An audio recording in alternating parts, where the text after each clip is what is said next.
iron fist. For the realm will stand and die, paladins with battle cry. Wicked forces we defy, underneath the blood-red sky. Steady aim and cool resolve, in this war we won't dissolve. Blood brothers, we unite, in the dark we bring the light. Oh, sweet take are never broken, honor's creed forever spoken.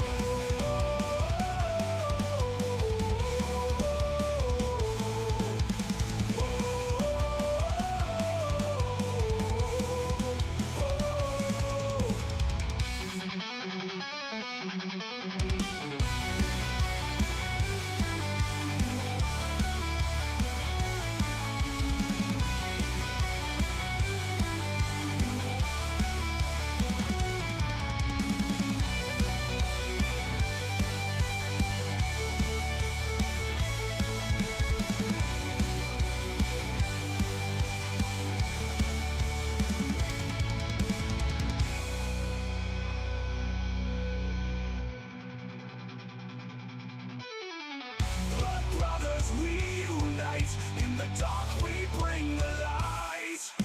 Oh, sweet take are never broken, honor's creed forever spoken.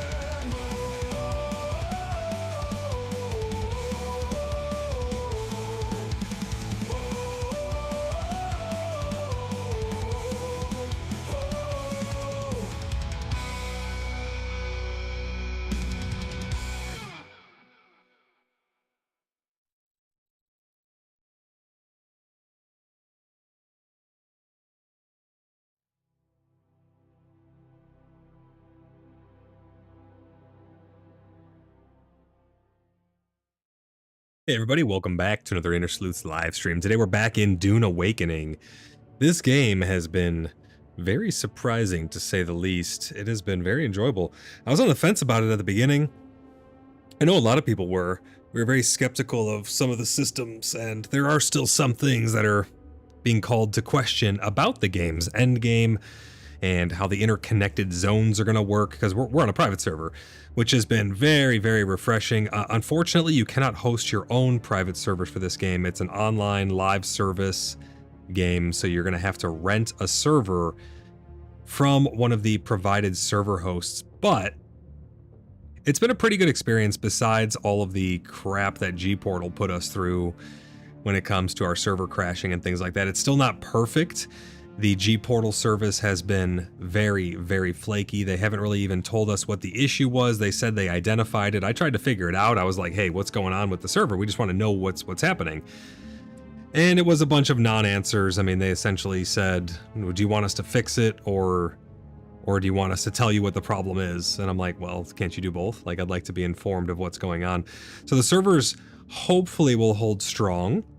Hopefully they don't crash and go down on us. They did some hot fixes and patches yesterday to try and help it out. It's not Dune Awakening's fault, though. It's not Funcom's fault that the servers have been so crappy. It seems like it's G-Portal's issue, because the official servers are fine, and a lot of the other private servers that are hosted by other companies, Nitrato or whatever it's called, those ones seem fine as well. So it's exclusively appearing to be a G-Portal issue, which is a shame, because I heard great things about G-Portal. That's why I picked them. And then they, have all these issues happen at day one launch, So hopefully we get some stable servers here really soon. But we were able to get in today so far. I took care of a couple little logistic things, made some ammo and stuff so we can get straight into the adventuring. But this has been a great experience. The guilds are very interesting in this game. They're only 32 people. The Haga Basin private server home valley areas, which is pretty big. This is just the starter area. There's a much bigger expanse up here.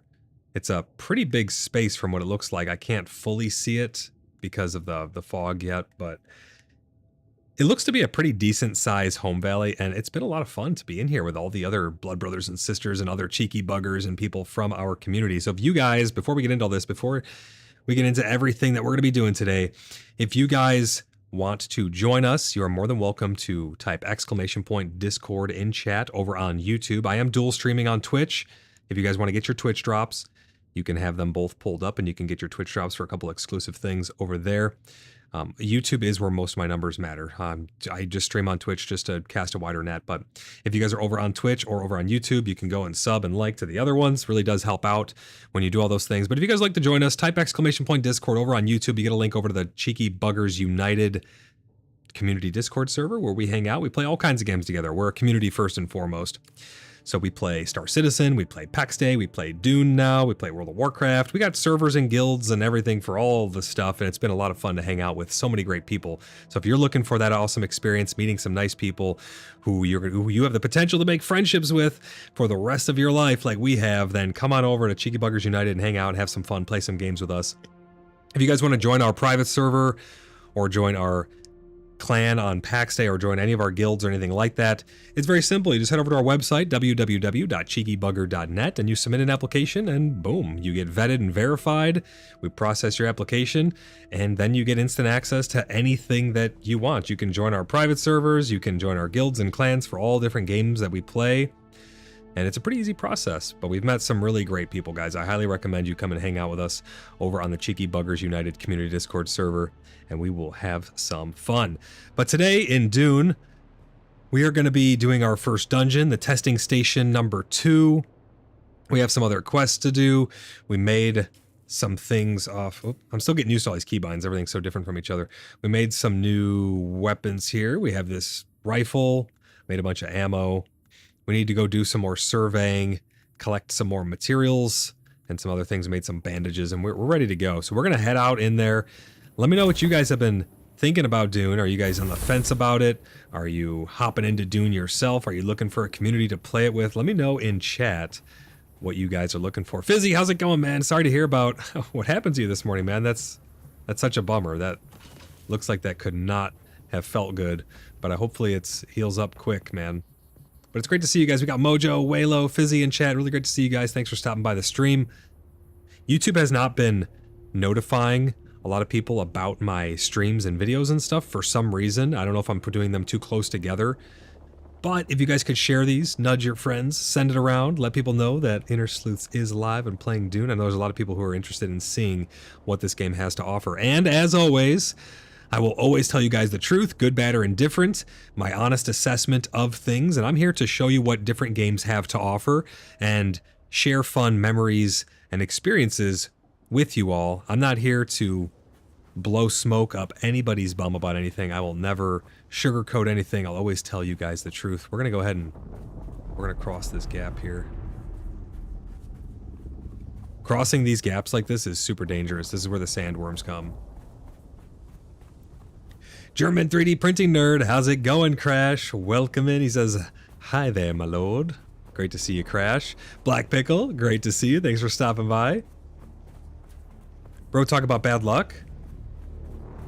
What bad luck? What happened? Who's got bad luck? Are you talking about Fizzy's incident? Let me see where I'm actually heading. Oh yeah, we're heading the right place. We're going right here. Let's head on in. See what these dungeons are like in Dune Awakening. So my concerns with Dune are about the endgame loop and their monetization going forward. I'm wondering how they're going to keep things fresh as a live service in order to make us want to keep our servers alive. So I'm wondering how they're going to do that, because if they were self-hosted servers, it'd be a much different story.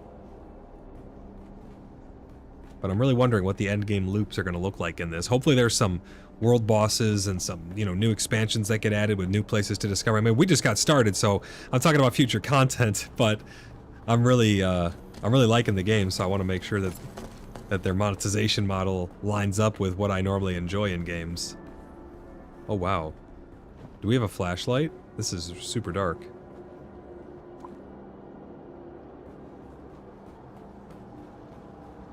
So we can't get in here. We gotta find a wristband. Aha. These ID bands are what let you get past the gates and stuff. XU's, how's it going? He says, Morning Void, how you liking the game? I'm really enjoying it. It's been a very pleasant experience. I was just talking about the end game and the longevity of it, of which I am still uncertain. I don't know yet because I'm still so very early on, and I know nothing about the game really. I didn't go into any of the betas or anything like that, so I'm freaky fresh in terms of my information I have about this game. But it's been a lot of fun. The mechanics, the dodge, the combat, you have regular attacks, fast attacks, blocks, parries. You have these different dodges and stuff you can do. You have stamina that you have to worry about. You have different weapons you can interact with. Oh, Pickle's here. Can I send him a party invite? There we go. You have skills. How do I get to skills? I'm still trying to remember all the keybinds. You have skills, different skill trees for different classes. So this is the Mentat. You have these 3 different categories there with your abilities, your techniques, which are like passives. You have all of these other classes that you can learn and dip into as well. There's a lot to it. There's tons of research that you can get with all different kinds of ingredients. And I mean, like, look at all the stuff to unlock here. I mean, it's crazy the level of stuff that they have here. The crafting feels pretty good and straightforward. The inventory and UI reacts very well. Oh, yeah, we're in a party now. You can see in the bottom left, we have 1 hidden character. That's because I have streamer mode on. It's hiding my name. My name's Voidlock. And then we got Pickle in the party. There's also in-game voice chat, which is pretty cool. Oh, here we got some more ammo. Yeah, I've been liking it a lot, XU's. If it wasn't for all the server issues in the outset, at the beginning here, I would say 100% this is an amazing experience, but because of the issues we had, it did dampen it a little bit, but we're still having a blast. Let me listen to this thing here. This is like lore. Collins has been acting real strange since finding that corpse with the Telexu satchel. I don't trust him. Keep an eye out next time you're out on a salvage run. If he starts acting weird, dart him. Oh, wow, look at this. It's like some underground freaking jungle, dude, because this was where they were doing experiments or something. The atmosphere in this game feels amazing. The graphics are awesome. It runs amazing. I'm normally locked at like 144 FPS on ultra everything, looking beautiful. It's pretty polished, I'm not gonna lie. XU says, nice, I'd like to get it, but no funds at the moment. XU's, fear not. I might be able to do some giveaways coming up really soon. I'll end up doing them as live giveaways as opposed to like the ones where you gotta comment and stuff like that. I'll be doing live giveaways for people. Station number 2. For people to have chances I to am get the the game. station supervisor, Dr. Rommel Greer. The ultimate mission of these stations is to find or engineer botanical species capable of thriving in the extremely arid conditions of Arrakis. A true challenge, as I'm sure any visitor who has traveled through the barren rocks and sand above will agree. Our first task has been the installation and testing of wind trap units, capable of reclaiming moisture from the atmosphere. Oh, okay. I'm pleased to report complete success, both with the installation and functioning of these devices. The thriving vegetation you will find within these halls is a testament to the success of this technology. The lore in this game is amazing. So they were testing with all kinds of stuff down here. Foliage and moisture. Moisture is the most important thing. Fizzy says, don't move a trash can with the lid open. I stepped on the lid and hit lip on the rim. Damn, dude. Yeah, that's... I'm sorry that happened. That sucks so bad. It looked pretty gnarly. You take blood from people with these blood exsanguinators, and that's where you can refine it down into moisture. It's the most abundant form of moisture out here.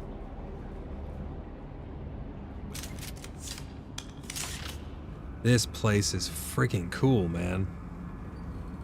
But yeah, the game runs great, looks great. Oh, he was trying to take the blood too. He's got his little tool out. The in-game voice is awesome. There's proximity. Oh, right here. Pickle, check this out right here. You got some fluids here for you. You just press V, and then it toggles your in-game voice chat stuff. Oh, here's another thing. We're gonna listen to some more lore. I see, I thought I could trust Druce. But I know now that he's part of the plot, eh? I heard the worms out in the desert whispering to him last night, and the bastard whispered back. I did it. They're all a league against me. The atmosphere is so good. But if I get them, Targets can feel a little bullet spongy, but it's really not that bad. I don't know what all these things are, but I'm taking them.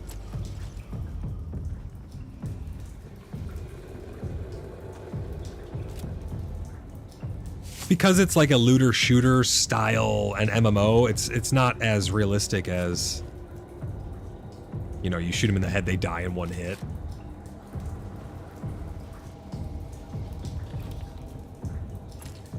So they can feel a little bullet spongy at times. But yeah, stay tuned. We're going to be doing some giveaways on the channel. I think we might be able to get some keys to give away. Who are you leaving these messages for, eh? It's for the worms, isn't it? Yeah, the worms. Oh, yeah, your belly, it was full of worms. Those big, red, ropey worms. But I let them out, didn't I? How's it going? Welcome in, man. We're playing a little bit of Dune. We've been having a blast in this game, other than the servers being janky at first bad launch, but hopefully they get that resolved. But great to see you, Burger. Thanks for stopping by the stream. Me and Pickle going through this dungeon here, checking out this underground facility. The atmosphere, I can't get over it. And how smooth it runs. I mean,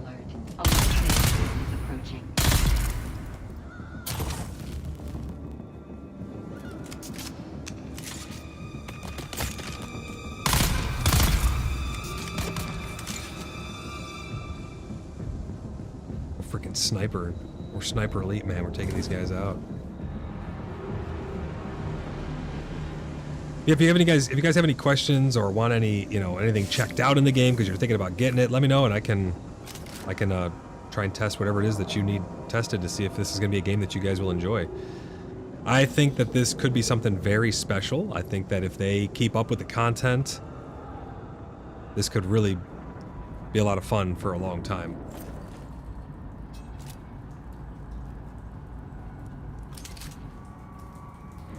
What we got here?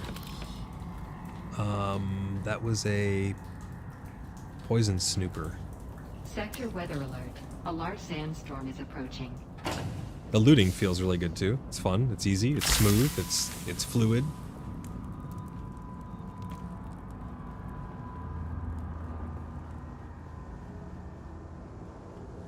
Extremely atmospheric. The sandstorms and the dynamic weather and stuff is freaking amazing. When you're up on the surface and you get to experience them, it's really cool. The sandworm has a constant threat for you. It's always exciting to be out and exploring the world because of that constant threat.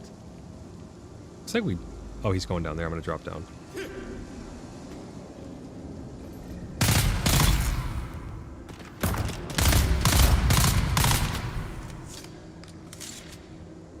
I like this rifle. There's a lot of variety to the game from what I've seen, just from the skill trees and the weapons and the gear and stuff. We have another lore bit here. Sector weather alert. A large sandstorm is approaching. Where the fox runs slightly. You can't hide from me, little bird. Where are you? Beneath the hill in the fennel brake. Spy, my love. You cannot wake. Go away. Go away. There's the little bird. Gotcha.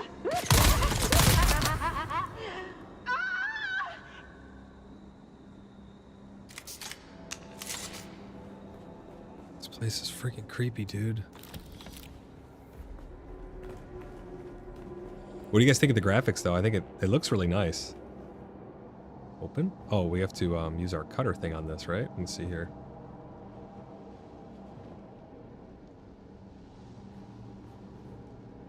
Oh, the server's going down. Gosh darn it. So this has been the biggest problem. And I don't try to hide it either. I mean, I've been putting G-Portal on blast for this crap. People are spending a lot of money on these servers. A lot of money on these servers to have these private servers, to have our own space, be able to enjoy the game the way we want to. And The servers have been absolutely freaking abysmal. I have been blasting G-Portal for how bad this experience has been, and their so-called compensation has not been adequate. They're like, oh, we're going to give you guys 3 days on your server time. Big whoop. We're missing out on the 5 days of early access that we paid the extra $40 to be able to enjoy, right, with our friends. And we're missing out on that because of these constant issues. I will say, even regardless of them, we have still had fun. We have still done engaging things together and explored and all that good stuff. But the servers have been awful. Absolutely terrible. So you come on here and then you see all these different shards. These house a lot of different servers underneath them. And ours is not even listed right now. Ours is gone. And sometimes it'll roll you back. It's just been a nightmare. I wish that they could get this nailed down so we can enjoy the game during the early access. You might as well have waited till the 10th. And that's one thing I will recommend to people. Just wait till the 10th because the servers are so janky right now. If you are thinking about getting into this, wait till the 10th, save your money, don't get the deluxe edition. I mean, literally in just a few days, you'll be able to hop in without having had the deluxe edition early access stuff. You're not going to be that far behind. We're on a RP shard, so it's not going to be that big of a deal, and people can help you and all that good stuff. But this has been a nightmare for the servers. Jeff, how's it going? Where do you find our server information? For registered, verified CBU members, if you go onto the Discord, sometimes Discord hides rooms, but if the rooms are hidden for you for whatever reason for Dune Awakening, go to the top left and click on Browse Channels, and then once you do that, you'll be able to see a list of all of the channels that are on the server. And in there, you can check all the boxes for the rooms and stuff that you're not able to see. I don't know why they do that. I wish it just showed all of them all the time and then let you choose to opt out of rooms if you want to, as opposed to the other way around, but you have to opt in.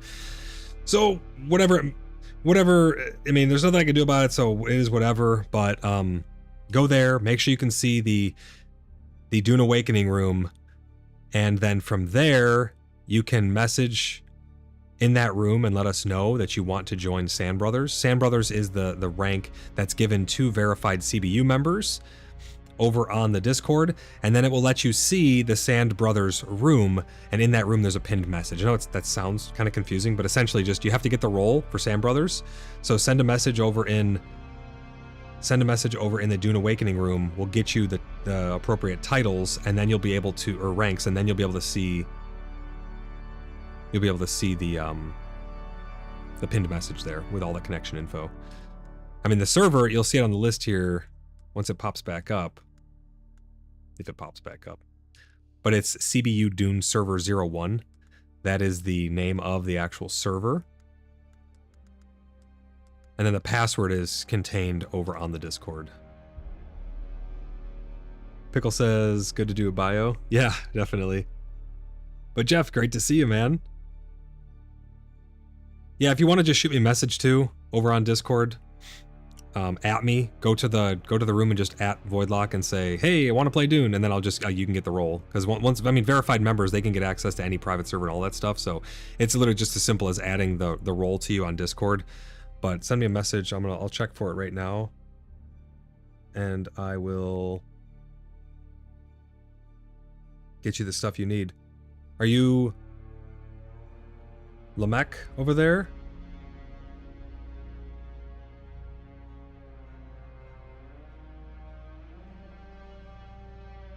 I believe that's you. I'll add role, and I'll do Sand Brothers.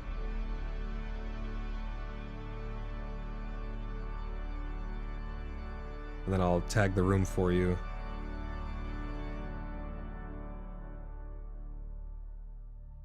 There you go. Should be good to go now. I think you're all set.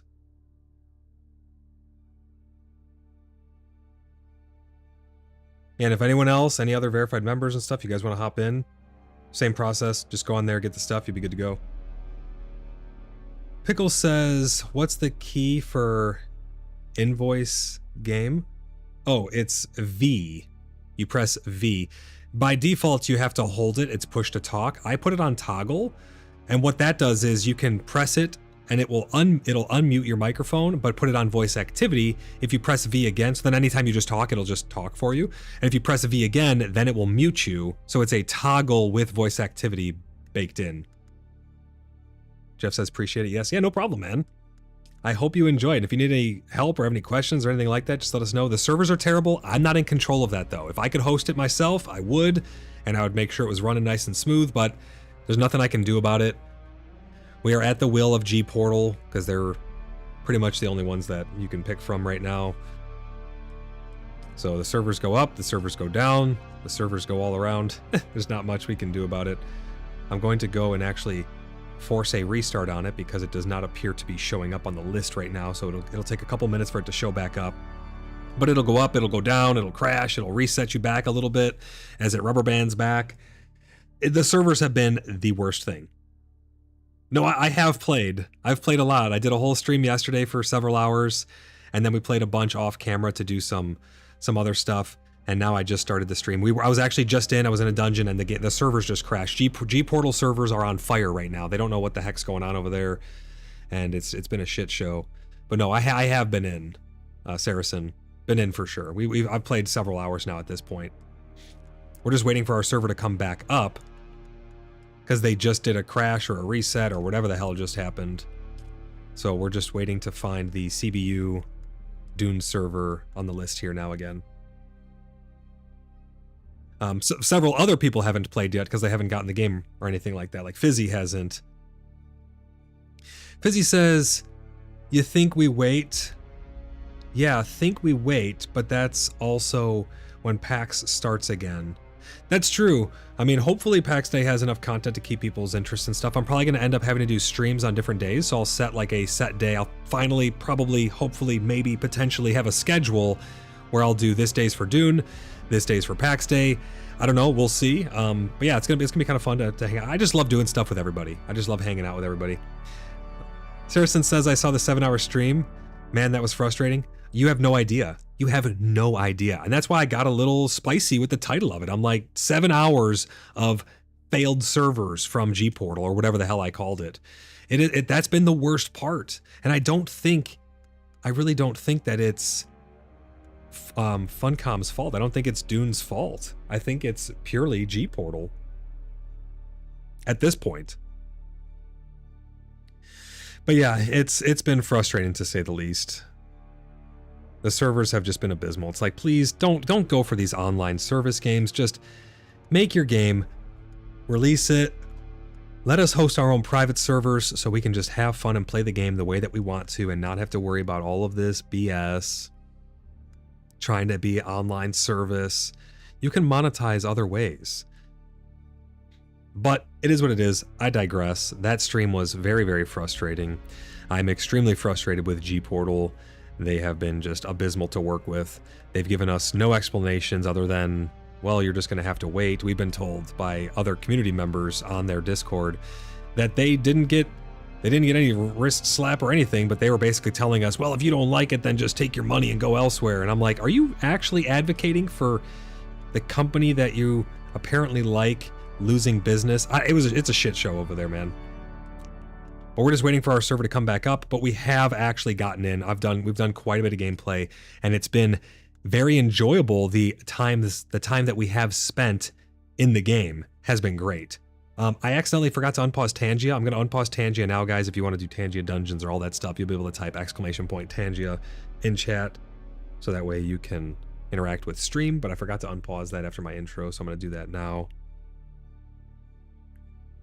Yeah, the servers have been the worst part, guys. You know me, I'm here to tell you the truth. I'm not here to candy coat or sugar coat or whatever you want. I'm not coating anything with anything. I'm just telling the truth. And that has been one of the most frustrating experiences I've ever had. We paid so much. We paid so much for early access and for these servers just to have it not essentially work for us. It's back up. All right, let's refresh. Let's check right there. CBU Dune server 1. and we're going to hit join. Now, sometimes it does set us back a little bit. Hopefully, we're still remotely in the same area. But if there's anything you guys want me to check out in game, any systems or anything like that, don't be shy. I love interacting with you guys in chat. It's my favorite thing to do. So let me know what you guys want to see, so that way you can decide if this game's right for you or not. We've been having a lot of fun. I think it could have what it takes. It really could have what it takes to go the distance. It's just going to come down to that end game and that PvP zones and the longevity of the private servers and things like that. I think that's going to be a big issue. Pickle says, seems frozen now. I would not put it past them. Does not surprise me. It's those G Portal servers. Which is a shame, because I normally heard good things about G Portal. Yep, it seems to not want to let us in. What a shame. But guys, don't forget, oh, here we go. Don't forget, we are dual streaming over on Twitch. So if you want to get Twitch drops for the game, whether you own the game or not, you can get the Twitch drops. I have Twitch drops enabled over there, so you guys can pull up both of them and get yourself some free goodies for if or when you do come into the game. Yeah, we reset back quite a bit. Check that out.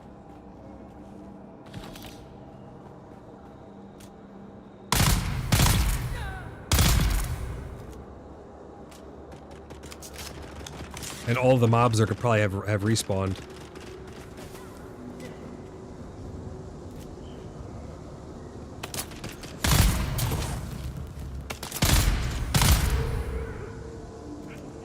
Yeah, all the mobs respawn and stuff too. I bet that means all the loot respawns as well. And all their blood, which I will happily suck out of them. Oh shit. It's blasted him on the ground. Oh crap.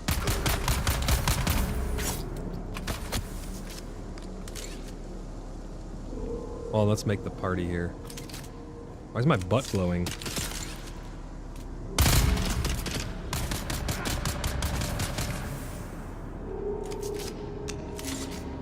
Oh, Pickle. Pickle, let's make the party. Hopefully it's not bugged, because last time when the servers crashed, we tried to do a party when we came back and it wouldn't let us. I sent the request.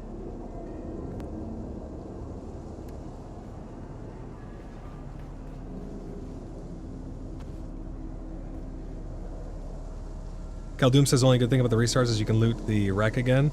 Yeah, it does reset everything in the world, which... take that for what it's worth, I guess.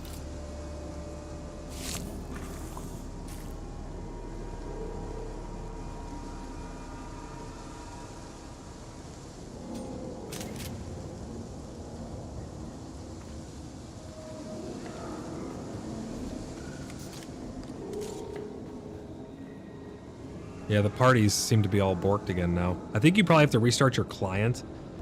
Pickle, I think the parties are borked again. I think we would have to restart our client as well as have the server restart in order for it to not be messed up.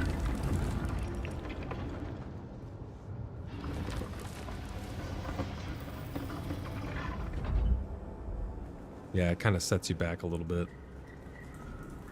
Yeah, I know what you mean. Ooh, what do we have here? What is this?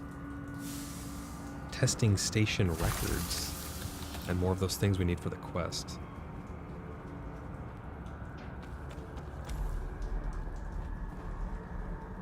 A lot of quest parts in here. This place is super freaking awesome, man.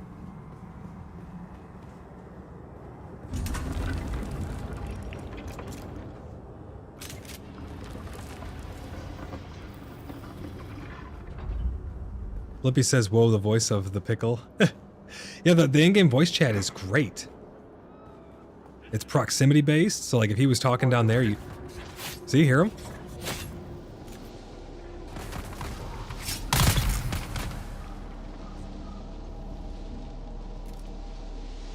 John says, any fun? Yeah, we've been having a blast. It's, honestly, it's got a lot of really great systems. It's been a lot of fun. We've been having a good time. Oh, what is this? Identification band. Okay. We're gonna need this to get through somewhere, I think.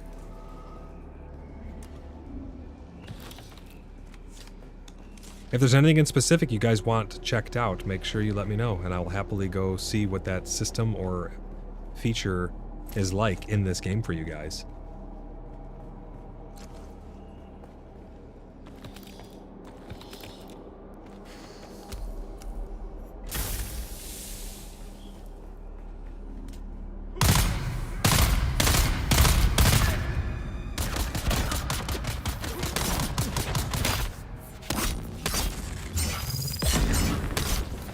These shield guys are pretty tough.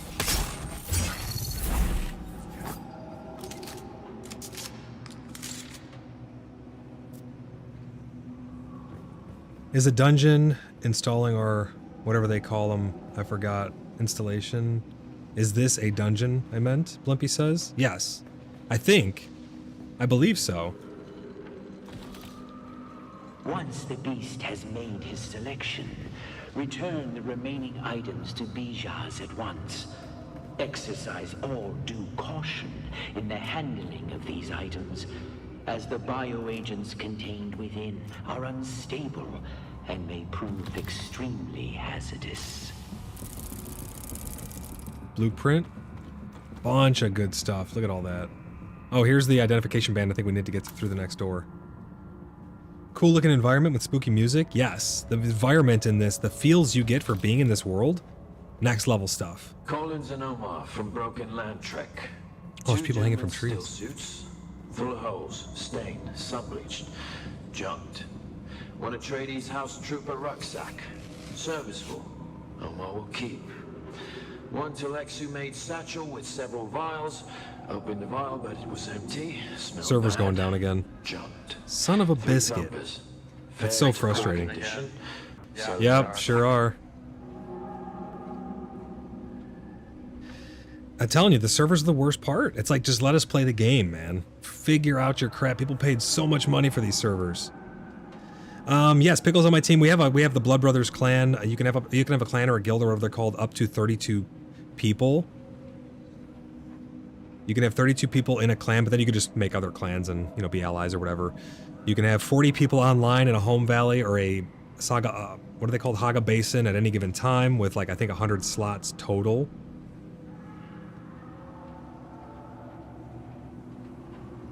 Opie says, now I forgot what I came to my computer to do.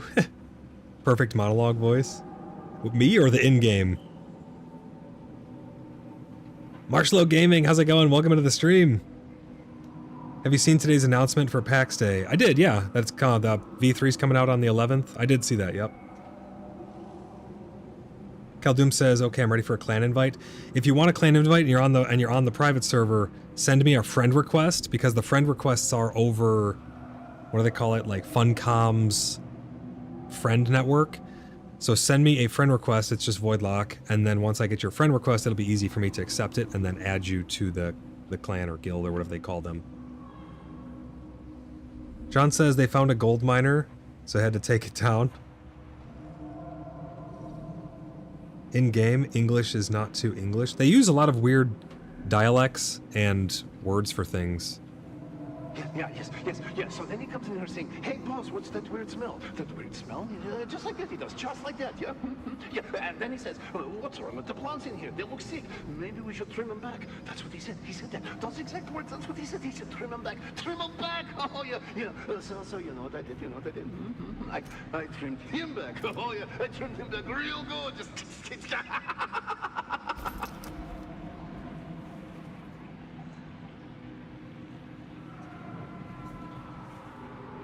I think are the servers finally dying? I can't tell. They're like half dying. Sa, how's it going? Welcome in to the stream. Servers are being a bunch of buttheads still. I think Sue went back to sleep. They keep half recovering though, which is throwing me off. She's awake. Welcome to the world of the living.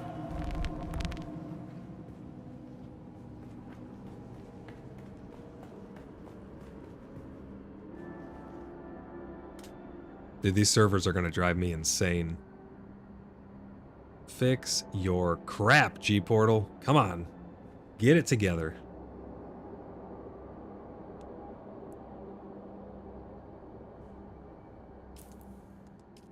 But Khaldun, if you go to this players tab right here, there'll be a find players or search players or something like that in the bottom left. John says, maybe I'll check it out. They may have a sale June 11th. Oh, for PAX Day? Yep, June 11th is PAX Day's V3 update. High hopes, low expectations for it, but we will see. We're going to be hopping over there and building. We're going to have the Sanguine Council meeting coming up really soon on Sunday, actually. Sunday at 5 p.m. Central Standard Time. We're going to all get together and chat about a bunch of stuff coming up for PAX Day and community-wide stuff as well. Be like a big meeting. So I says, small thought, or small though, I saw what could be new map for PAX Day, and why does it look like they tried to nerf Tremin? Tremin is tucked up in a corner by itself completely, because Mary and Carrie's switched spots, so Tremin is up in the top right of the top map now, which means it's by no gates. It's literally in no man's land. John says, maybe on Dune. Okay, thank you. Yeah, no problem, man. And Tremin has less water now. Yeah, I don't know. They put Tremin up. I don't even know why they did it. They say it's because they wanted to have more space between the gates. But Mary is now where Carrie's was, and Mary has 4 home valleys up in the top right corner, just like Tremin did. So if anything, there's less land up there. I don't know. It doesn't really make much sense, but they must have wanted to just put Tremin in no man's land. It's up in the corner all by itself. Khaldun says the server choking is keeping me from sending the friend request. Yeah, the servers are terrible, dude. I don't really know what to do about it. I'm doing the best to be able to show the content and show the game off and everything like that, but I mean, hell, the first 7 hours, well, the first 12 hours, really, we couldn't even get in. It's been a nightmare. John says, where do you see the new map? I did a stream on the new maps, but they don't have any of the POIs on them yet, so it just shows the new home valleys and some of the new terrain, but you can't really get a feel for where the gates and camps and everything are going to be just yet. They say a lot of things, but they said that they may release a map with all the stuff before the patch comes out, but they also said that they may give us, or that they were supposed to give us a week notice as well before the patch came out, and they didn't either, so they say a lot of things. I don't know. I guess we'll see what happens. Looks like the server recovered.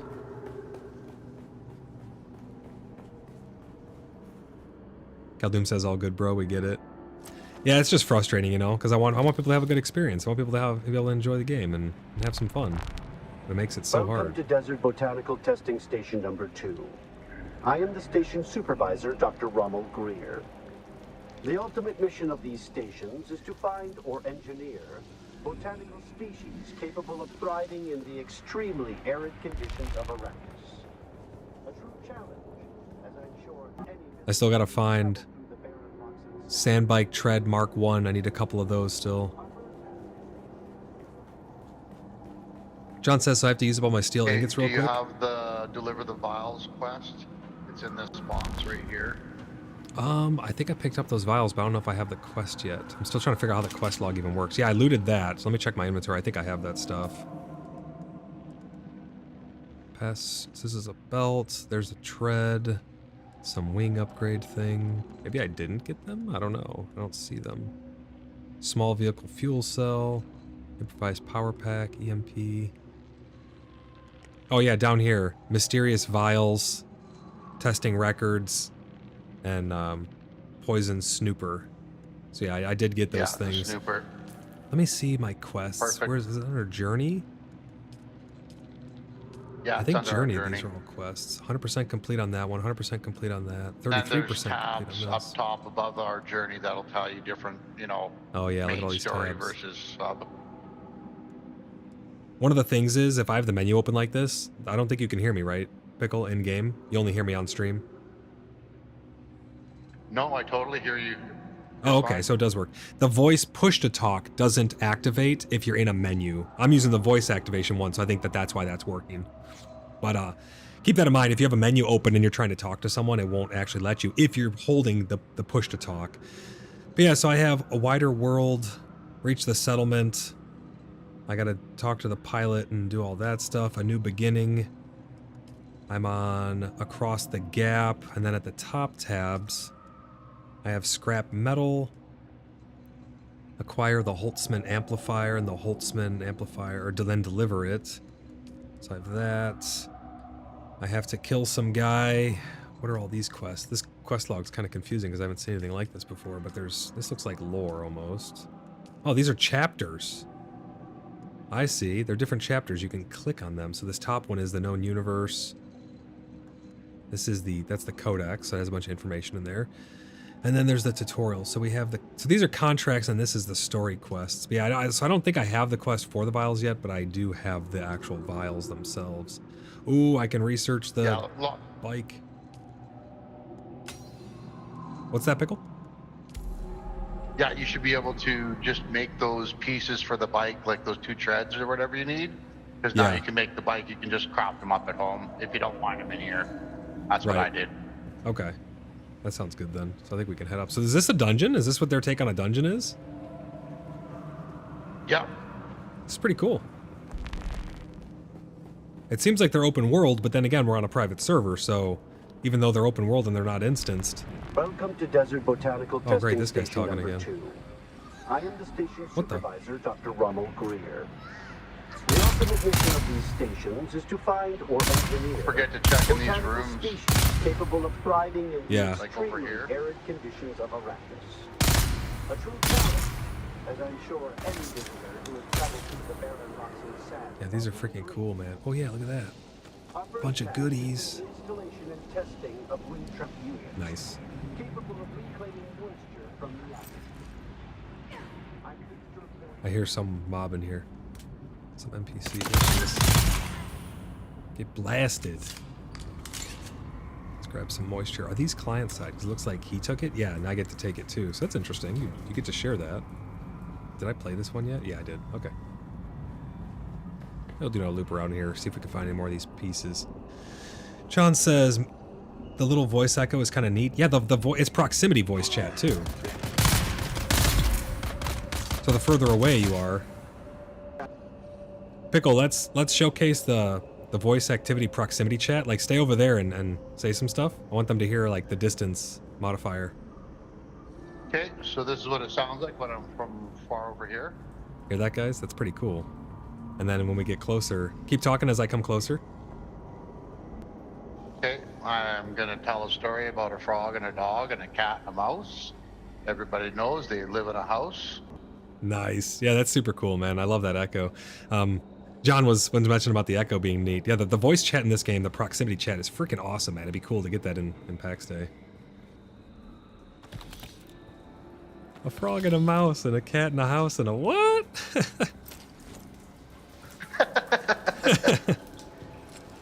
I think we can share this water too, because I drink it and you can drink it, right? From these things. Yeah, as far as I know, everything's shared. Yeah, I could sip now too if I wanted. I'm full. That's cool. Down in here, I think there's shit down here too. Oh yeah, I gotta check down in there, I forgot. I love this place, man. The atmosphere, this is so cool. Oh yeah, look at all that. Bunch of goodies. What the hell? The climbing animation's a little weird, but hopefully they'll get that ironed out. Don't mind it. It's not too bad. John says, my voice is so awful, not a fan of in-game chat. I mean, yeah, but you don't have to use it, yo. You know, it's like nice to have the option for other people to be able to use it if they want to. And there's also proximity text chat as well. So you could just use that. What is this? Oh, it's just a wall.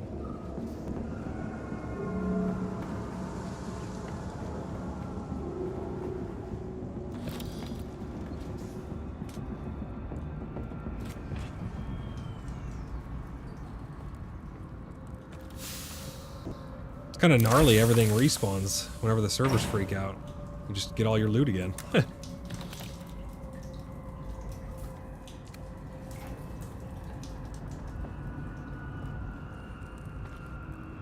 Yeah, I think all the loot is... I think all the loot's client side.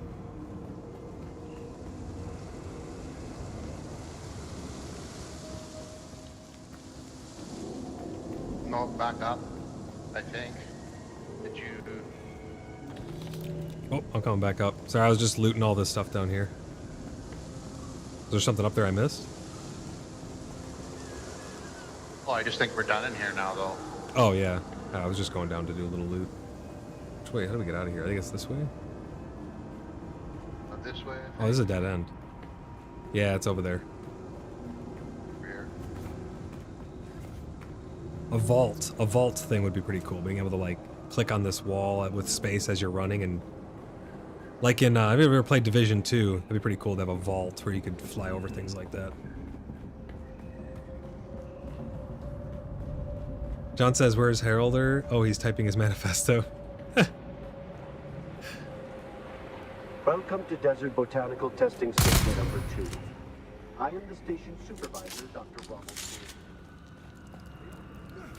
Can you go in here? Hell yeah, you can. There's probably something hidden in here. Whoa, I can see through the map. Check that out. That's pretty neat.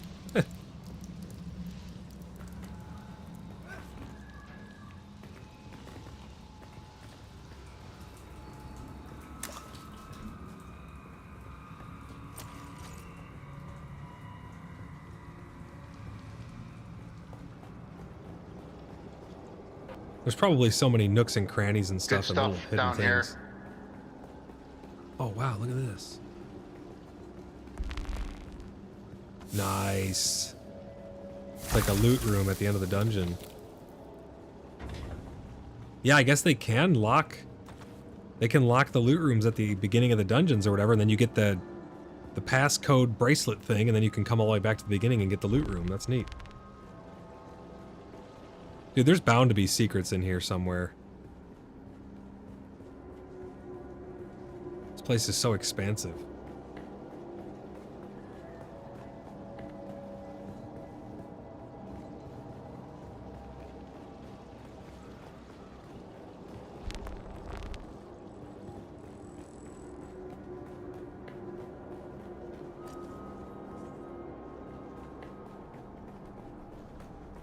So you can see Pickle's wearing the regular combat armor. That's like the new one we can make. And I'm still wearing the old still suit because I really like having that water and the heat resistance. 852 darts. Oh wow, that's pretty good. Yeah, I got 742.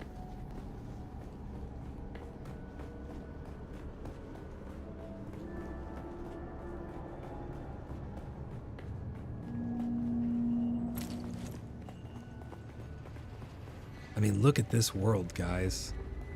It's freaking beautiful, and it runs so great. I mean, this is not missing a beat. Other than, I mean, minus the servers. I was talking about game performance. So I guess you need to do your own mapping, John says? Yeah, so you can see the part that I've already surveyed, but you have this tool right here. It's a surveyor. You get up really high and you blast a survey up in the sky.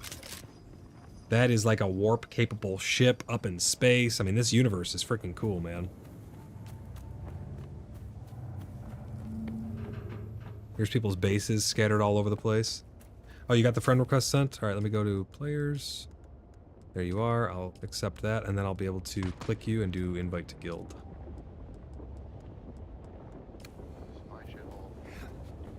So you can hear him chatting over there. The permission systems on the builds are really awesome too. You get finite controls over players, public, guild, all that stuff.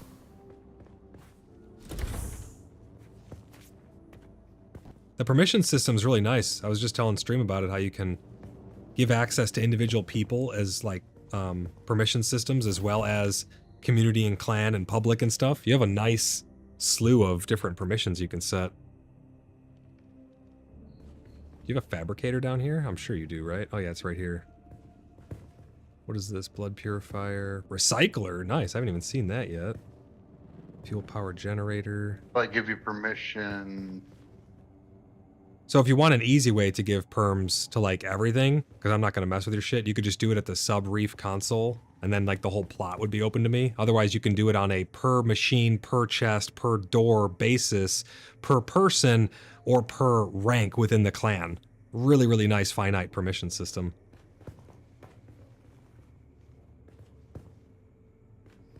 So I think you hold down F, and then you do manage, and then you can select individuals and all kinds of stuff. Keldoom says I'm in, thanks. Yeah, no problem, man. Salty Veteran says invite me to the guild. You have to send me a friend request first, Salty, and then I'll accept your friend request. You just press L, go to players, go to search player, search for Voidlock, send me a friend request. I'll get your friend request, I'll accept it, and then I'll invite you in. It's just easier that way.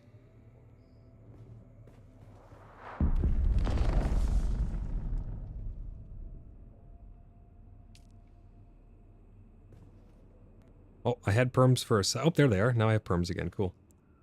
That's interesting. When you're in the machine and then you change the perms, they even thought about it because it actually revoked my perms and then gave them back again as you were modifying them. It's pretty neat.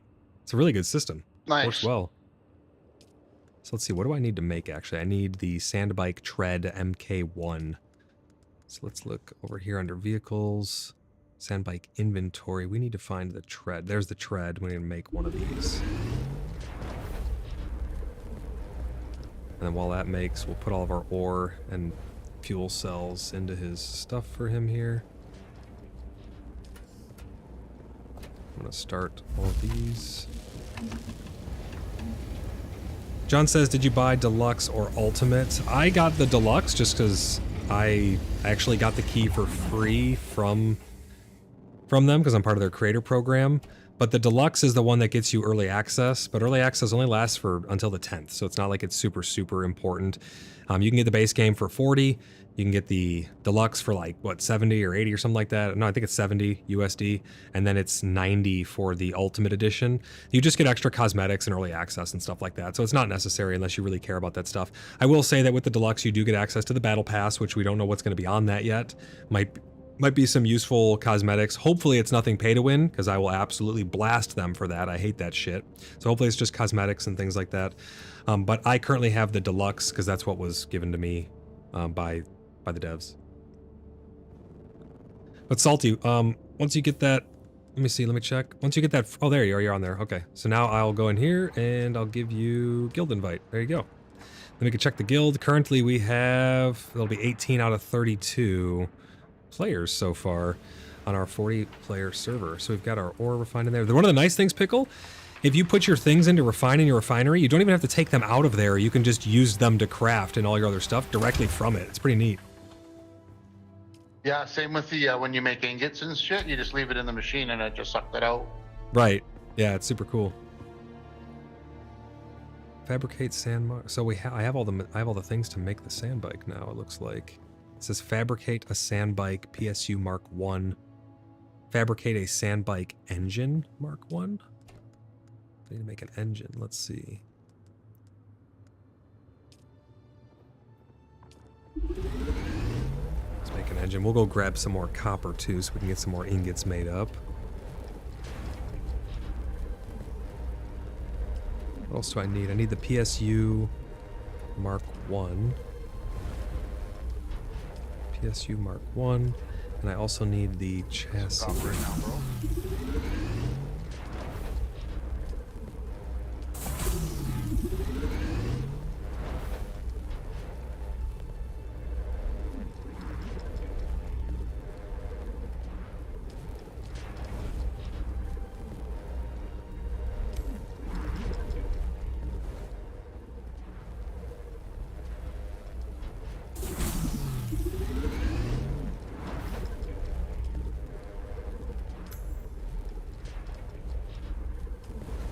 Okay, got those. Let's check our inventory here. Getting a little packed. Getting a little bit full here.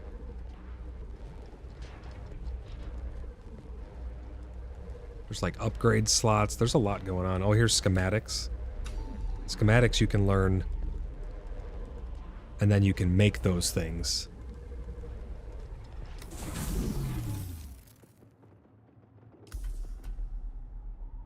So I just need a hull Mark 1, and then we should be good to go. I thought I made one of those, though.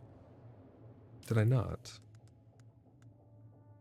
I have a chassis. No, yeah, there we go. 66 copper ingots on their way. Oh, nice, dude. I love how easy it is to, like, get the stuff, too. It's not like we were talking about that earlier. It's not like you have to go out and grind shit for 24 hours to get enough to make a suit of armor. It's just like go pop a couple nodes. Run for fucking 45 minutes across the map, and then mine for 5 hours, and then run run all the way back. Exactly. All right, so the only thing I need left to make my bike, which I'm super excited to see, is the sand bike hull Mark 1.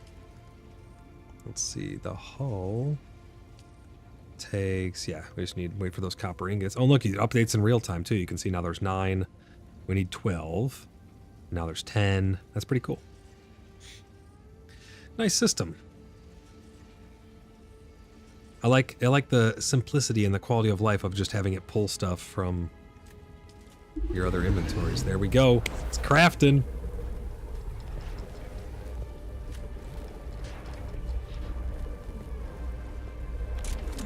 Welcome in, new people. If you guys have questions about anything, don't hesitate. Just ask. If I don't know the answer, which is probably the case, we'll experience it and figure it out together. Fabricate the sand bike Hallmark 1. That should be checked off.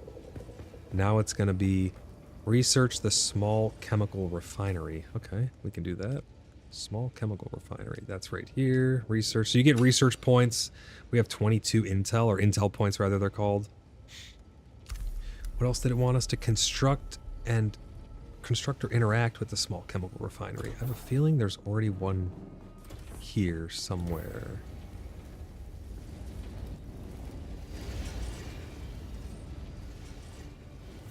Oh, let's deposit all this blood. Do you have a chemical refinery here?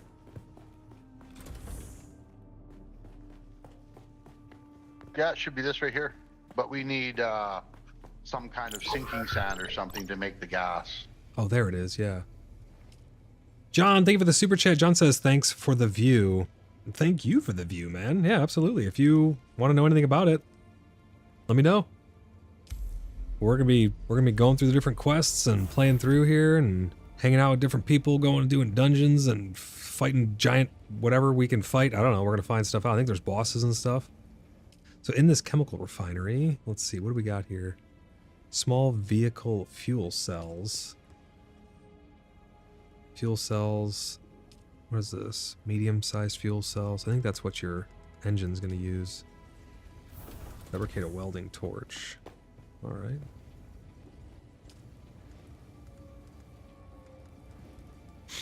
Let's see here. Where's welding torch? Actually, I think we need to research that. Here, pick this up. It's about half full, but it's enough to fill up your bike when you make it. Oh, what is this? I found it. Fuel. The fuel. Yeah. Thank you. Thank you. So I need to fabricate a welding torch. I got a torch here if you want. Well, let me see, because I got to figure out where it is actually on here too, so I know. Is it under... Yeah, make whatever you want, bro. We should be good. I think I need to unlock that first in my research. Let me see here. Research, and... So we've unlocked the sand bike. What is this? Solido replicator. Cutter ray Mark 1. Power pack.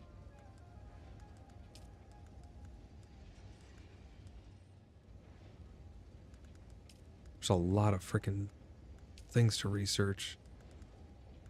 Dude, look at that. You can scroll all the way down to 40. Holy crap, dude. So I guess I can already make one, but is it made in here? What the hell does it want me to make again? A welding torch. Can you search this? I don't think you can search in here.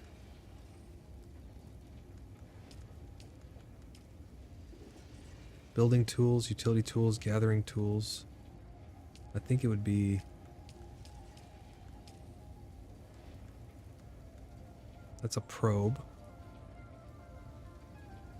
John says maybe, but all excited about PAX Day wipe. A wipe is one thing. Hopefully the wipe comes with substantial content and delivers on it though, you know, because wiping the world over and over is basically just a reset. We need to get those systems in place. We need to get a lot of stuff added into PAX Day. We'll see. We'll see what it all brings. Oh, there's the welding torch. Okay. Yeah, it just takes a couple ingots.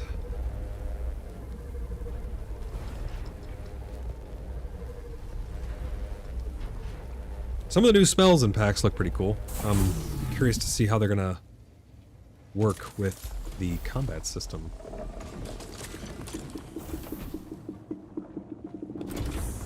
Oh, Jesus. Scared the absolute crap out of me. Those things right there, guys. Those ships with the lights. I heard bad things about those, too. Fizzy says, so people start on the 10th, start to play on the 10th. They won't be behind gameplay from early access. I mean, you technically will. You'll be behind us because we started early, like we're already on these quests here that we're on, but it doesn't really matter that much because we're on a private server. When we go to the conflicted zones like the PvP zone and all those other zones and stuff like that, then yeah, you'll want to make sure you're properly outfitted. But we have a bunch of people here that can help you with all kinds of stuff. You're not really going to be that far behind. In here, it's kind of go at your own pace and just enjoy the world, do the quests and stuff. This is more of an actual MMO because it has quests and NPCs and all kinds of stuff like that. So don't worry about getting into the early access, especially because the servers are so borked right now as it is. If you wait till the 10th, you'll have a much better experience. I mean, we're kind of the guinea pigs right now.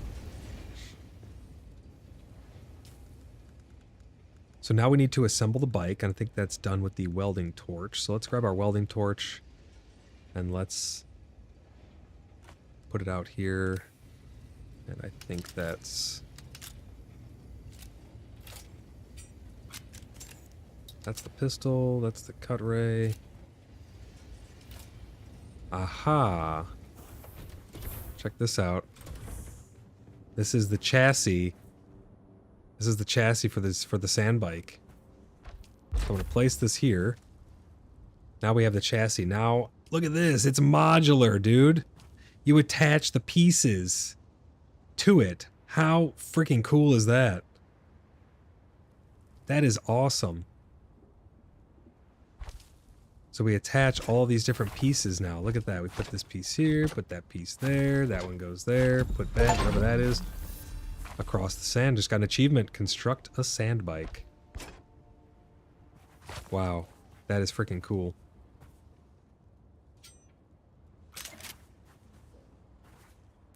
Dude. Check that out. That's it, off-worlder. You're ready. I'm waiting at Mirzabar. That's the great rock formation. Hell yeah. Looks like a giant hammer. Be careful. Vehicles are fast, but nothing can outrun Shai Halud. You can only hope to get between safe areas more quickly. But I'll see you soon. As he says, looks like the Con-Am Riker. How do we get off this thing? Oh, you hold E to exit. Okay. We need to put fuel in it, so let's hold F for more. And there's enter driver, manage vehicle, refuel. Boom. So nothing can outrun the sandworm, according to what they said. Across the gap, journey complete, moving on. So we have a bunch of other stuff we still have to do here, side quests and things like that before we actually move on. And we got a lot of people that were waiting, and we're going to help them with some of their stuff along the way before we actually... Oh, wow. This thing turns pretty quick. Wonder how much noise this thing makes. Abandoned vehicle. An abandoned and unsheltered vehicle will take damage from the sandstorm over time, get destroyed. Be careful where you park your vehicles in a safe place. Okay. Or use the vehicle backup tool to store it. Vehicles parked outside of your land claim will generally decay over time, even if they are sheltered. For long-term parking, keep them within your base is the best option. Alright. Pretty nice dynamic system there. Also, John, thank you for the first out of 10 Super Chats towards our Super Chat goal. I don't know if I said that, man. I appreciate you. Oh shit, we're getting blasted. So anyway, they started blasting. You feel a sense of... like, you feel like you're invincible on this thing, but you're really not. But boy, can you boogie on it. Handles pretty well. I think this is our base right here.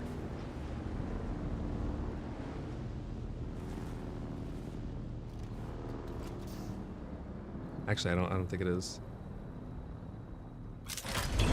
Smacking us with the triple brisket. That looks like our base, but it's not. Like the one that we originally built.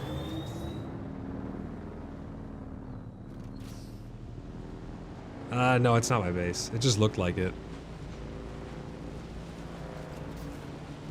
This thing handles nice.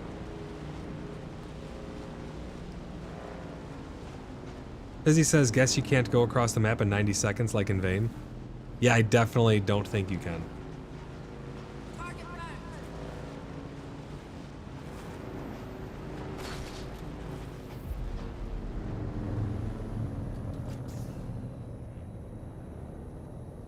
Look at this, man. What a beautiful world. Oh, that's your neighbor saw? Gotcha. This ship's looking for us.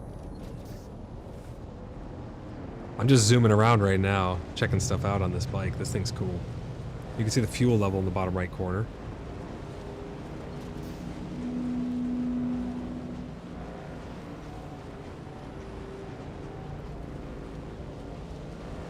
What a cool world.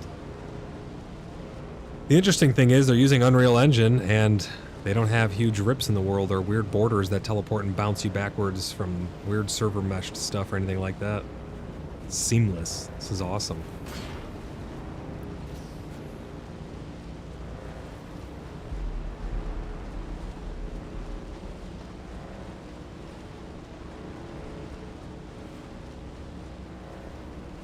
It's nice traveling at night. Oh, we're making a ton of noise. Where's the sandworm at?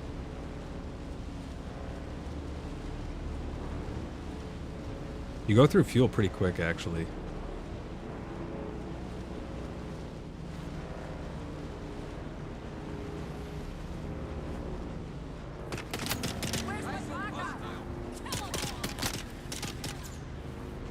What the hell was that NPC doing? It looked like a player at first. I thought it was a player. Look at these dunes. These freaking say you can get air on them. Look at that. That's awesome, man. I'm digging this.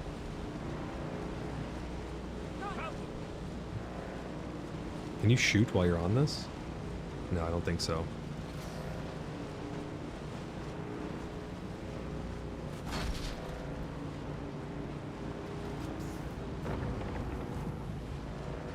Up here is the trading post.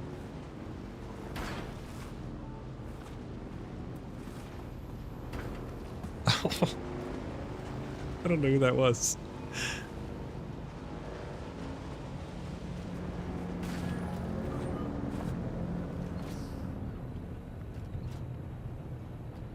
I think this is the shelter for the bikes. So let's see what other options we have here. You have enter driver's seat, manage vehicle. Let's see this. So some of the stuff is, it is at risk of decay. The seat is at 24%, 25% on the treads. Aha, look at the permissions for this even. You can add permissions for different roles. And it shows you a whole freaking spreadsheet overview too. Absolutely amazing. I'm calling it a hit and run. Was that you? Luckily there's no PvP in a lot of these areas inside of our home valley. We need to kill Atu Golvin. Oh, that was you. Gotcha.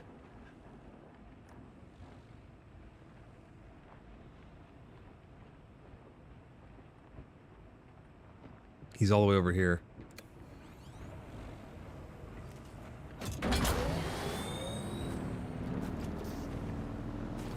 So your vehicles do take damage. You can't just beat the crap out of them and leave them out.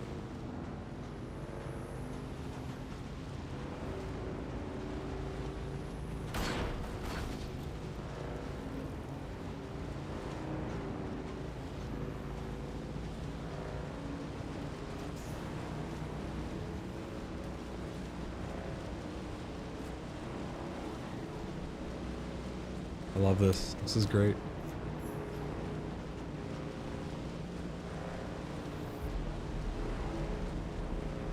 Looks like our marker's over here. This is where... Big air. This is where we're heading. Go kill that one guy.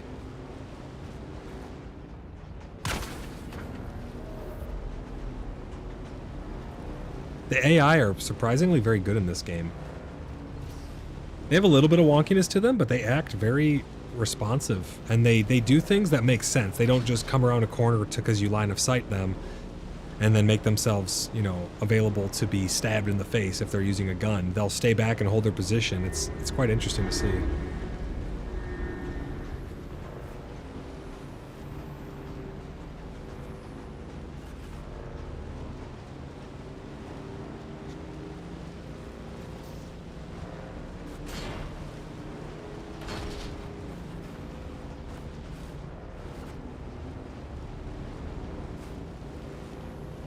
Gonna make a big cross here across the desert.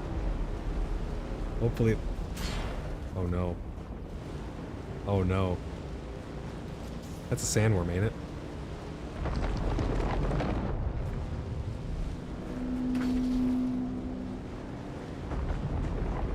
Somebody pissed off the worm. I don't think it was me even. Did it just eat somebody? That is so crazy looking.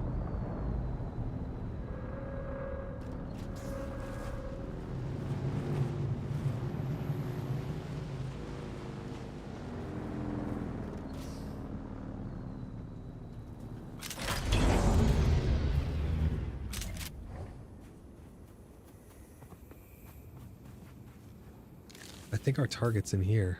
Oh no, he's at the next one over. Shit. Alright, back to the bike. This makes getting around so much easier. Can you ride in the back, Athena says? First of all, welcome into the stream. Second of all, I don't know. I have no idea. That's a very good question, though. How cool would that be?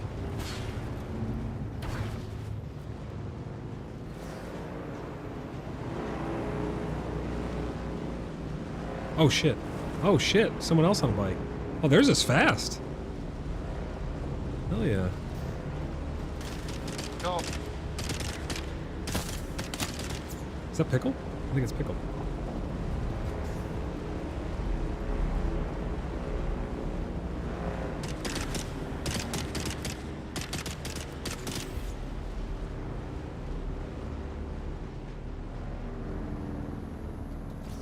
That's Pickle, bro. Oh, it is Pickle.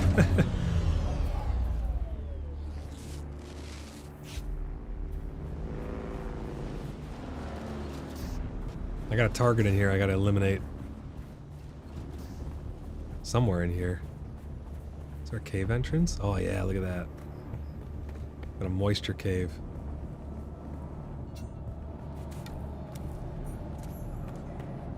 These places are pretty cool. You cut them open.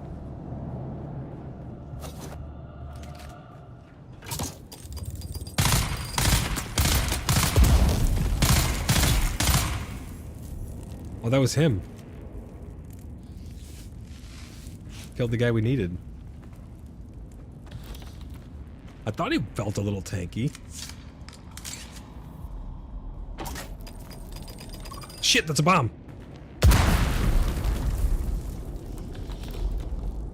Gotta watch out for those freaking bombs, dude.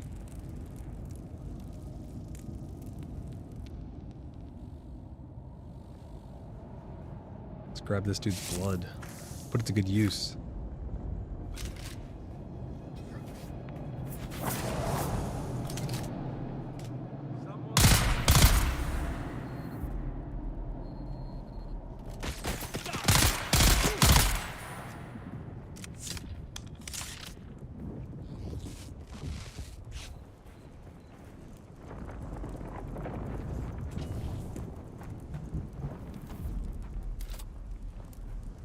I love taking their blood.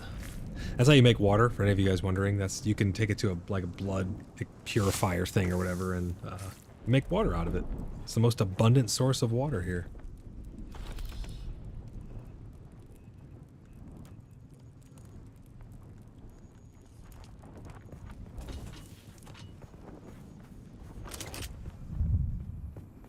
Alright, well, we got our target. Time to kill someone else. Who's this other guy we gotta kill?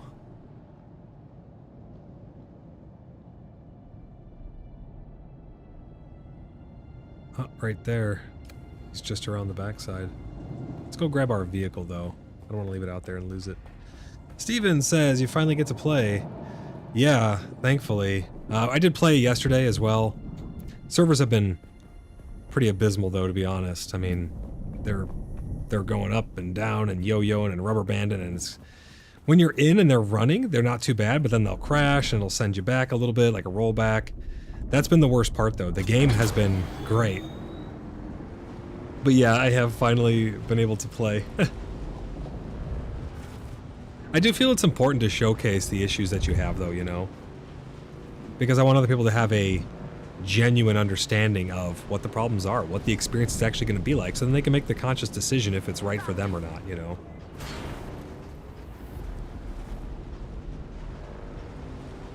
Steven says, great news on PAX, mate.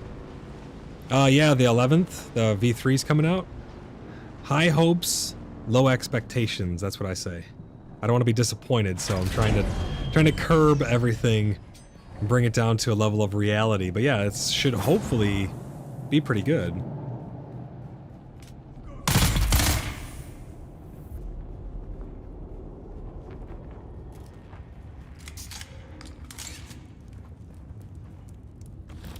Should be fun to check out.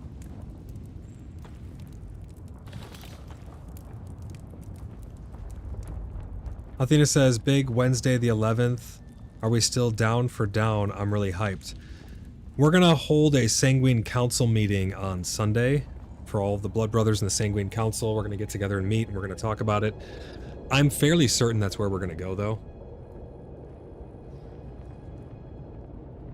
I don't have an issue with Conan servers. I hosted a Conan server for a long time. We played a lot of Conan Exiles on my servers because you can host them yourselves. Mine ran fine, and we had a lot of people on it, honestly. But these ones, you can't self-host. These ones must be hosted by a service, and this is on G-Portal, and it's been a freaking nightmare, dude. G-Portal's just been so crap.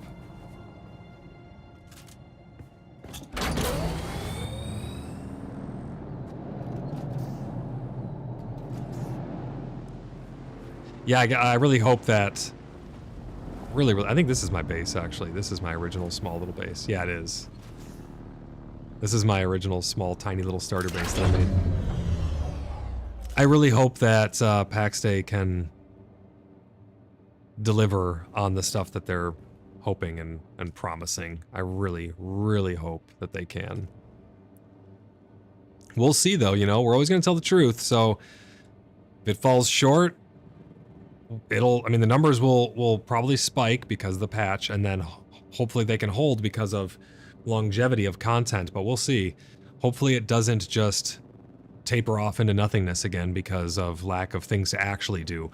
They're changing the way that we're interacting with stuff, but from my understanding, from what I've seen, we're not actually changing what we're actually doing. So we're going to be running the same dungeons, killing the same bosses, getting things and crafting stuff. You'll craft it differently, because there's going to be some crafting changes and rebalances and stuff, and the combat overhaul is going to change the way that we fight, but you're still going to be fighting non-bosses. You're still going to be fighting non-world bosses.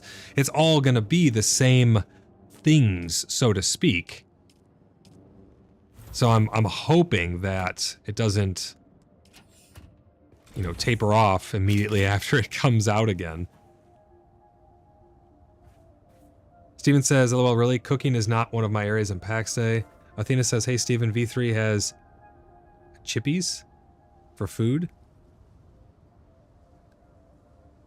Oh, the live servers. Yeah, I don't really, I mean, that's why I like games that let you host your own private servers, because I normally don't like the live service servers.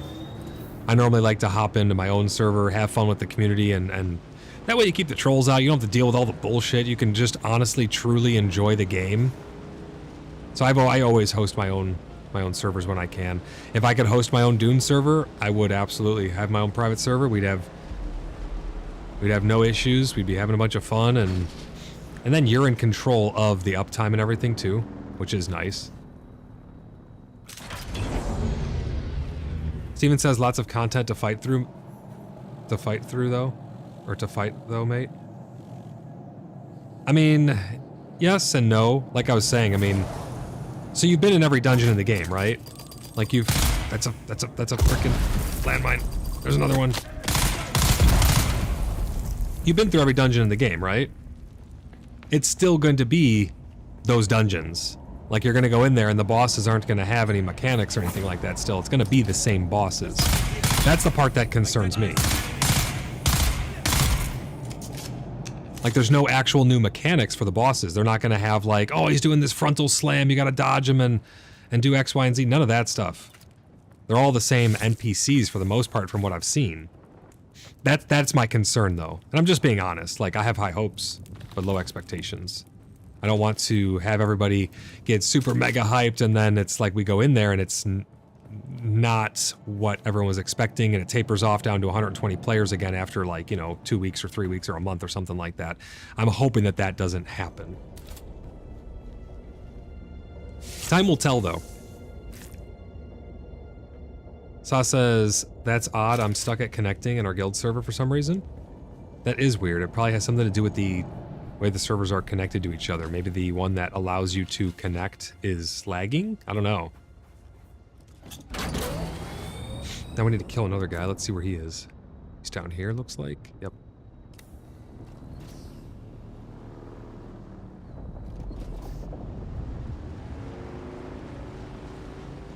New content in packs, the Overland stuff. So what in particular in terms of the Overland stuff? Refresh my memory. Let's talk about it. Let's have a little chat. I know I'm playing Dune, but we always have open dialogue here. We can chat about whatever. What Overland stuff are you excited about that's going to be new?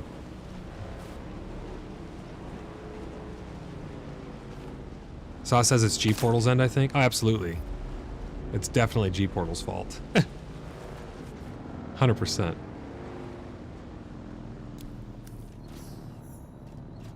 Braveheart Void, I'm really hyped for V3.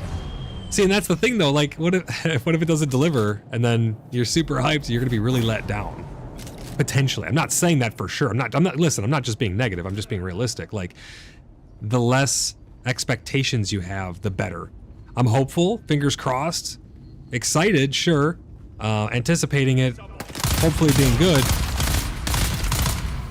but if you put all your eggs in one basket, you're more likely to be upset. I'm looking forward to it, though. I want to test all the new combat and stuff. I want to see the new spells are what I'm most excited about, to be honest. Those look really, really good. Churches. What about the churches? Because they have the churches in the game right now. Did they say that those are being populated? Because I can't remember if those are being populated or not. Right now we have those new looking churches. We actually visited them and stuff, and I think I showed off some content of them when we were getting teasers. But are those actually being populated? And what in terms of the Inquisition stuff are you looking forward to?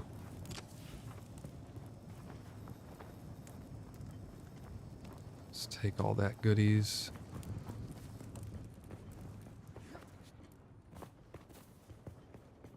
Nice. Okay, let's wrap around. We'll go get our bike and we'll report back to Gavari.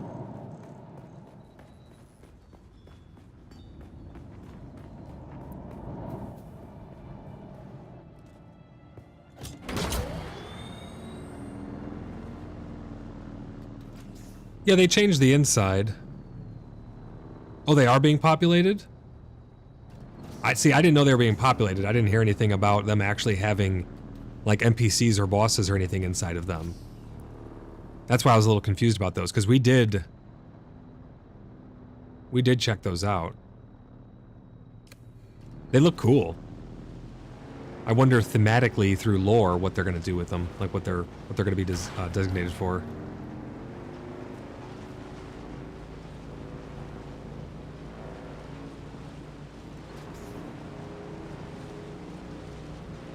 What the hell? Why did it just get dark all of a sudden? Did you see that? That was weird. There's no storm as far as I can tell. We're in danger territory. We gotta get across this desert. I thought the castles were coming, or did I read that wrong? What castles? Not the baronies.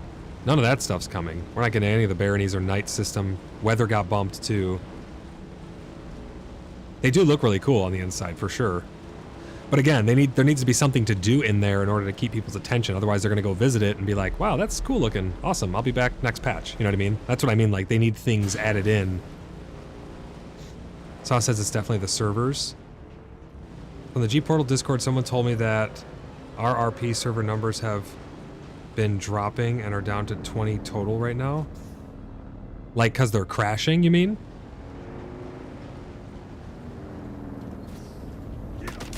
Oh shit, being shot at.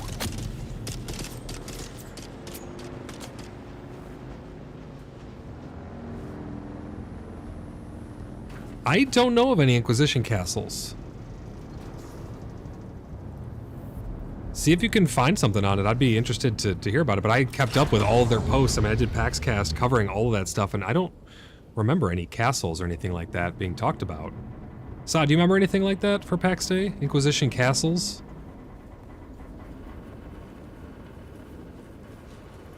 What do I need to get from here? Holtzman amplifier. I gotta find a Holtzman amplifier.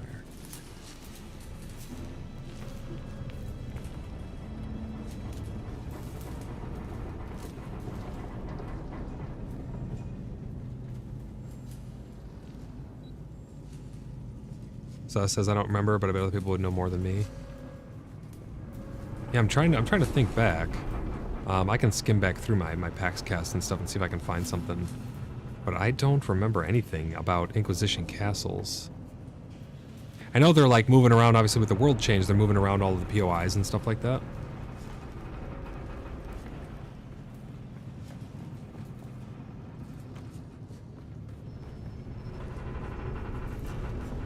Somewhere in here is the thing we need.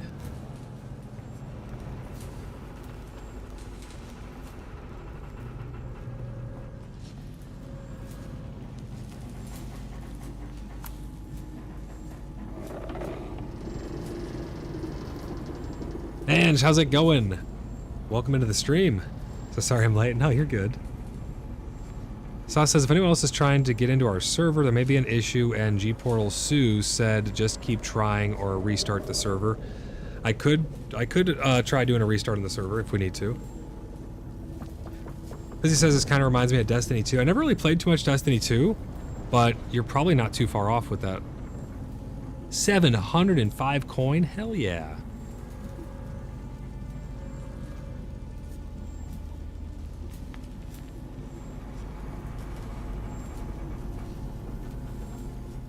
I mean, I can the restarts don't take that long if we need to get people in.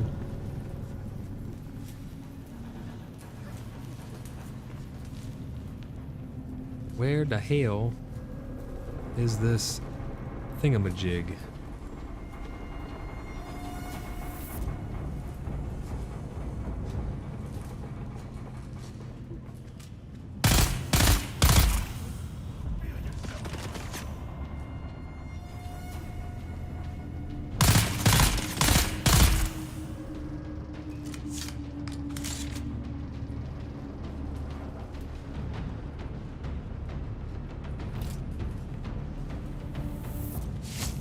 I'll take your blood, thank you very much.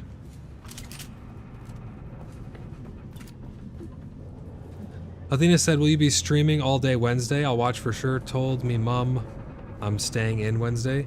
Yeah, I'll be streaming PAX Day on Wednesday.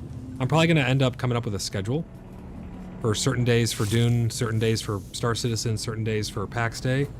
That's probably what I'll do, is make a streaming schedule and try to stick to it, but I'm pretty terrible at that stuff because I just go with the wind nowadays.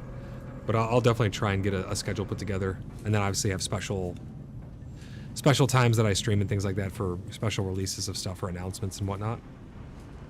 But I'll definitely be.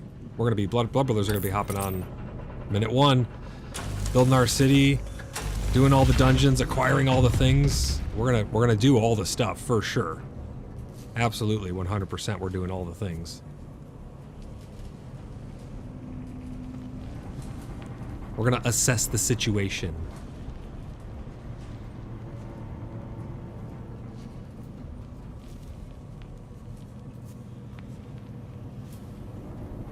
Ange says, finally, I mean, what a great idea. Oh, for the schedule? It's just hard for me to stick to schedules. So, I mean, however much of a great idea it is, it means nothing if I don't stick to it. And I don't really have a set schedule for most things.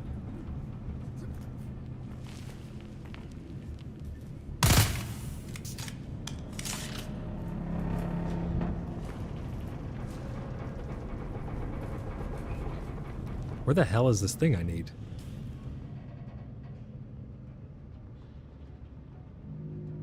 Holtzman amplifier. Shows that it's on this side. Steven says, mainframe, the number of forts and ruins have been increased both in the home valleys and in the wildlands, so you can expect increased density overall. Yeah, but I mean, that doesn't really say anything about castles per se. It's the same forts and ruins and stuff that we currently have. The ruined environments and the tiny little camps and things like that. It's those same ones. They're not adding anything new in terms of the actual POIs, as far as I know. They have, at least they haven't said anything. There's no confirmation or anything like that. But yeah, I covered the whole Q&A. I remember that post, but I think they're just talking about with the new map coming, they're going to be redistributing and plotting out where everything is on the maps. So all of the POIs and stuff are going to have been shifted around. Yes, the NPC sites. Absolutely. But it's not any new ones, though. It's the same NPC camps filled with the same NPCs.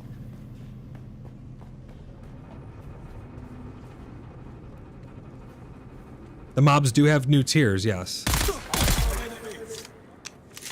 With the elite ones. But again, we kind of have something similar to that already. Where's this guy at? See, these AI are pretty good. They flank you and stuff. We kind of already have that with the bosses in the dungeons, you know, because you go in, you fight a boss in a dungeon, they're kind of already an elite mob. They just have more health and deal more damage. I think that's what these mobs are going to be. They're just going to be the same versions. They're just going to be different difficulties. So their health and their damage and their armor and resistances and all that stuff is going to scale according to their tier. But again, it's the same mobs with the same combat mechanisms and things, as far as we know. They haven't told us anything otherwise.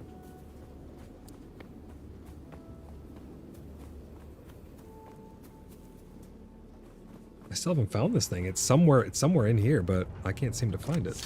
I'm trying to track it down.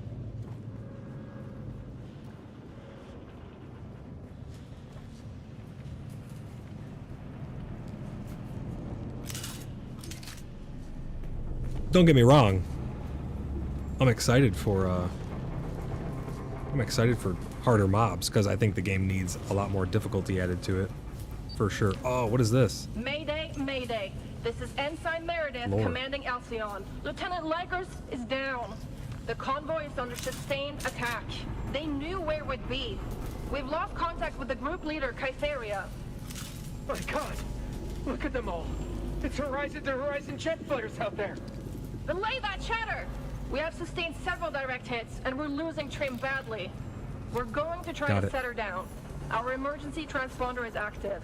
Godspeed, everyone. I found it. Hell yeah, let's get out of here.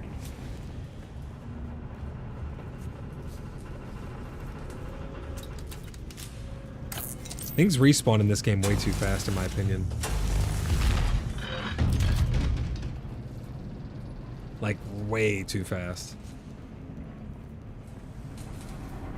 Steven says, I live in hope that they have just not told us everything, bud.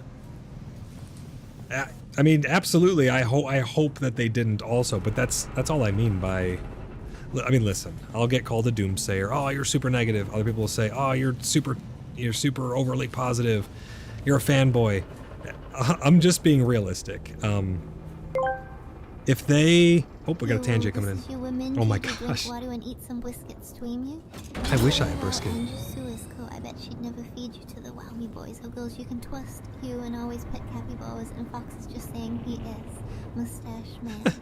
Yeah. Mustache man. Oh my gosh, it was super breathy at the end. What the heck?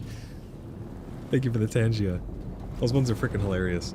But no, Steven, what I'm saying is just that if we don't know about something, we can theory craft about it all day long. We can talk about it and be like, oh, it'd be like in this game, it'd be really cool to have new zones and like, you know, they're talking about a frozen land coming in. We can theory craft on what all of that means and stuff, but I'm being realistic as to what the patch will have, and I'm being hopeful that there's enough there to keep people interested, if that makes sense. If you have high expectations and then you go into something and the reality is that it's less than what your expectations were, you're going to be upset, you know? So it's better to do it the other way around. Theory craft, be hopeful, but don't have those expectations, and then you'll never really be let down, you know? The glass is half full, Void. I mean, again, I don't really know how else to say it. I mean, I'm not going to be overly positive about something and be like, oh my god, it's going to be amazing, we're going to get all this, that, and the other. We can theory craft about that and be excited about the possibility of those things or the things that we'd like to see brought into a game. But if we're like, hey, we're going to get castles and, oh, it'd be cool if this, that, and the other, and we're expecting those things to happen, we're going to be very disappointed in the end. That's all I'm saying. I don't want to be disappointed in the end. I think it's better to be realistic and have realistic expectations on things. And I also look at patterns. I look at the history of things, and if you look at the history of mainframes delivering on content, it's pretty bad. Their delivering on content has been pretty abysmal. I mean, what have we gotten over the past however many months? And this isn't just me being negative. If stating facts means that it's negativity, listen, I'm not here to blow smoke up anyone's bum, you know? I'm here to tell the facts, the cold, hard facts and the truth on things. We haven't really gotten that much in terms of content added into PAX Day. This content patch that we're getting is 6 months in the making, so is it going to have a lot of stuff in it? Absolutely. I think it's going to have great crafting changes, and I think it's going to have great implications on our effects in combat. It's going to greatly change the way that we hold threat, the way that we heal. We're actually getting real healing. All of that stuff is very real and very tangible, and I'm very excited to get my hands on those things. But there's a lot of stuff that we still need in the game. There's a lot of things that we don't know if we're gonna get. Steven says, you doomsayer. You kid, but I swear, people say stuff like that, man. You have any criticisms at all, or you have any concerns, people freak out. I mean, hell, I was on the G-Portal Discord just the other day, just simply, oh, want to hear this? This is funny. I asked, hey guys, do we know what the issue is with the servers? I'm just wondering if they've actually narrowed down what the problem actually is. I get absolutely attacked by so many people. Well, it wasn't so many. There was a handful of people who were like, you wouldn't understand it even if they told you anyways. Do you want them to fix it, or do you want them to sit around and talk about what the problem is? Do you want to blah, blah? I'm like, dude, I just want to be kept in the loop. I'm just wondering, what is the issue of the server that costs $160 for a game that was $90 for a lot of people? Like, what is the actual issue with the servers? We'd like to be able to play. Absolutely blasted by so many people. It's crazy. It's absolutely crazy. And that wasn't even for a game. That was just for a server host of a game. Absolutely crazy. So you'd be surprised. The lightest criticisms can get a ton of backlash for some reason. But I'm okay with it at this point. I mean, I will always criticize what needs criticizing. I will always praise what needs praise. And I will always theory craft with you guys and have open, honest dialogue conversations where we can have back and forth. We don't have to agree on everything. I'm absolutely 100% perfectly fine having different points of view on different things, as long as the other person can reciprocate that. As long as everything's done in good faith, that's all I really care about at the end of the day. Saw says, all right, in G-Portal's Discord right now, Sue said our server is being looked at as many people are reporting problems, and I'm watching it. Interesting.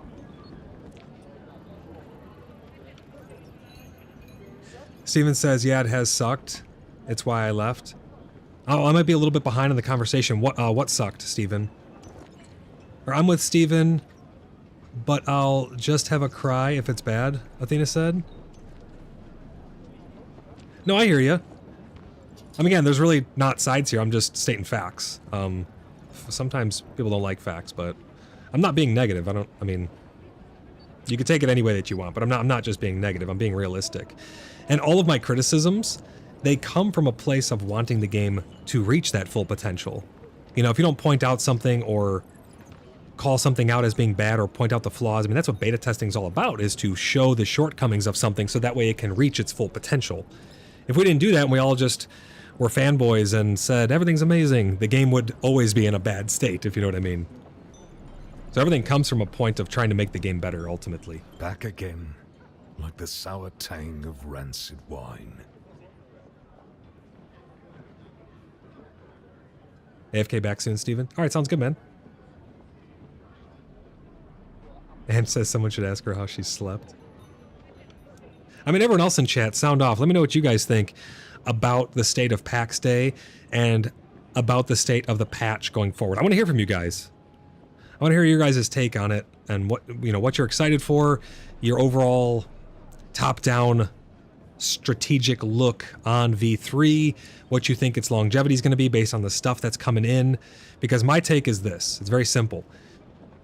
We're getting change to combat, we're getting healing, we're getting some focus spells and stuff like that. Crafting is going to be altered, and we're getting a lot of build pieces. There's going to be other little small tweaks and changes and stuff throughout that as well, obviously. But dungeons are staying the same, bosses are staying the same, not really, existing. No world bosses. The things that we're going to be going out and doing are the same activities. It's changing the way that we're going about doing those activities. Pickle says, sweet but short, don't think it will keep us busy for long. That's my outset assumption of it, is that it will have a lot of really cool stuff in it. I'm super excited about it, don't get me wrong. I mean, I could be completely wrong on that, and we could have a bunch of longevity, but looking at the facts of what's getting added and what's not getting added, that's why I have those assumptions, Fizzy says, have not played in long, just hoping it will last. And see, that's the thing. We all hope it will last, right? But it should not be like some demonized thing to have a realistic outlook on it and a realistic assessment of what's getting added and how long that could potentially last, right? I'm going to tell this guy your vengeance is complete. Because I took out those guys. He's going to teach us some soldier stuff now. To die? Who knows? But the deed is done regardless. Black Pickle says, me too, I could be wrong as ever, but track record is all I can go on. Yeah, track record and the outlook of what they've told us about, right? Let's see here. What did they do to you? Oh, they took me to a bar, got me drunk on spice beer and plied me with samuta. When the battle started, I could barely walk. When they took him out of the battle. So they were your drinking partners? Aye. Killing them changes nothing of who I am. But sour wine and sour vengeance are both to my tastes. Now shut your mouth and let me train you. What the hell?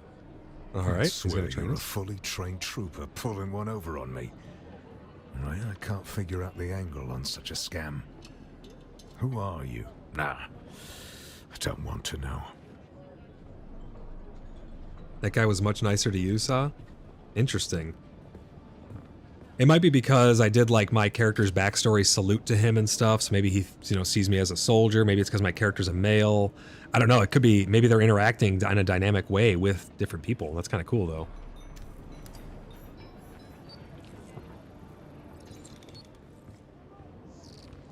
Fizzy says, not hopeful, we'll play with what they give. I'm right there with you.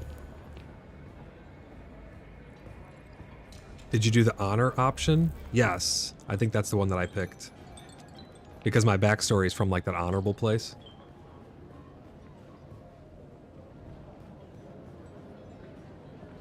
You guys are so far ahead of me. I only did 2 quests since I logged on. I went and did the 1 dungeon and I just killed all those guys.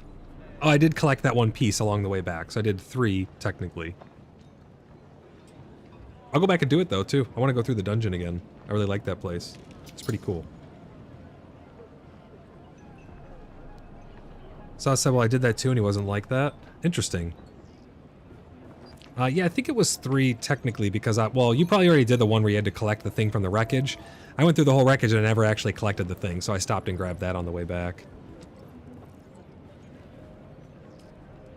Oh wow, look at all these quests now.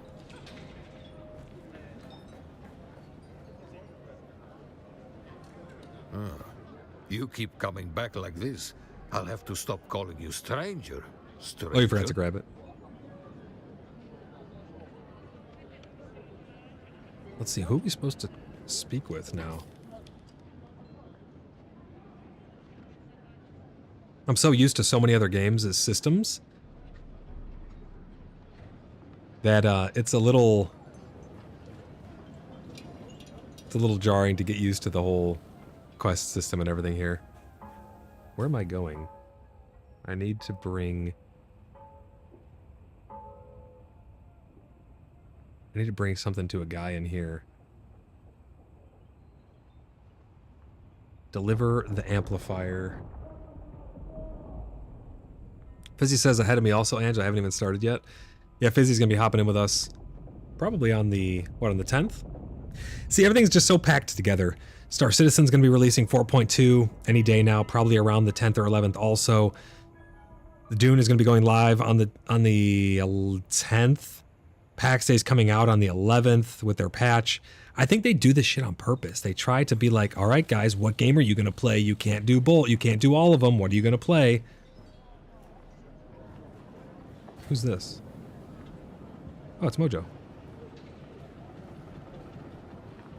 There's someone I'm supposed to bring this to. I can't really tell who they are, though.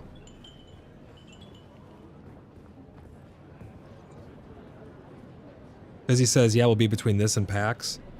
I think that's what I'm thinking, too. I'm going to be going between this and PAX, and I'm going to be doing Star Citizen in between when it's stable and has patches that I want to test out.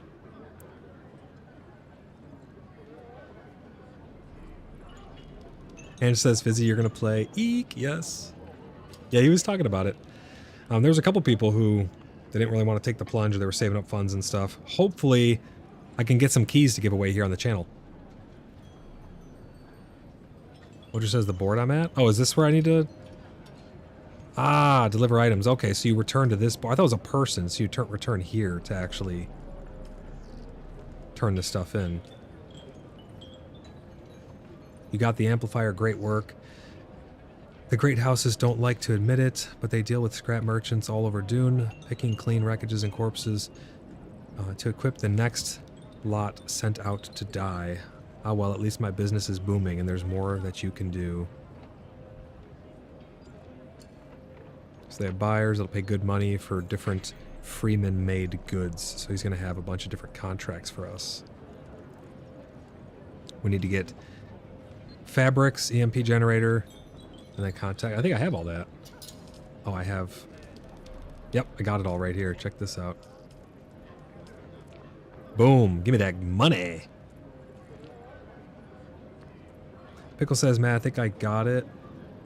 Did the $2,500 flight to that village. Now I can't log in. Oh, you're screwed now too. Yeah, because that transfers you over to a different server, I think. That's one of the shared spaces, so our server is not able to properly transfer you over. So now you're stuck in limbo. Damn, dude.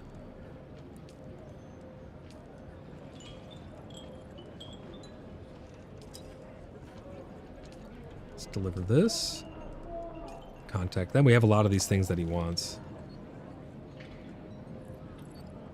I need a few components to restore sandbike. I think we probably have that stuff too. Nope, we do not. What other quests do we have here?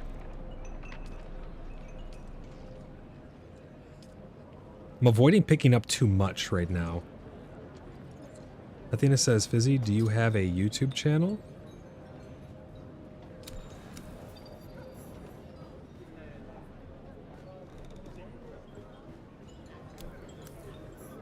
Let's sell some stuff to this guy. You keep coming back like this, I'll have to stop calling you stranger.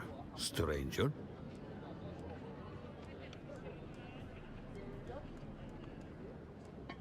We have to use our survey probe in the next area. I guess there's really nothing worth selling, to be honest.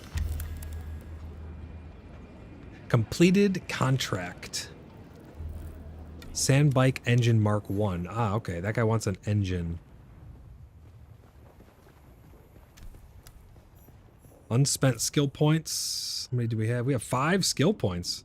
And now we have the trooper tier skill tree unlocked. Anti-gravity field. Ranged damage. We'll put a point into that.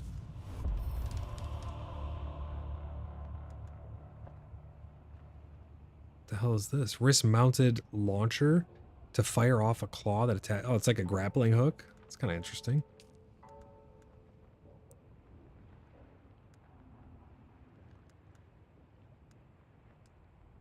I wonder if you can reset any of these.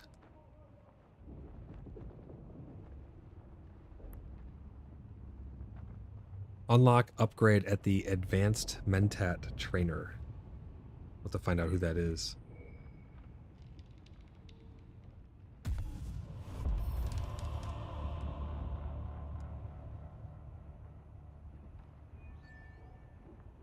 Decoy. Use a miniature projector to project a near-perfect image of yourself onto the battlefield. Triggering it again will force the projection to move forward, fooling enemies into attacking. I gotta mess around with that. That sounds pretty cool.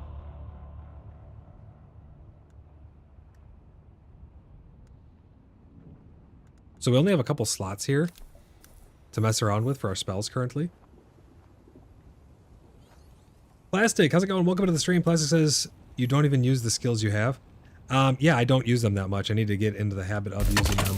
But a lot of them are passives. Like in here, if you look, this is durability loss reduction. This is ranged damage increase. So not all of them are activatable.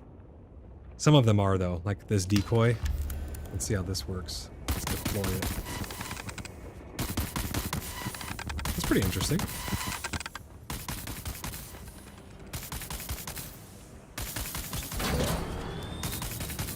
I haven't really had a need to use my abilities, to be honest. It's been pretty easy. Hopefully it gets more difficult, because I've just absolutely obliterated anything that's really come our way. Yeah, no one can log in at the moment, FYI. Damn. We'll see if it recovers over the next little bit. Otherwise, I'll tell the server that I'm going to force a restart. There's a bunch of people on right now, I think.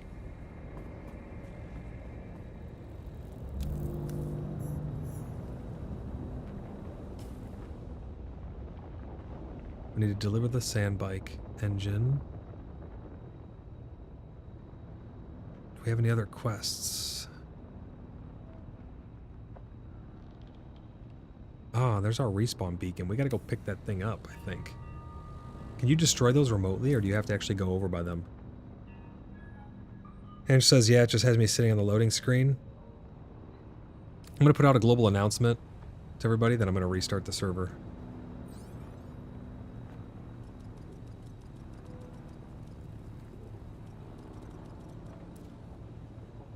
Put out a in global, let them know that we're going to do a server restart and get to a safe spot, and we'll give them a couple minutes and then we'll do the restart.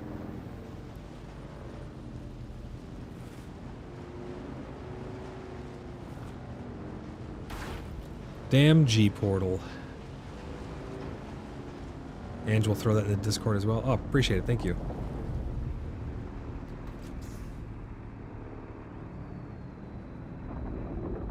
Sauce says, in G-Portal, they also said to wait 15 minutes to restart the server. When was that? When did they say that? Oh, after turning it off, wait 15 minutes? What the hell? That's crazy.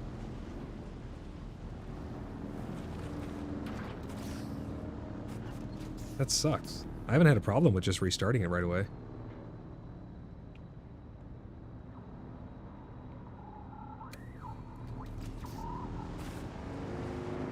In fact, I just hit the restart button and it seems to work normally.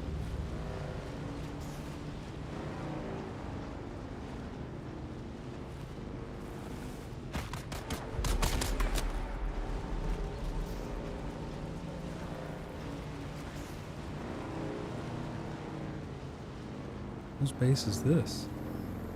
Oh, I think it's Pickles. Yeah, it's Pickles' garage. Check that out. We need to figure out how we actually repair. We can refuel. We need to figure out how to repair our vehicle. Oh, there is a passenger seat, Athena, right there. You can hop in the back.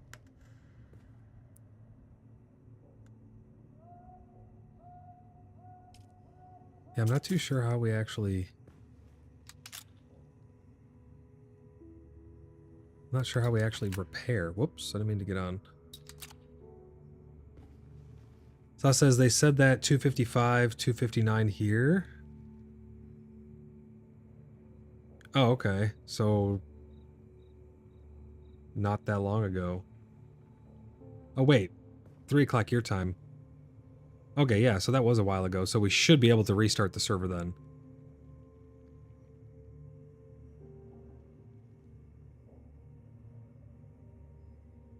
So it says Sue is saying more worlds will be being fixed every 20 minutes. So do we just wait or do we restart it? Badger Zeus, how's it going? Just tuning in now. How is it so far? It's great. Well, the servers are trash, but that's the G Portal private servers because we have our own private server. The private servers from G Portal are absolute garbage, but the game itself is awesome. This has been a lot of fun. We've hardly even gotten into it because of the delays and stuff with our G Portal server, but it has been a lot of fun. It's got a lot of really cool systems to it.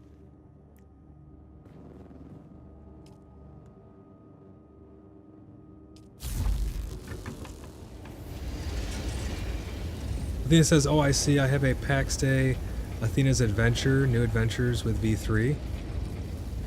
Oh, on your channel? That's cool. Pickle says, keep streaming, bro. I mean, either way, I'm going to keep streaming. I could just chat with people while the server restarted. It doesn't take that long. Maybe you should stream until it gets fixed. You may not be able to get back in if it's not fixed. I mean, that's a good point. If the servers don't restart, that would be a big bummer. But yeah, Badger, it's been pretty damn good, to be honest. I need to figure out how I repair my sand bike.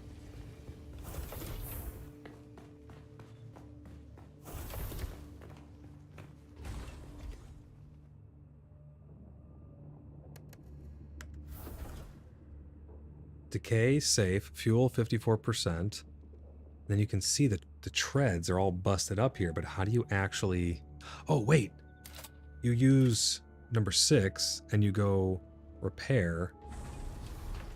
Cannot be repaired any further. Let me see. It says out of ammo. What is the ammo for this thing, I wonder?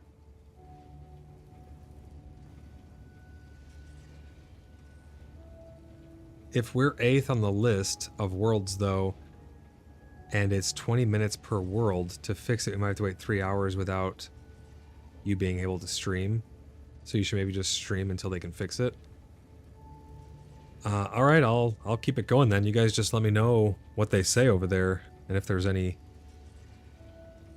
fix. I don't know what ammo I'm supposed to use to repair this thing. Let's go check the fabricator and see if there's something we need to make.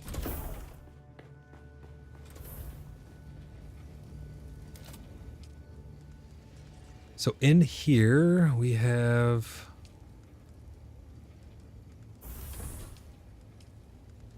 Oh wait, that guy wanted an engine too, right? Let me see. I think he wants the sand bike. Engine Mark 1? Yep, we'll bring that to him as well. Binoculars, cutting tool, improved blood extract. I need one of these because mine broke.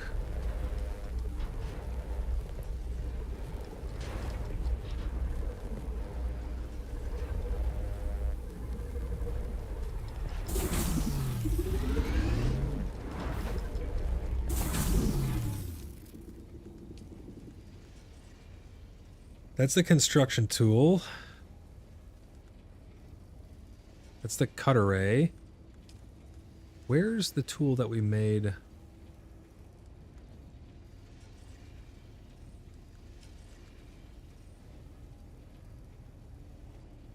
Fizzy says, don't drink, but we'll take Mountain Dew. And says, I'm going to start a party in Discord passing around the beer.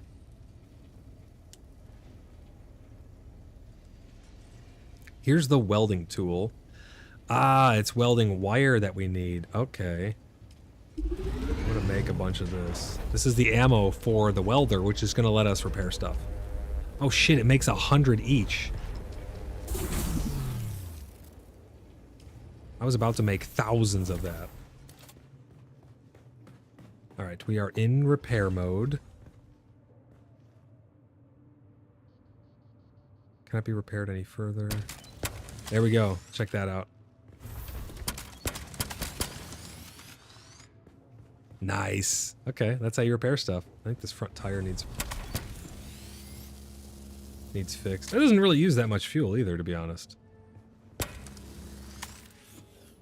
That's a nice system. That works pretty well.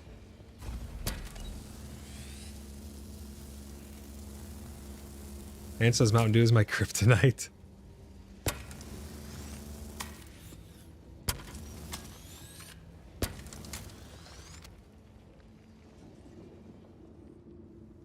It looks like the things that you repair, they get healed over time, maybe? Or do they have lifetime durability? Because that red part on there, I'm not sure what that is.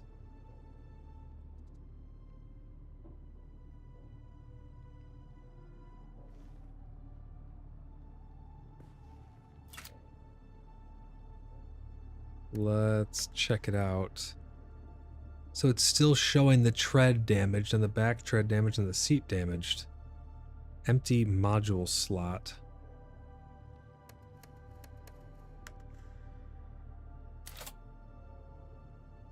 Most likely lifetime durability, plastic says. Could be.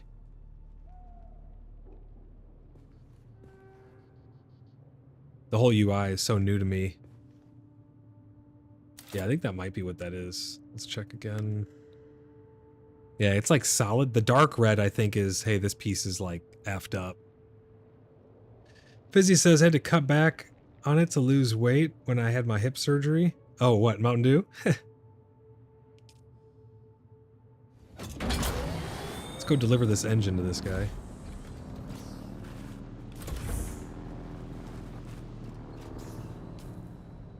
So we're going to head right around to the right. Yep, right up there.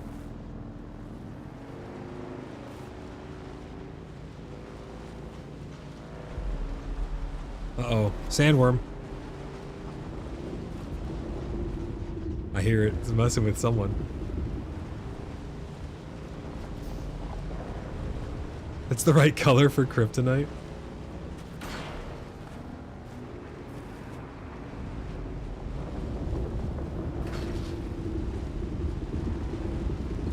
Dude, the ever-looming threat of the sandworm is just so freaking creepy.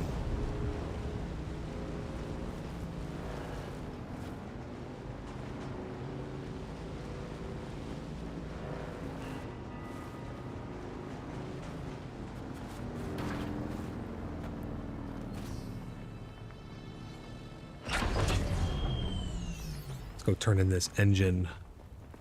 Bike building. Deliver the Sand Bike Engine Mark 1.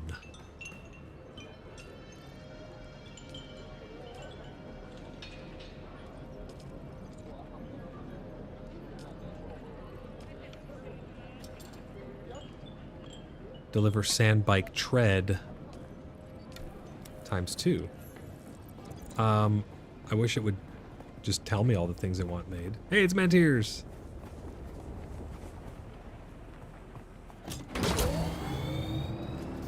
Dude, I love the I love that we're on a private server. It's so fun. V-Rising was a ton of fun on the private server as well. Still is. I love V-Rising so much, man. That's another game. If they can get an end game loop in there, it will have so much replayability.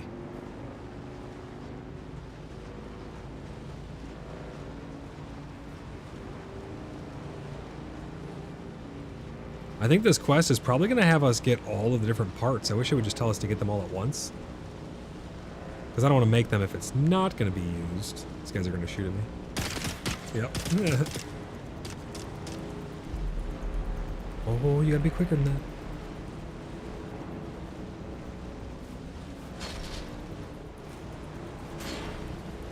Is that an NPC?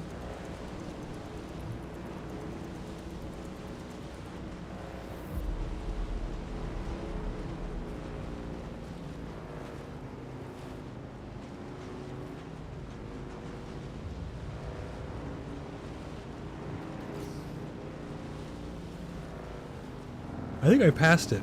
Hold on. Oh yeah, I definitely did. You know what I just thought of that I find funny? Funcom has made 2, like, deserty games. Now I know Conan Exiles has some other environments also, but Dune Awakening, Conan Exiles, they're like prominently deserts.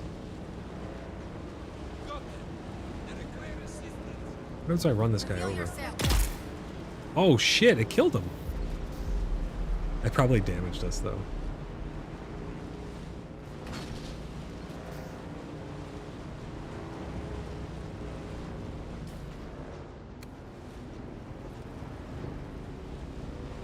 And says it's just so good. When I used to have...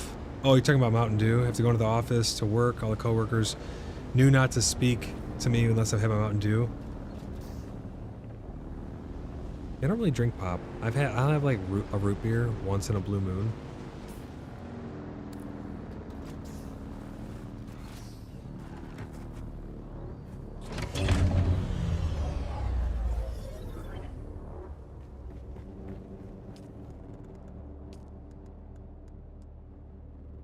We need 2 treads.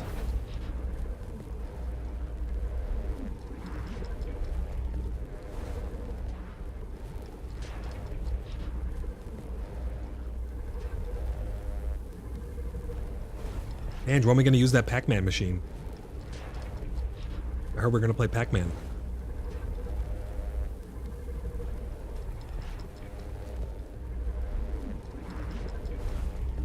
Do I need anything else made while I'm in here?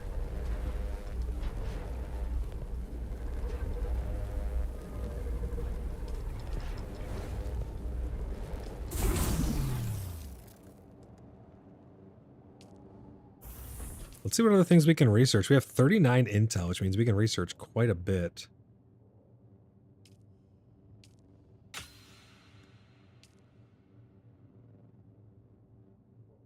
Water cistern. Fragile container for storing water. That can be utilized. Operation of multiple bases. Production units. Place close to the sub-fief console with the construction tool. Interesting.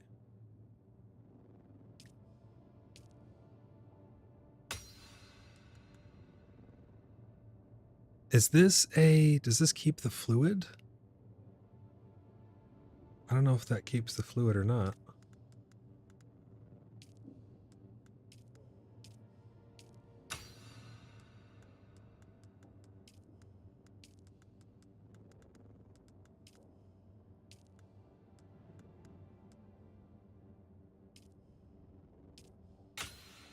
Just gonna unlock a bunch of stuff in here. So point this tool at an existing base to store a blueprint copy. Use it again to place a projection of the saved base at a different location. That's freaking cool, man. It's a base replicator. Recycler. Power pack. Wait, a glow tube? Can be used to light up dark places. That's pretty neat.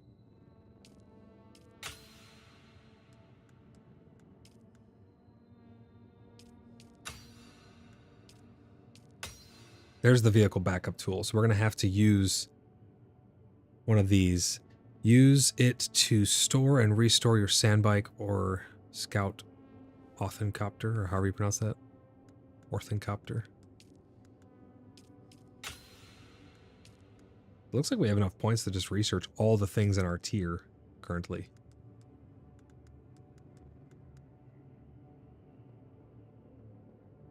You're a glow tube? You're welcome.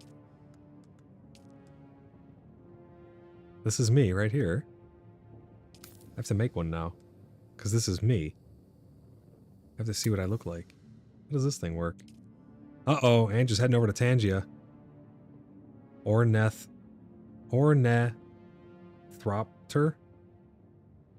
Ornithopter?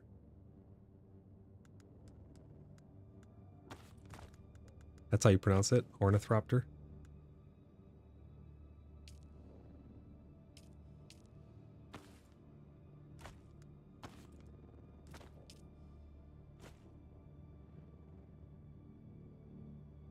Ornithopter. Oh, there's no R. Ornithopter. Interesting. There's a lot of stuff in this game that's pronounced crazy, and I'm like, I don't know if I'll ever be able to pronounce that. Number 8. Oh, wow, check that out. Can you throw this thing? No, it looks like you just hold it. That's pretty cool, though. Can you imagine that in a dark cave? I'll have to go check that down in the dungeon. Okay, we got quite a bit of coin now. We got a lot of stuff in our inventory.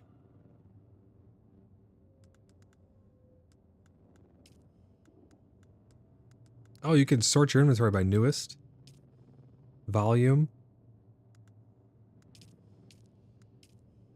alphabetical, unsorted. That's cool. That's a really nice feature. That's what I mean. There's just so many features in the game. Like, there's all the things that you'd expect from an MMO. Got a bunch of schematics we'll learn. Jaxum, how's it going, man? Jaxum says, hello, everyone. How's the game going? The game is going good. The servers are not going so good. Servers are struggling. Those G-Portal servers are just on fire, man.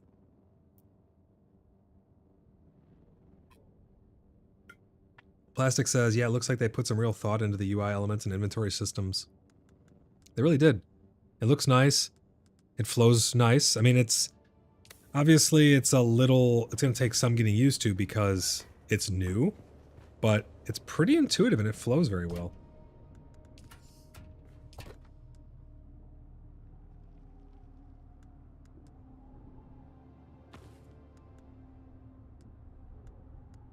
You can sort these also.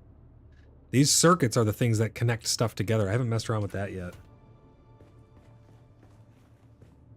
Jackson says, dang it, you would think they would have gotten it figured out with the servers. It's only G-Portal, though. It's not the actual game servers or anything to do with the game itself, as far as I can tell. It's just G-Portal. All G-Portal servers are just taking the shit.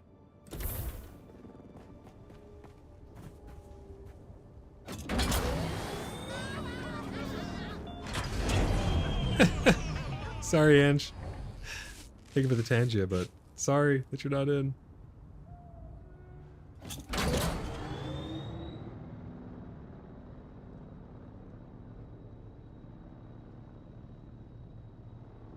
That was a good one.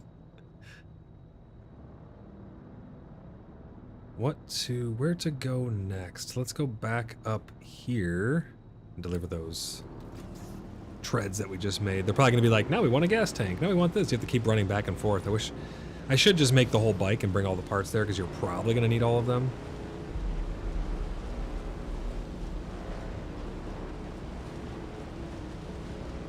Ya says everyone must be excited about the update finally announced from PAX. We were just talking about that, actually. Yeah, I mean, I think all of us are excited. What in the hell was that? Oh, it's a freaking sandworm moving underneath. Right underneath me. Is that bugged? What in the hell? That was crazy. Hopefully it didn't mess up my bike too much. We were actually just talking about that, yeah. We're all pretty excited. I have concerns about longevity of stuff. Oh yeah. I have to talk over this because I don't know if it's going to be copywritten. They love to copyright shit like that. We were chatting about the things that we're most excited about, yeah. I'm hoping that it's going to have some longevity to it, and it's not just going to be like another 1 month and done type deal.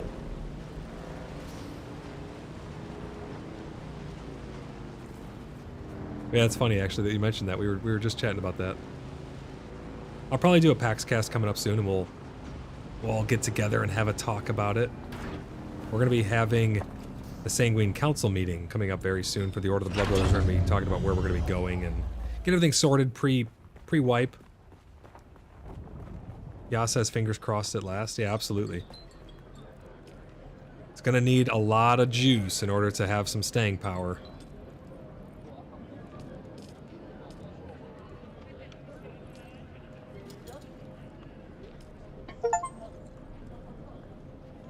Scrap Mongrel, or Mongol. I just got a achievement.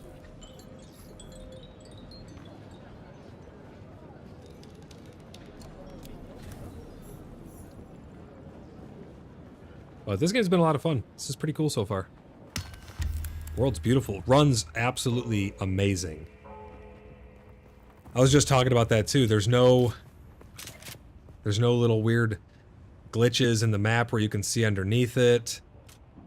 There's no weird rubber banding when you cross a border or getting disconnected. And this uses Unreal Engine as well. And I'm locked at like 144 frames per second on Ultra. And it looks absolutely stunning. So it can be done. It's a wake-up call that it absolutely can be done by PAX Day if they put in the work.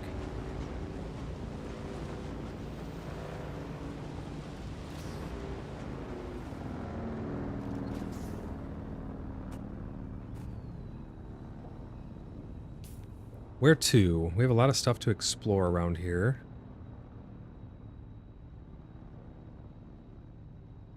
The map's pretty big. I mean, this is just the tiny portion that we've unlocked so far. We have to cross this gap here. And look at all of this we have to explore. There's a shit ton.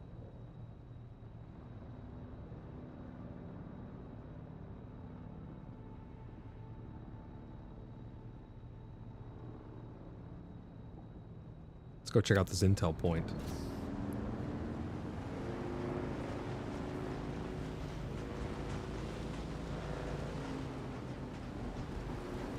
But yes, yeah, definitely fingers crossed that it will last. I'm right there with you guys. I wonder if we can fly off this edge. Yeah, sure can. Didn't even really take that much damage, to be honest. The hell was that? There's some crazy shit that happens in this game.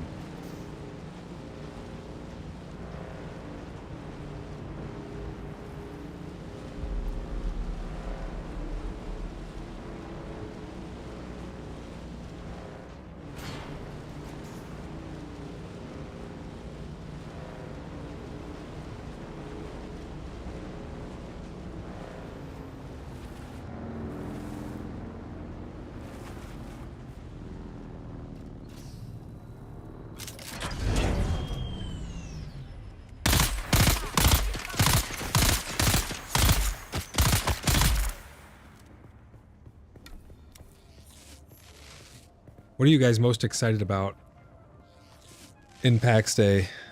What are you most excited about that's being added in? And if you're playing Dune, what are you most excited about to explore in Dune? I can't wait to hit up the next zone. I'm really looking forward to seeing what that's going to be all about.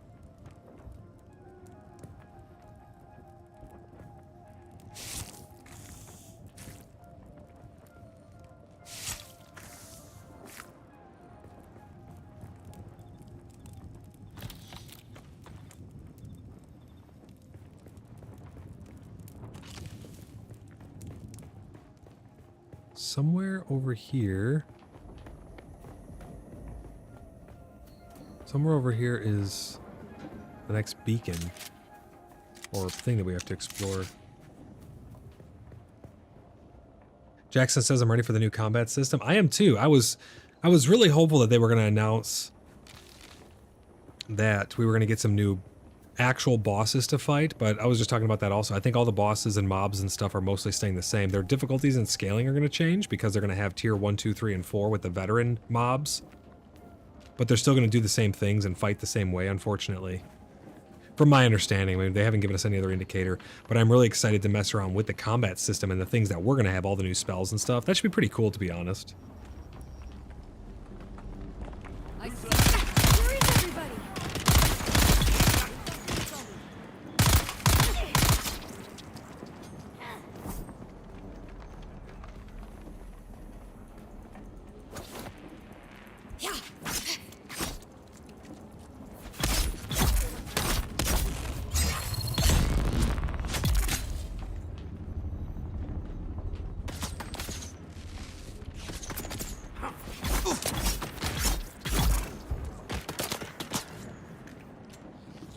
This combat is pretty fluid. There's only a couple things that are a little janky about it sometimes, the animations and stuff, but it's pretty damn good. And the AI, they're smart. They don't just try to line of sight. Like if I come down here, they'll peek a little bit, but they're not going to close the gap because they have guns. They take really good positions.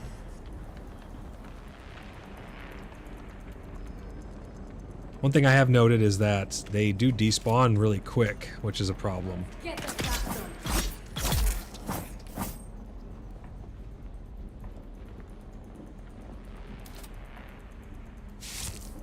Because you need to be able to extract their blood.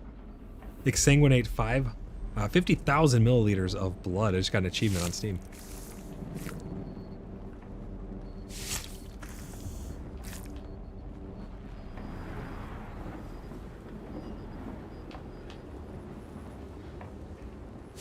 Yeah, they respawn and despawn way too fast, in my opinion.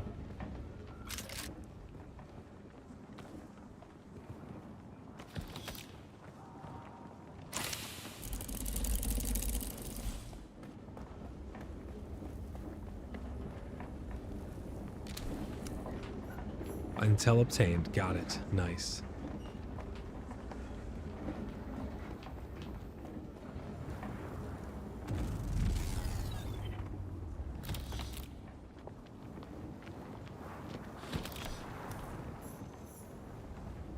Oh, there's contracts hidden around the map, too. Pretty interesting. Steven says, I'm looking forward to seeing what they're changed with the crafting system.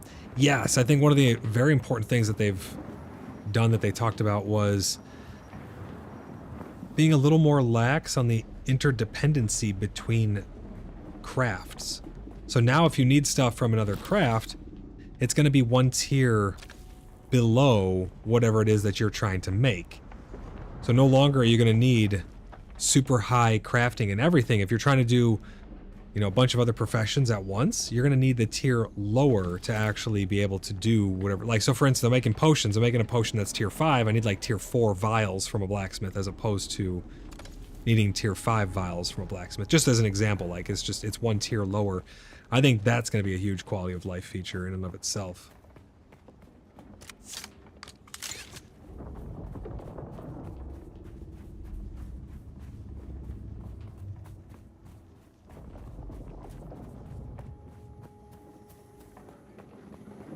It should be pretty exciting, too, to have all of the items completely redone.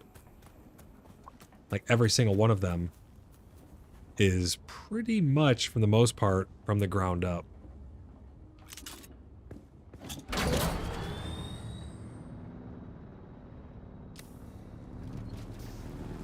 Let's go get this other intel.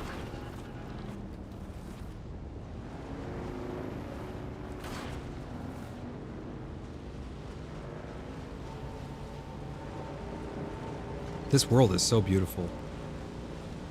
Unreal Engine definitely makes nice looking games, that's for sure. I hope that with the next patch of PAX it's more fluid and smooth. Because on here, I mean, I'm locked at 144 FPS. It runs exceptionally well.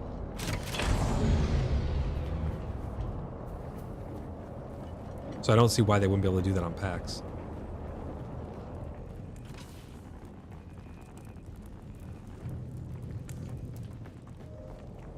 I see someone. Identify yourself.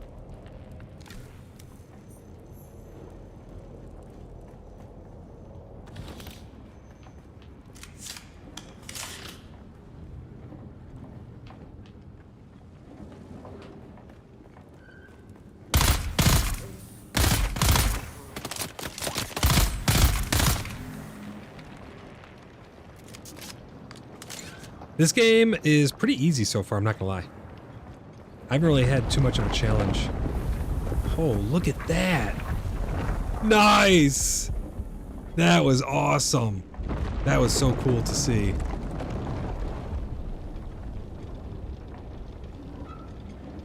Holy crap, dude.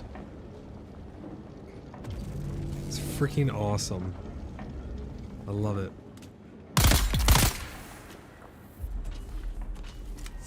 Yeah, the combat hasn't been too difficult, to be honest. I don't think I've even actually died. At all, to anything. I say that, now I'll get eaten by a sandworm.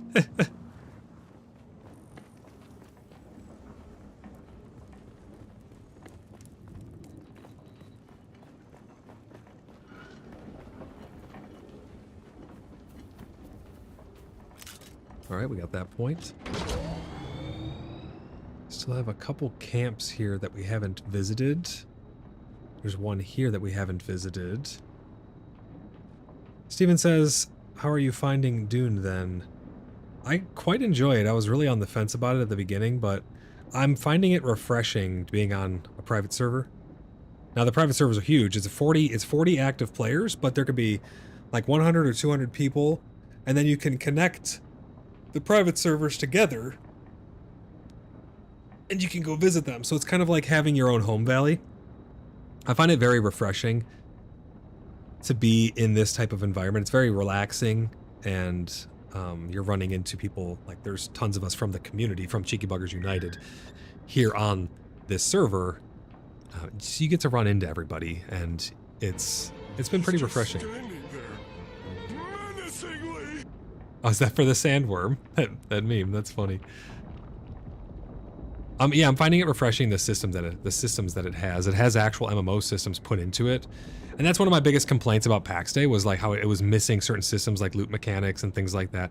On here, a lot of those things are alleviated. You have a lot of systems that make the game just a lot more enjoyable. They make it flow a lot easier. But I've been enjoying it so far. It's been a very good experience. I'm concerned about the end game. Look at that thing. That's menacing. But yeah, I'm really concerned about the end game. I'm wondering what the end game loop is going to be like, because this is a live service game. It's much different in a game like V Rising, where you just spool up a server or play co-op with your friends and you go through the experience. I'm worried about the end game. Steven says, yeah, I've noticed you do not seem to be struggling.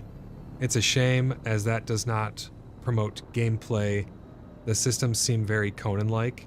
I haven't played Conan in a long time, but I would imagine they would feel a lot like Conan, considering it's the same company, same style of game, even. I really wish that it kind of wasn't a live service game, if I'm being honest. What the hell? Somebody built the wall here?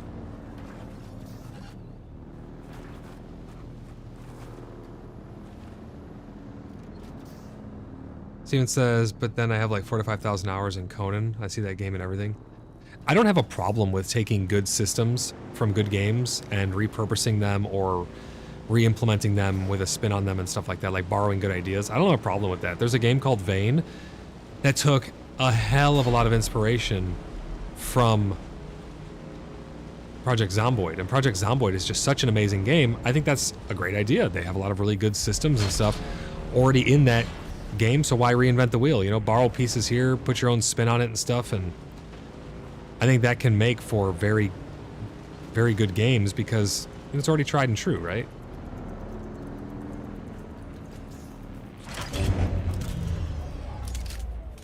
Is that an NPC?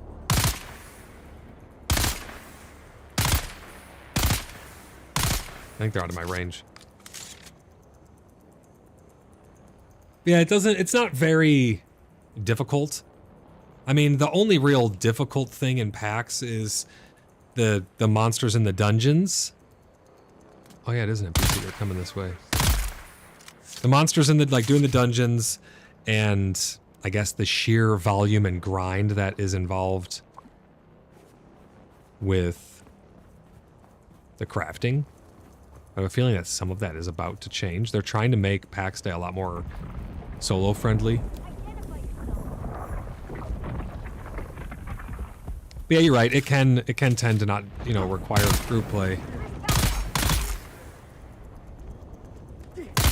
Oh shit, need my knife.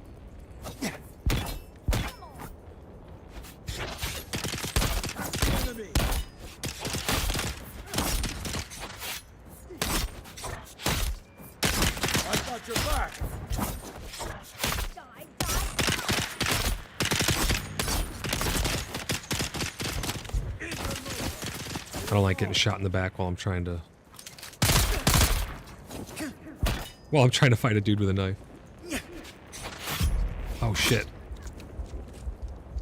See, in situations like this, you can retreat pretty easily. Get behind a rock. Oh, maybe not. Let's see. I should be able to get away and then just use a bandage around a corner. Those shield guys are the hardest ones that I've ever fought. Everything else is pretty not too difficult in comparison. I wonder what happens if I go up here. Can they get up here? Oh shit, they just start shooting you in the ass. But, I mean, you can kind of cheese them, as you can see. You can just hop up on things. I haven't really been in this situation before because I haven't had that many dudes shooting at me, but yeah, I haven't died yet, so I've never even gotten to see how the respawn beacons actually work. Where'd that guy go? Did he teleport reset? Oh no, he's right here. Weapon empty.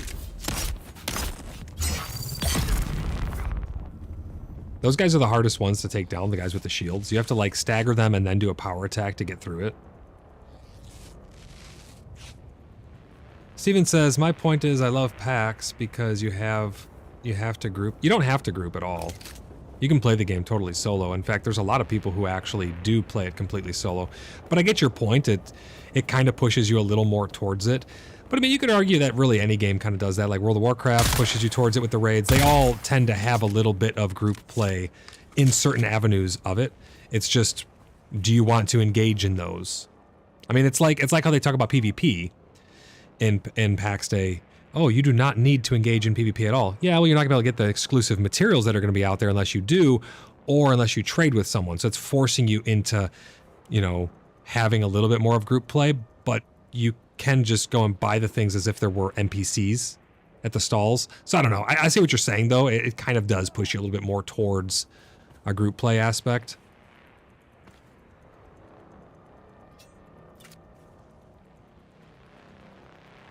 Oh, I don't have any containers. I'm full up. Yeah, the shield guys are the ones that will give you the biggest trouble. I mean, these dudes, you just pop them in the head, no big deal. As soon as you get one of those shield assholes on you, it's a different story, though. Oh, there's the intel right under there.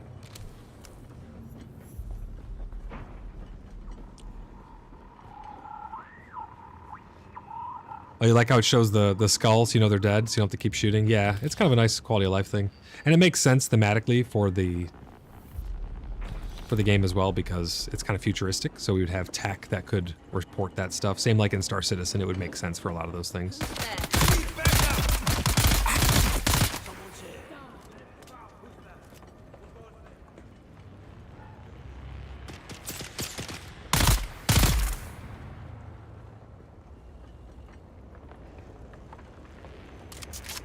Oh, gotta reload.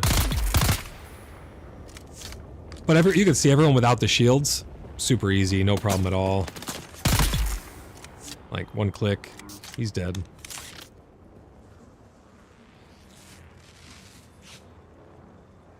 The rest of Steven's response was, and I enjoy the style. I enjoy that style of play. Remind me of the old EQ days. Yeah, I definitely love group play. To me or Sharky at Griffin's Reach trade post, but be warned, you won't be able to pull anything over on him. He used to be a scav himself. And don't try lifting anything from the trade post either. Sharky's brute bodyguard Eeyore will drop you before you even make it to the door. Interesting. I love group play though. I mean, obviously I do because in PAX Day I don't just play alone. You know, you got Blood Brothers, 250 members, big clan, running all kinds of dungeons and stuff. It's great to do things in that game together. Dune, the guilds are limited to 32 players. I've yet to see really what the group gameplay is going to be like though for this game. Because you don't really need anyone to go into the dungeons with you or anything. But maybe that's the point. Maybe they're not trying to force people into gameplay where you need to do it in groups and make the choice. I do like that about World of Warcraft. You can choose to bring more people into dungeons and raids and whatnot. It'll like scale with you, which is pretty nice.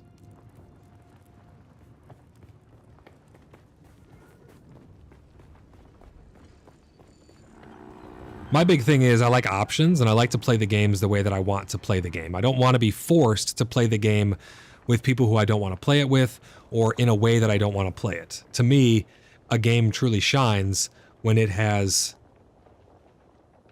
more avenues for people to be able to engage in the game the way that they want to. And that's why I like private servers. It's like on V-Rising.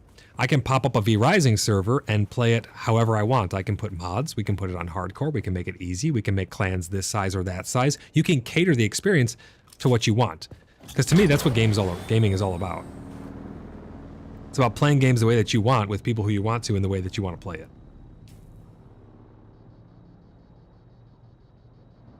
Like on here, having this home valley with just us, super nice. Really, really nice.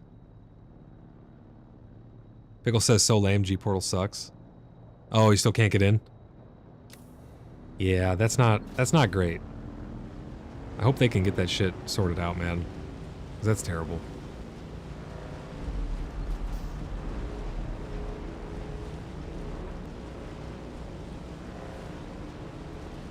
Steven says, that's my point, mate. It's an MMO and you play by yourself. I mean, you could do that in PAX Day, though, too. That's the thing. That was my point, was that you can just hop in PAX Day and be like, all right, yep, I'm going to just... I mean, I know a lot of people who actually just play by themselves. I mean, people in our clan, even, they'll show up in town every now and then for, like, events and stuff, but they can just go live in the woods, be a hermit, and they just work on their crafts, and they don't have to see anybody or do anything, so they can play the way that they want to, kind of in that regard.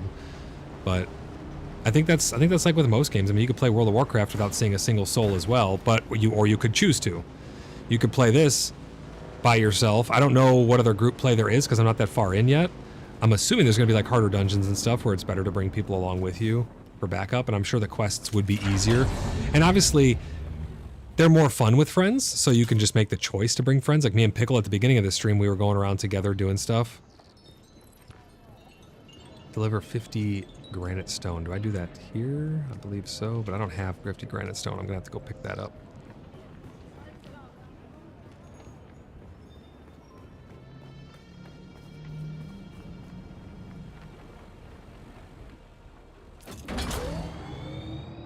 I'm holding off on doing the next big quest to go to the next area because I want to get this completion up higher, and we're gonna go, once everyone else can get in, we're gonna go run this dungeon here.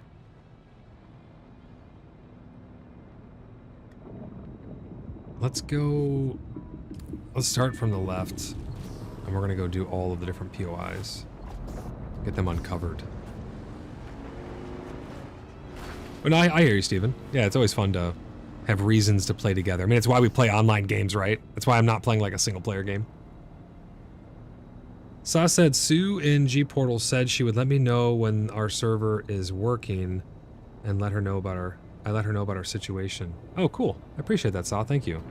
Yeah, let me know when you want me to restart it or whatever it may be. Because I want you guys to be able to get in too. So I want to be able to restart it if we need to, so everyone else can join. But I don't want to restart it and then it not let you join on top of it, so now none of us can get in. Like, that would not be good. Sue loves Saw. Steven says, just over an hour before we find out about Arc Raiders. Is that a new game? Is that on Steam? Let me look that up really quick. I love checking out new games and stuff and seeing what's coming out. ARC Raiders. Yep, Arc Raiders. Here it is. Oh, it's on my wish list. What is this? Arc Raiders is an upcoming multiplayer extraction adventure set in a lethal future Earth, ravaged by a mysterious mechanized threat known as Arc. I'm going to request access to that. I sent in my request for it. This comes out in a couple hours? Like is there a demo coming out or something? I'll definitely give this a stream. This looks pretty cool. Thanks for the heads up, Steven. Do we know if this is it coming out or there's getting more info on it in a couple hours, or what's going on with that? Or just about an hour, you said?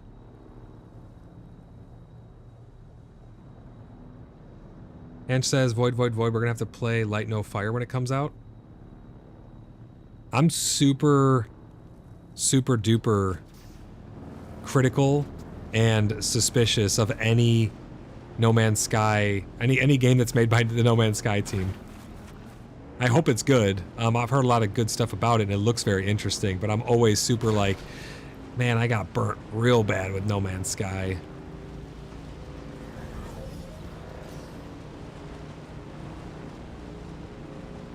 On Games Fest, they put out a hidden timer, bud, counting down. Where's the hidden timer? Where's that timer at? I'd like to get in on that. That sounds cool. Could be open beta, could be full release. Oh hell yeah. Well, keep me in the loop, man. Yeah, I want to check that out.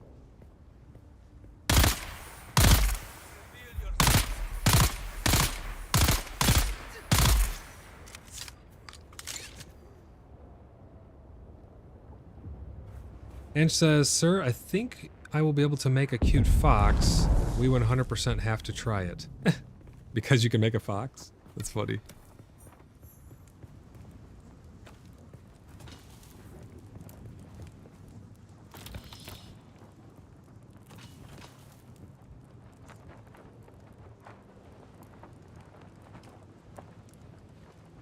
Oh yeah, we need granite, so we should be picking that stuff up. Deadbird says on Game Fest. Oh, Arc Raiders beta was awesome. Waiting on their announcement on Games Fest. So Games Fest is going on right now. Guys, we got a Tangia dungeon fired up. Get in there, get some free vouchers and things to redeem here on the channel.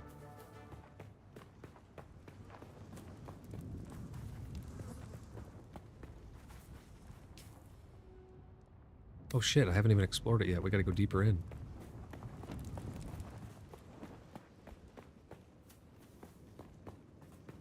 There she is.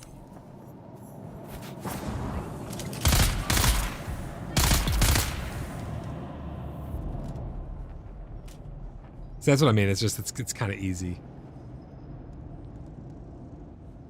Just walk in, pop them. Maybe I'm supposed to have moved on from this zone already, though, with the gear that I have. I'm not sure.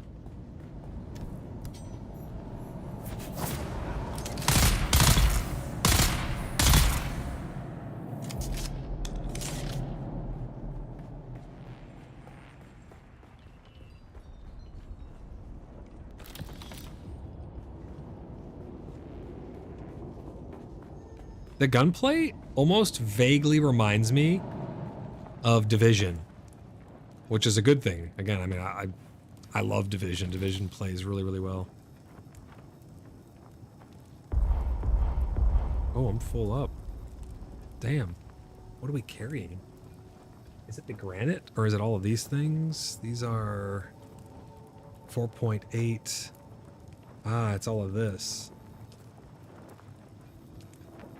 I'm gonna drop half of this.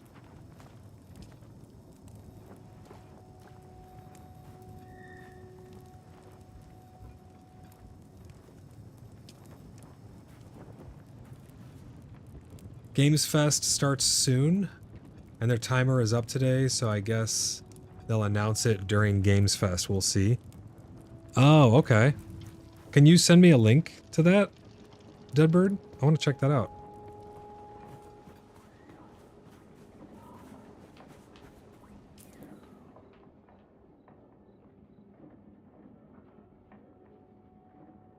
Gotta go down here next.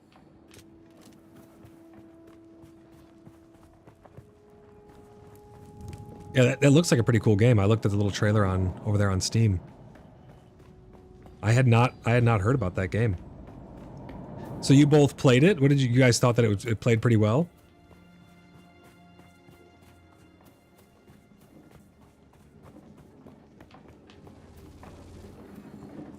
Where the hell did I park my bike? Oh, it's over there.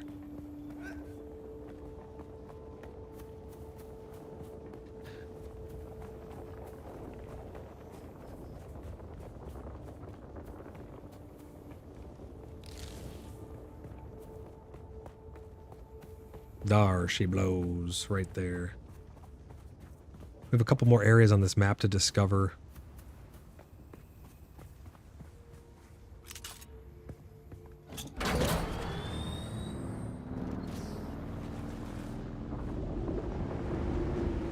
I kind of like how this bike is not just overly fast. If it was much faster than this, it would be kind of jarring, and it would take away the sense of danger that you feel from the sandworm. Like if you could just outrun it. But you can't outrun it on this thing. It said nothing's faster than it.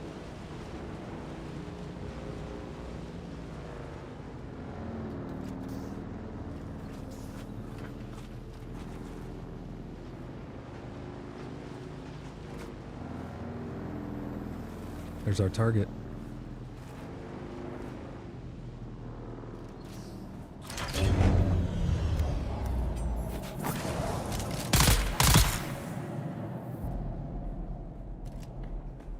Headshot.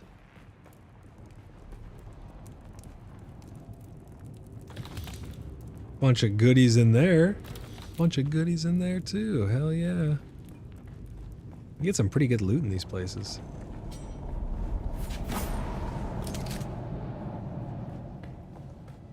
I wonder how much moisture these caves really hold in, and how do they get that membrane over the doors?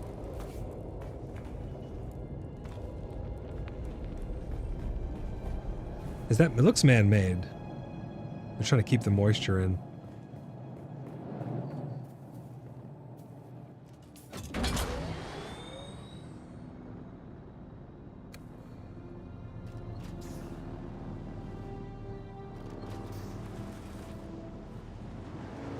Go right over here. Yep, right there. That's the next POI we're going to check out. I'm trying to get completion on the map. A lot of achievements to earn in this game too, which is always fun.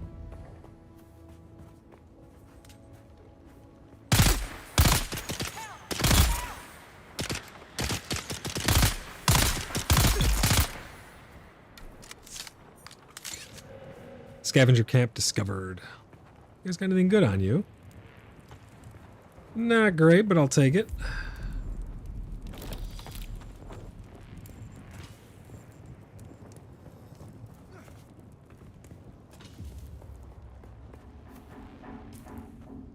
Next target, we're gonna go hit all of these up here.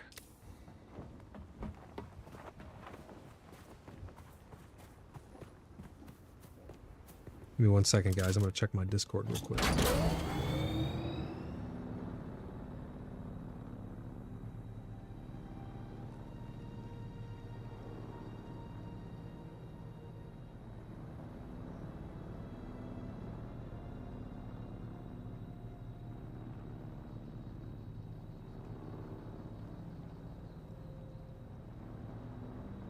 Yeah, G-Portal still struggling, man. That's wild. That's super crazy.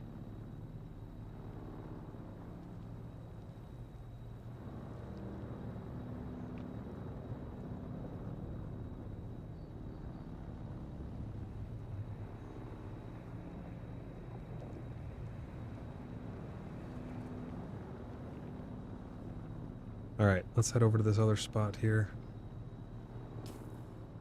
We're gonna head just northeast.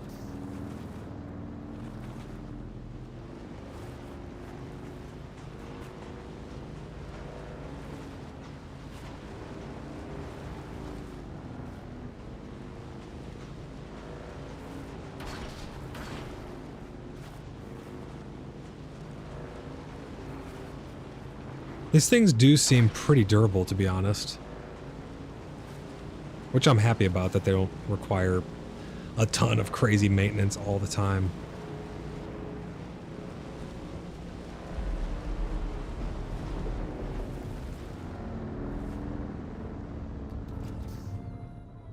Another Tangia dungeon.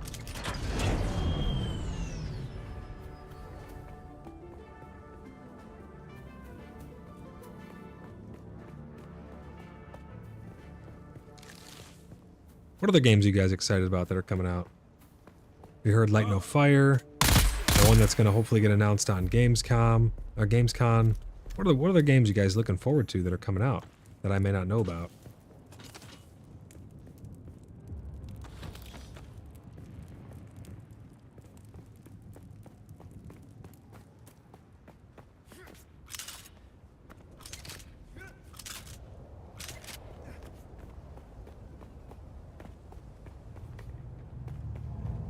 Oh, the camp's right down there. Isn't it? Where is it? Hold on. Yep, we got it. Let's go get this one. Star Citizen 1.0. Yo, look at him. Look at how cute he is. My cloak is all glitched out. Did he go underneath us? I didn't think he could go underneath these rocks. Freaking crazy, man. Yeah, Star Citizen 1.0, man. Holy crap. It's all over once that comes out. Once Star Citizen 1.0 comes out or even gets to a stable place, it's all over. Game over, man. Well, I guess game on, rather. Charlie! Can you date inanimate objects? I don't think so. I'm leaning towards... Survey says no. But legally, I mean, probably. People have like married themselves and married like a bottle of Coke and weird shit like that. So I wouldn't put it past it.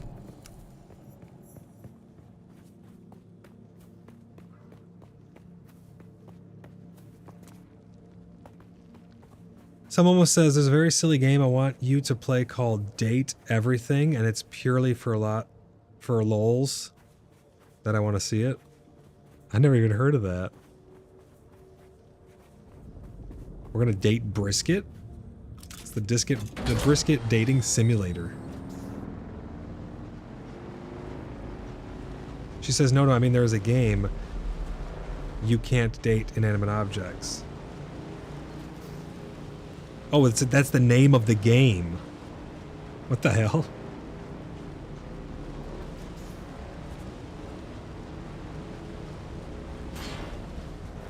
Oh, you can date inanimate objects.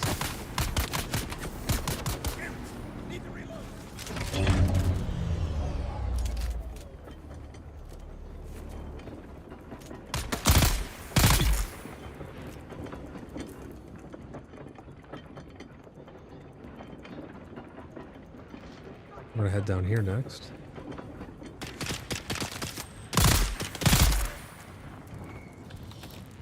Really, sir? Really? Give me those fuel cells. I want to see the sandworm come all the way out right in front of me so I can get a nice good shot of it. I'm excited to fight the sandworms in Star Citizen, because you can actually kill them.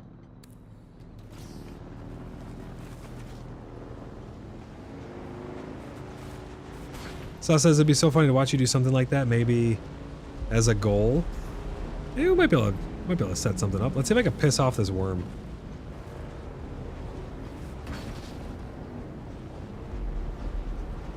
I want to see a sandworm.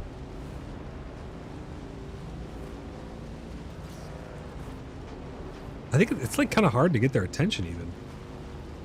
Maybe I'm not out deep enough. Here we go. Now we got tremors.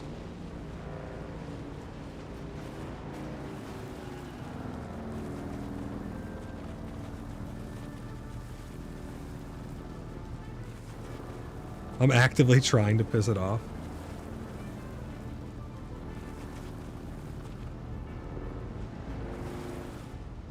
He doesn't want to come out to play.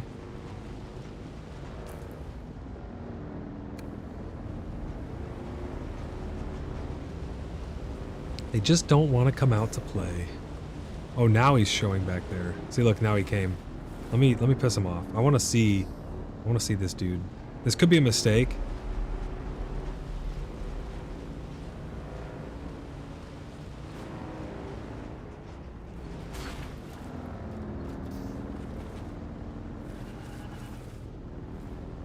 There he is right there. We're gonna piss off Charlie.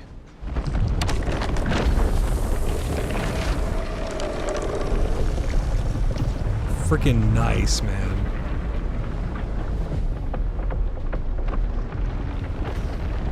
Look at that.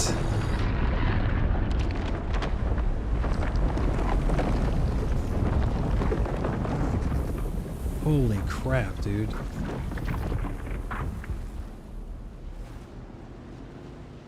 I love how it deforms the sand. That's crazy. Can I piss him off again? What happens?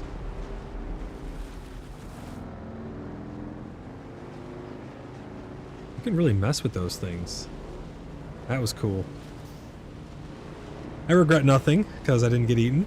But if I would have gotten eaten, I would have regretted a lot of things, probably.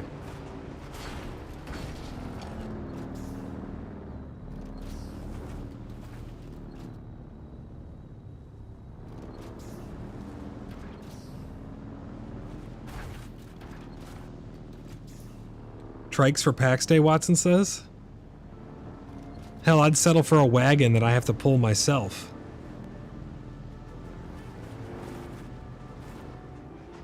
Another Tangia dungeon. Hell yeah.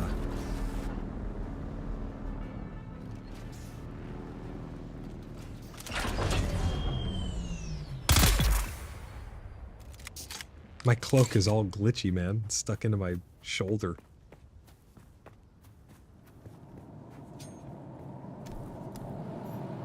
Our horses in PAX Day, please. Why do the hoofbeats? Oh, at the startup? Yeah, a lot of people are upset about that. Steven says, allow me to be the first to call you a Dune fanboy. That means pretty fun, hey. If all something has is praise, then... we'll see how much of a fanboy I am at the end game. Because that's the part that I hear is really going to struggle. But we shall see.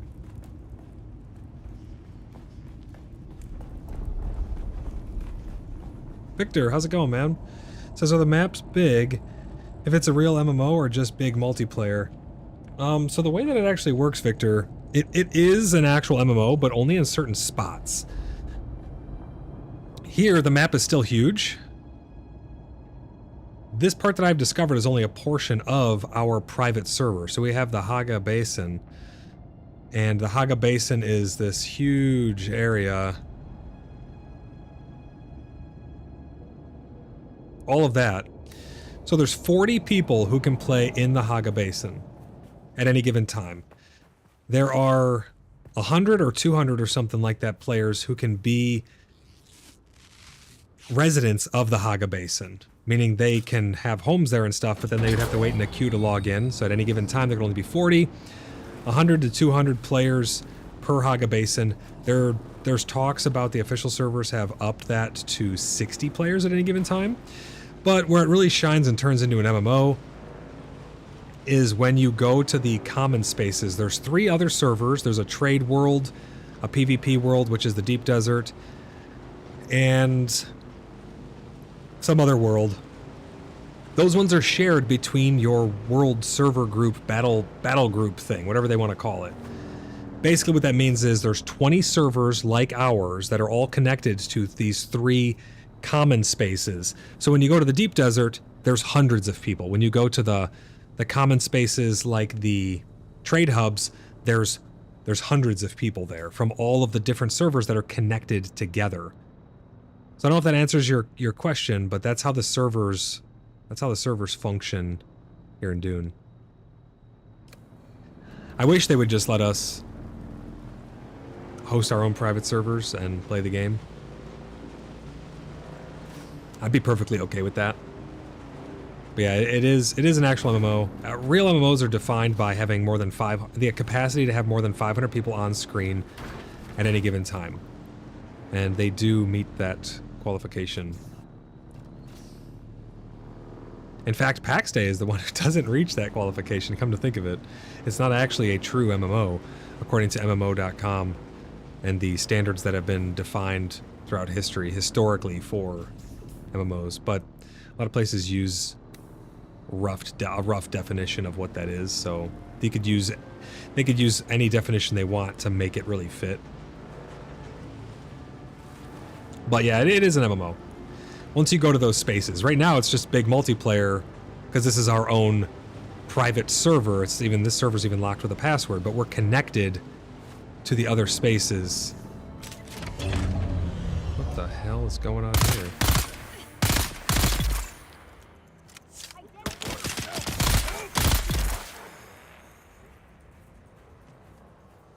Oh, here comes Knife Lady.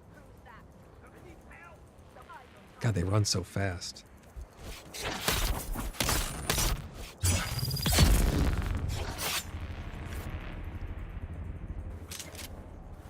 See, those shield people aren't that bad when you don't have 50 people shooting you in the butt. I need to get to this camp over here. Victor, if you have any other questions, just let me know, man.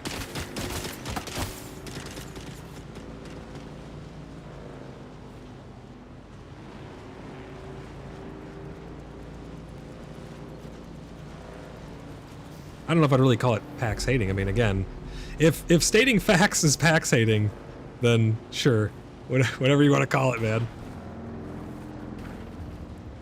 Sometimes the truth hurts.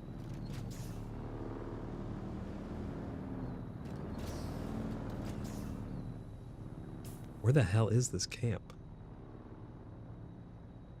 It's like up on a... I might have to come around the other side. It's like up on this ridge. Maybe I can climb up to it.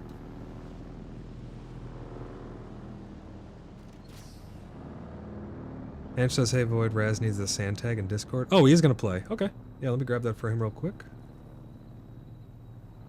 Uno momento, por favor. Let me go to server settings, and I'll give Raz that role.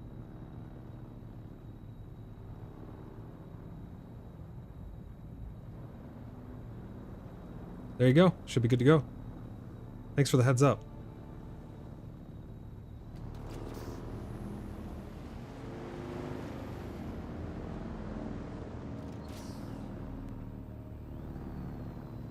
Yeah, he should be able to get in the room now and check out all the things.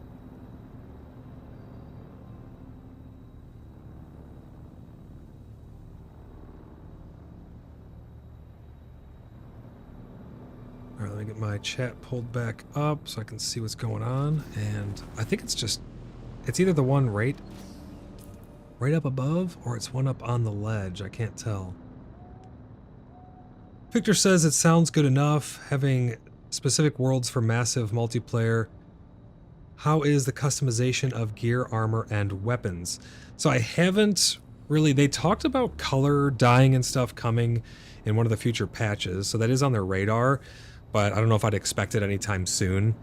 As far as actually customizing them goes, I haven't truthfully messed around with that yet. Let's take a look together actually and see. So I do see the customize option right there. So let's hold U or press U to customize. Oh, so you can change the color of some of your stuff. Let's see, what are all these tabs? That's loadout, ranged weapons. Ah, okay. So you can click it and then you can change the color. Armor. Yeah, so you can already change the color of things. So this is probably not the customization that you were talking about. You probably meant more of like actual combat modifications, I would assume. But this is what we have right now. Oh, and you can just click the whole thing right there. That's pretty cool. All right. You can customize your bike as well. Oh, you need to do it via the welding torch. But I think that's what the customization fully is right now. Maybe you can change stats and stuff at a later time or further in, or maybe you could do it now and I just don't know about it. I don't know everything about this game, so I'm not too positive on that one.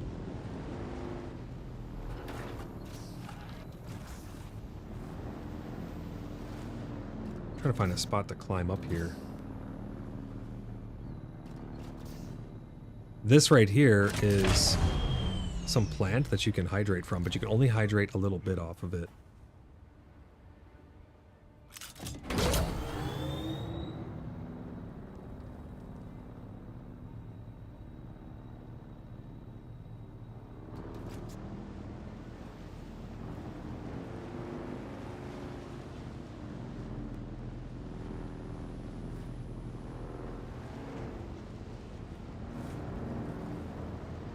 Right here. This is where I'm going to try going up.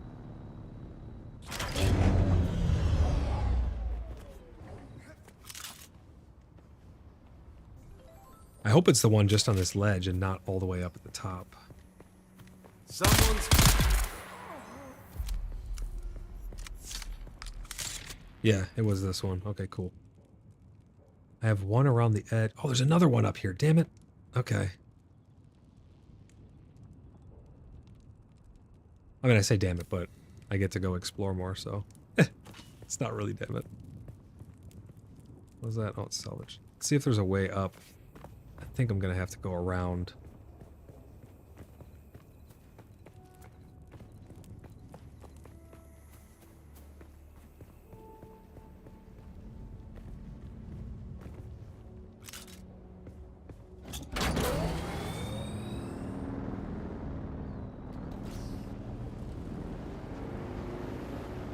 Okay, let's find a way up this to get that last scavenger point.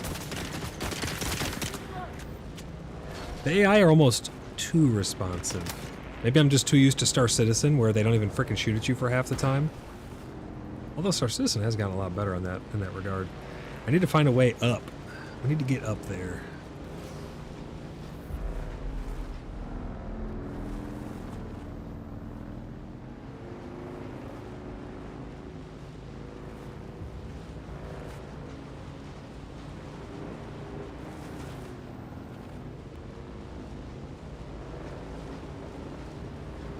Right over here. I think this is going to slope down and we can get up this way. Yep, right here. So it says, still watching for updates. By the way, nothing new to report on our server. Damn. Yeah, G-Portal's been a huge, massive letdown, man.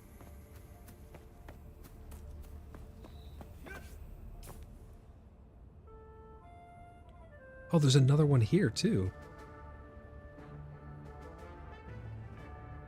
We need to go south. Ah, yeah, it's right up here. Another Tangia dungeon, let's go.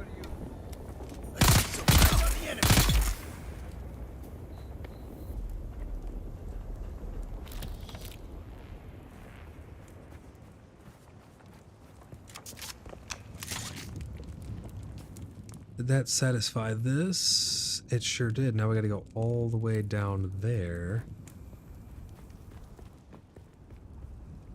Oof. Look at the vastness of this space. That's freaking wild, man. I heard that there's gonna be an expansion, or there's talks of their first big expansion, content update, whatever you want to call it. Us going to a ice area. We're going to go from one extreme to the next.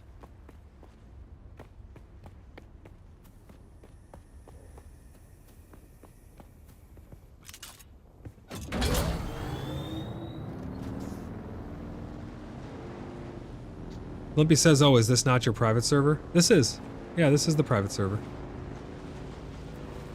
CBU Dune Server 01.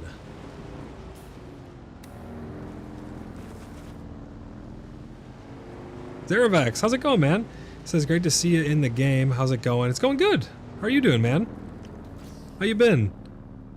I'm doing pretty good. Yeah, we've been playing a little Dune, doing a little PAX Day, doing a lot of Star Citizen. We did V Rising, been a lot of fun. We've been doing all kinds of stuff. Yes, this is a private server. But community members, any community member, any verified CBU member can get in here with us.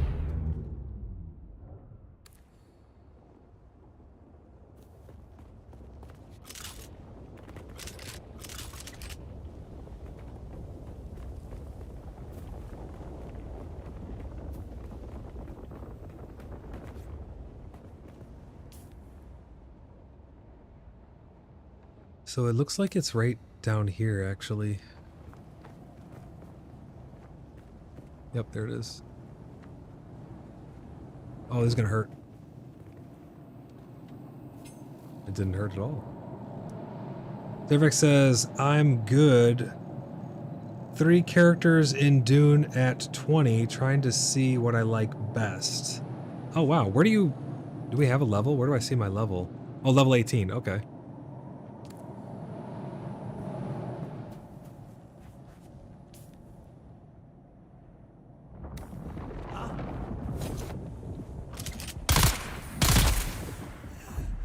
If I'm not mistaken, you can unlock all of this stuff eventually, right?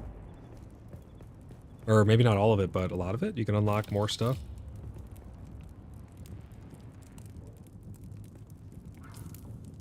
Okay, got all that. Let's go check this direction. Yeah, I'm Mentat right now. Mentat Trooper and Swordsmaster so far. I'm not a fan of the melee fighter. Yes, you can unlock them all. Gotcha. Yeah, I've been having a good time as Mentat. The melee, I think once they iron out a little bit of the rough edges on it, I think it'll be a lot better.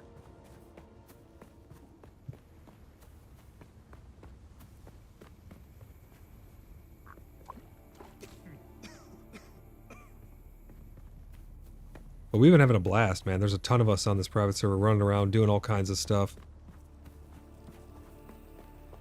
World is beautiful. My favorite thing is how nice and smooth it runs, man. So smooth.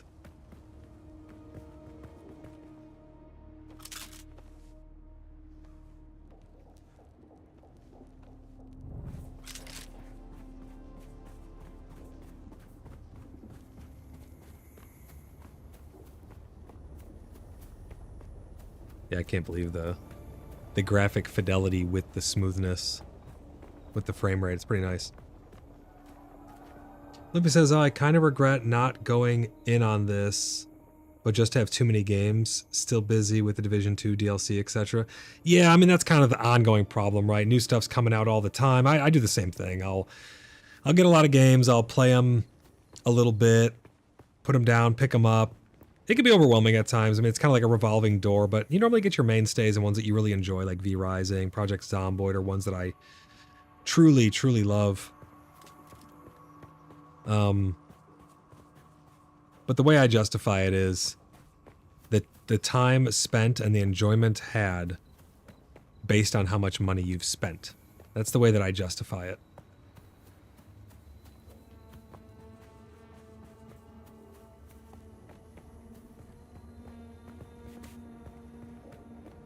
Zervac says, got a badass gun from Southwest in the starting zone of my trooper, so I might go get that on my Mentat so I can nuke things.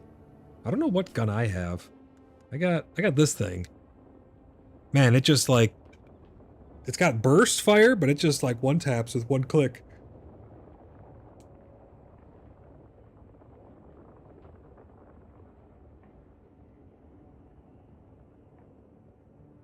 Seems to be the gun you have, maybe? Is that the one? I crafted this, I think. Yeah, same gun? Okay, cool. That thing's powerful, dude. It just obliterates anything. Maybe that's why I'm having such an easy time. Maybe I found, like, the rare gun of the starting zone.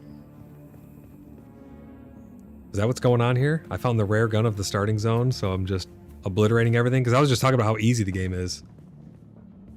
Yes, it's one time. Oh, it's only a one-time craft recipe. Can you repair things? Because what happens when it goes bad? I mean, look at that. It just absolutely obliterates things. Boom.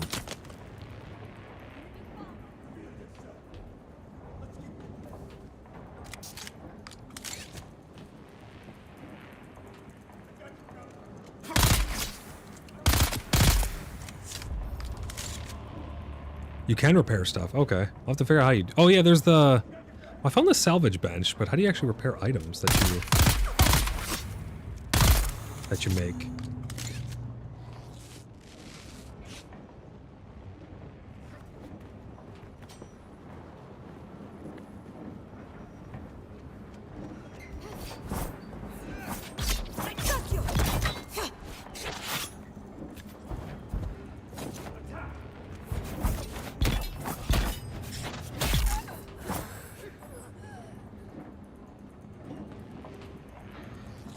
I love how dynamic the combat is.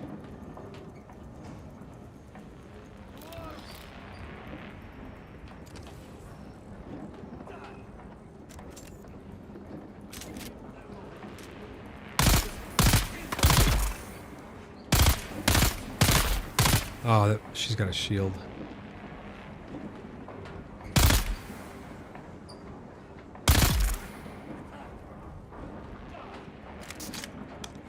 I hate those people with the shields. Troopers make guns go bad slower and repair better. Oh, okay. Shield on. Those people are a pain in the butt.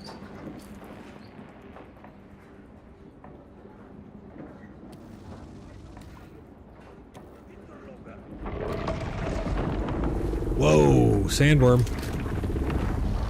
If you guys haven't seen it yet, you should check out my video I have on my channel about the sandworm in Star Citizen. It's freaking crazy, man. You actually get to kill the damn thing, which is pretty freaking cool. I thought that was funny. It's like they're throwing shade at Dune, because you can actually kill the sandworm in Star Citizen, and that's coming out with patch 4.2 very soon.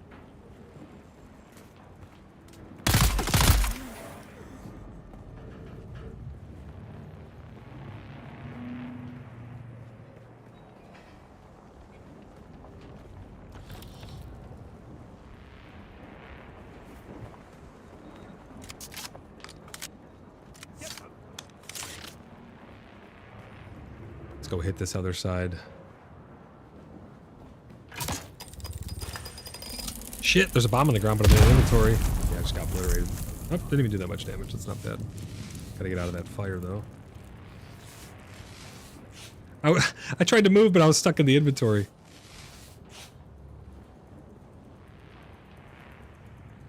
What do we got here? Oh, there's the recipe for it. Right? Isn't that it? 1,000 gold in there. That's crazy. You're on fire? Thought you should know. I'm always on fire. I think that's why I'm so good. I'm always on fire.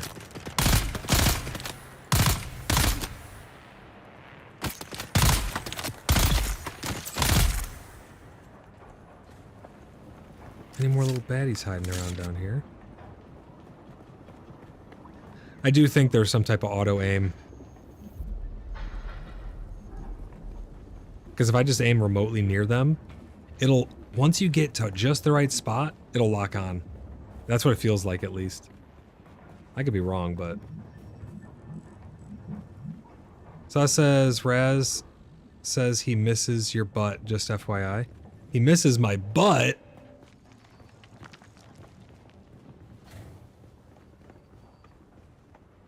I've already listened to that one. We got a little sidetracked here. We're supposed to be going over to these camps.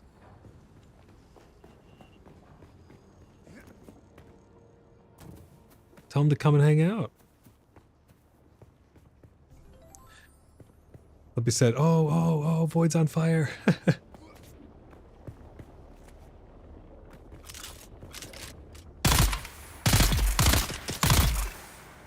I mean, it's just too easy with this gun, man.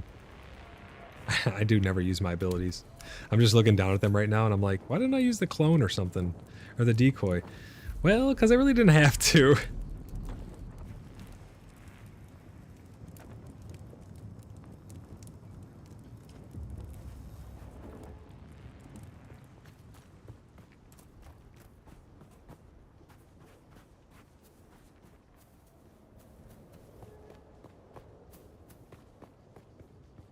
Zervix said, get a bounty for Xantara's head at level 12 and my trooper reward today.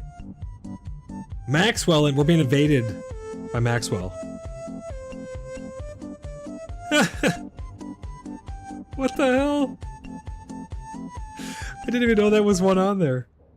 That's awesome. Thank you, Ange. Reward is 1 million.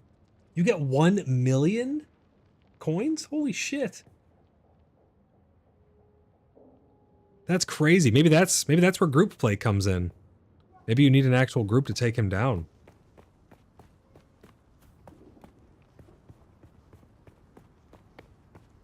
Blimpy says kitty. Blimpy, how your cat's been? Is your kitten still climbing up your blinds?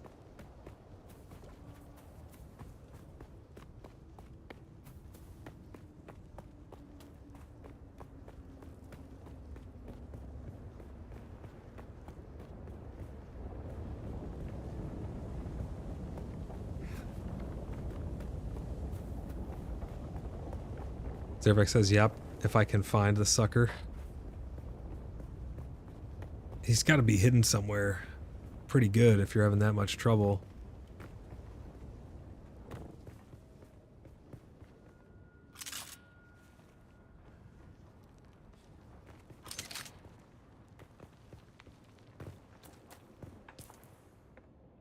The fall damage percentage in this game is very forgiving. I love it. Lippy says, I have a cat right now licking my drink bottle. That's hilarious. What the hell?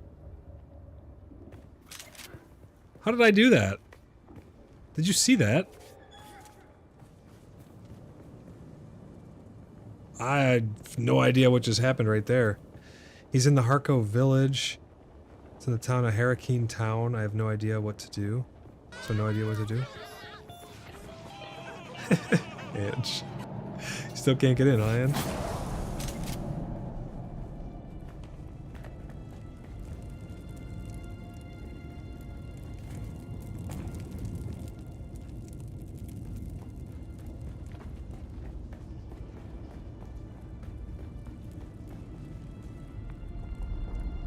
Hold spacebar? Nope. Doesn't do anything.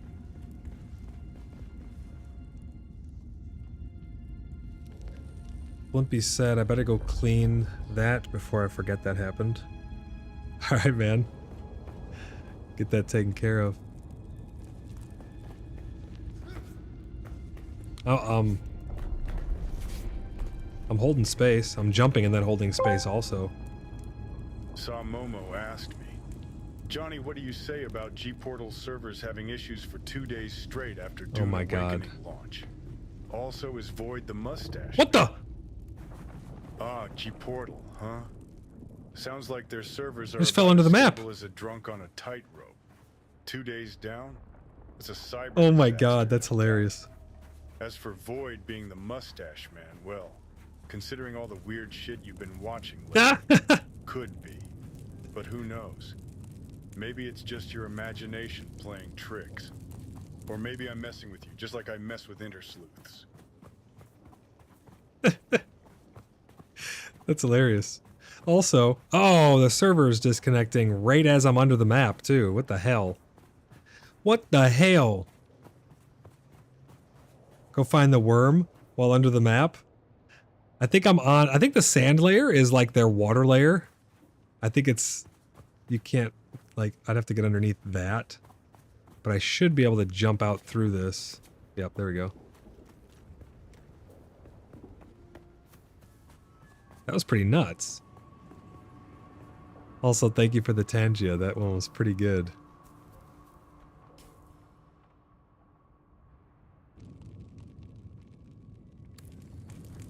What the? It rubber banded me back while I was looking at my map. God, these G-Portal servers are trash, man.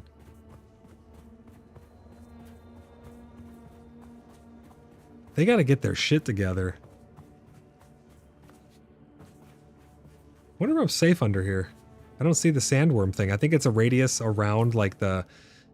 This is all safe here, but as soon as you walk, like, a certain distance out here, that's when it starts to do the earthquake stuff. So I think I'm pretty safe under here. I think even if it crashes while I'm under here, I'm fine, because I'm still on the map, technically. I can walk out of any of these holes.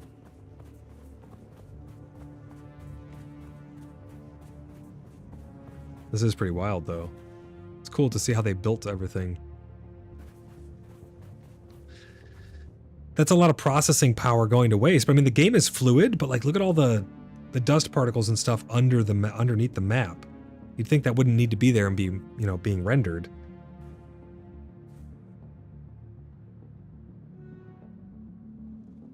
But the game runs great, so maybe it's culling it properly.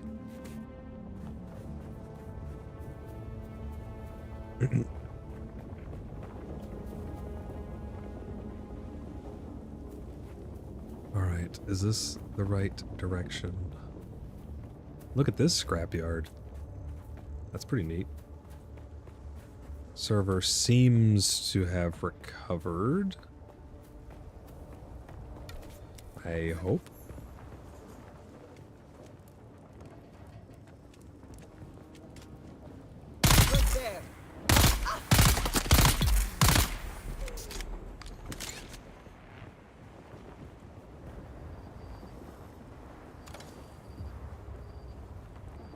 Not really, because I still can't pick stuff up. Oh, there it goes. Did I pick it up twice? That was a lot of fuel cells. Oh no, I had 214. It had 6 there. Scared the crap out of me. Alright, I'm hydrating.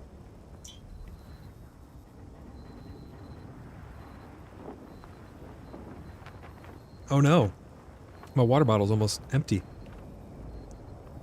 Zervex says, might be a bug.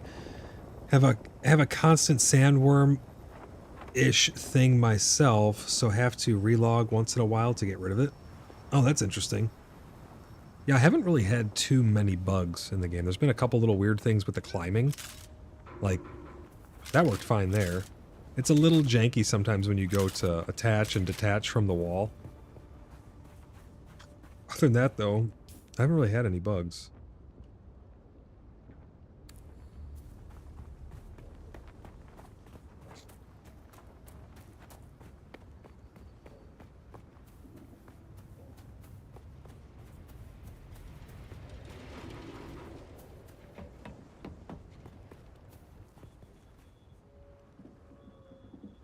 We have to go up there. Let's wait for our sun exposure to go down.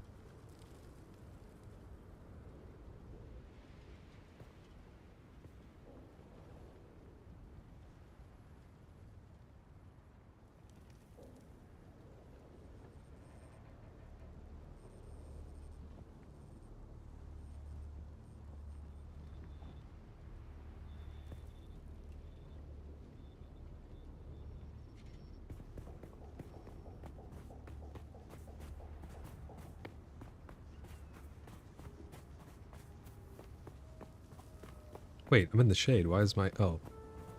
I don't know why it was showing me my sun exposure when I was in the shade.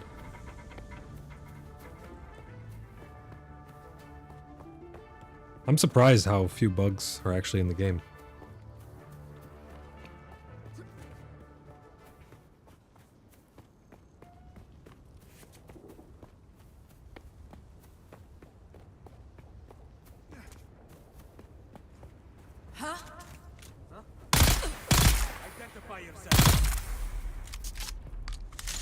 Cervex says, is it true that all private servers are connected to the deep desert PvP area? Yeah, that's what I was telling you earlier. I think I was telling you, or was I telling someone else? The private servers are a part of battle groups. So there's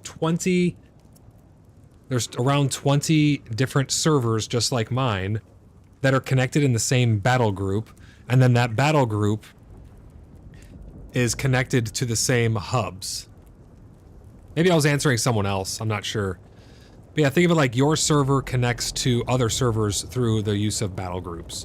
Just like World of Warcraft did with their, or does with their battlegrounds. How certain servers connect to each other for the pool of queues and stuff like that. That's how this works. So the deep desert area is shared by these 20 other roleplay North America, New York servers at their one data center. Same with the other 2 hubs as well. There's like 3 maps that are shared. Yeah, no problem.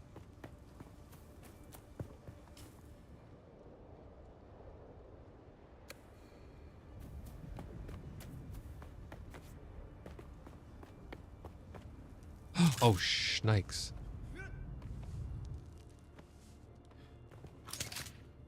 This is an interesting spot.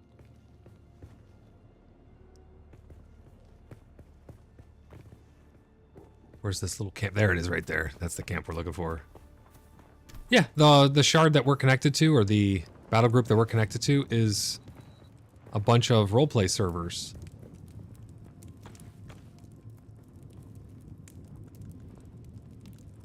All the servers that are connected to this battle group, all the people that we're going to be interacting with in the deep desert and in the other zones, they're all a part of this roleplay cluster of servers, battle group.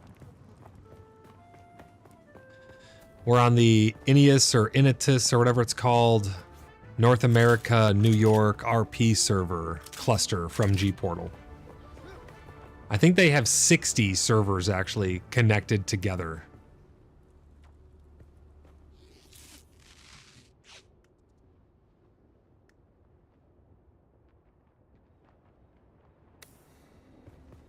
From what I've seen, at least. It was letting 60 of us, or 60 servers, be spooled up into one of the zones. So I think there's actually 60 in the battle group.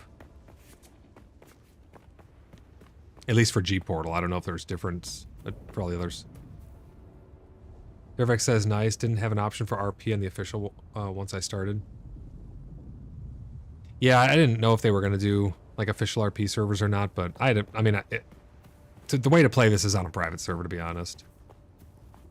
I don't even know how you would coordinate with everybody if you weren't on a private server, because you join like a shard or something, and it could just put you in one that's connected to the same battle group. So you may not even be in the same home valley. Sure, you could go and visit each other, but let's say like I want to live there, you want to live here, your friend wants to live over there, you want to have another guild member over there. If you want to have like your own neighborhood and stuff, it's kind of impossible because you can only build in your Haga Basin. The one that's assigned to your character. That's your home Haga Basin.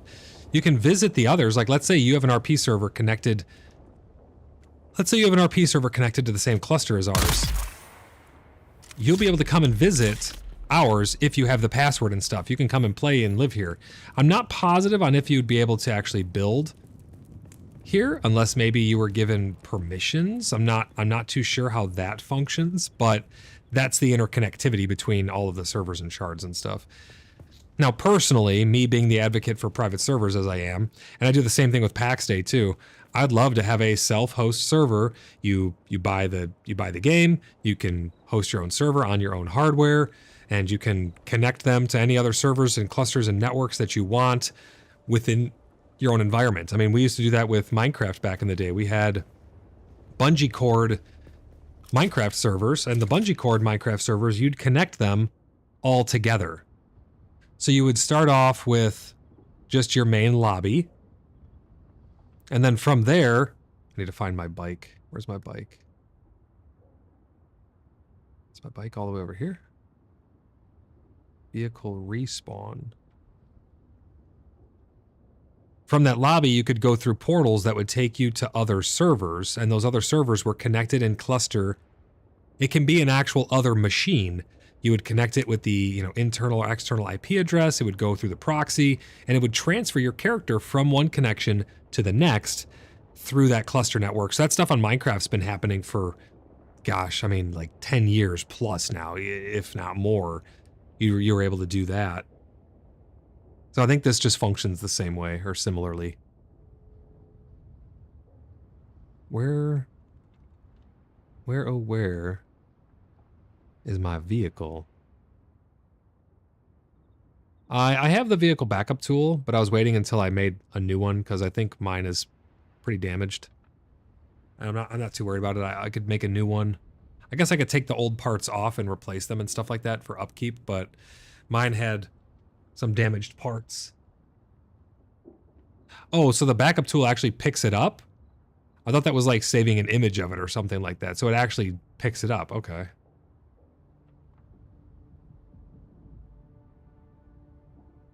That's pretty cool. I wish I could rotate this. Maybe I can see it. Oh, yeah, there it is. It's on my little compass there. Oh, it takes it with you. That's sick. Yeah, I'll have to use that. I have one. I think I have it on me, actually, even. I mean, my intention was hop off the bike, explore this area, hop back on the bike, go to next spot. But if I had it with me, I could be exiting from the east side, not the west side.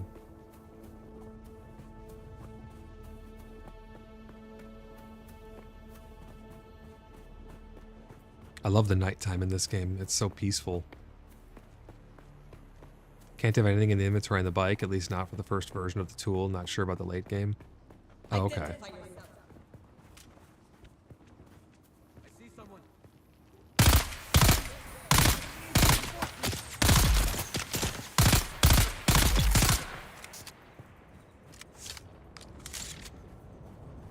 I think it's just right down here.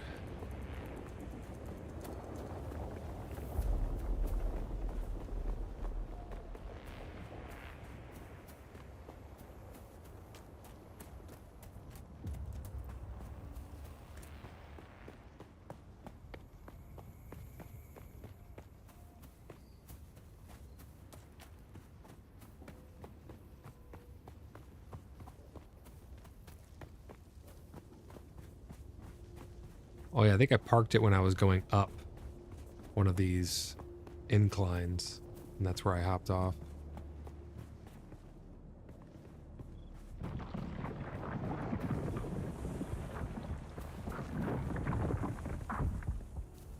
It's on the other side of this rock.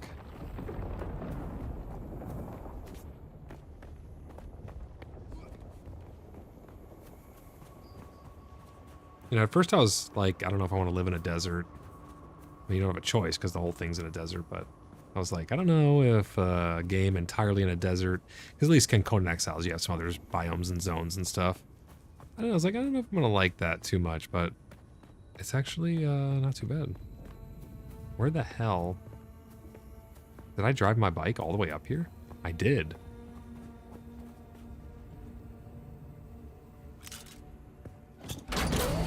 I did build a base. It's very minimal.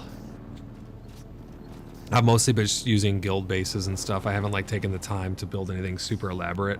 But you can build something elaborate and then you use a tool to copy a blueprint of it and you can copy paste it in other places, which is pretty cool.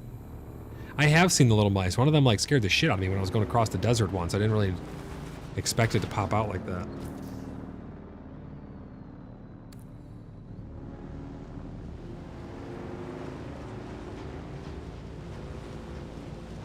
I didn't know what it was at first.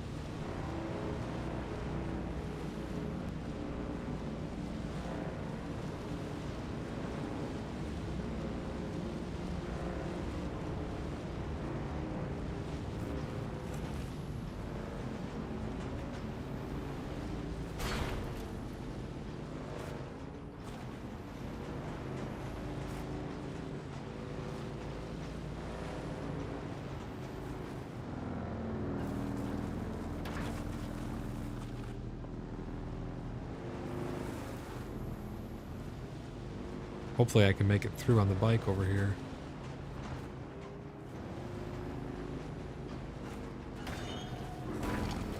Oh shit.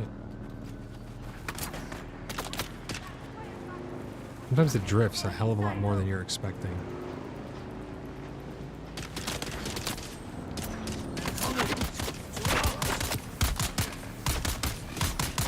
This is not a good situation.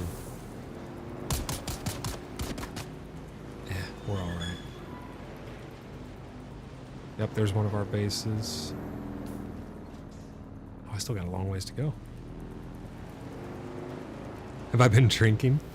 No, I actually don't drink.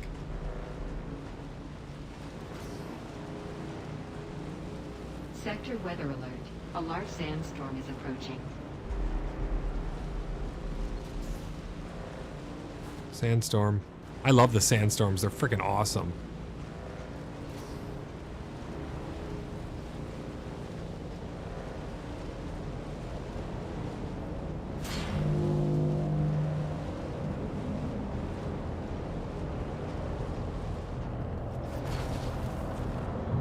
Oh no.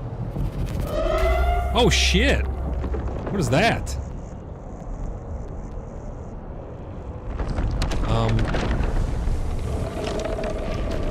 What the hell?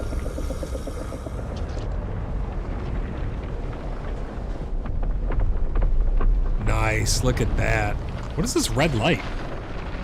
Is this thing gonna shoot me or something?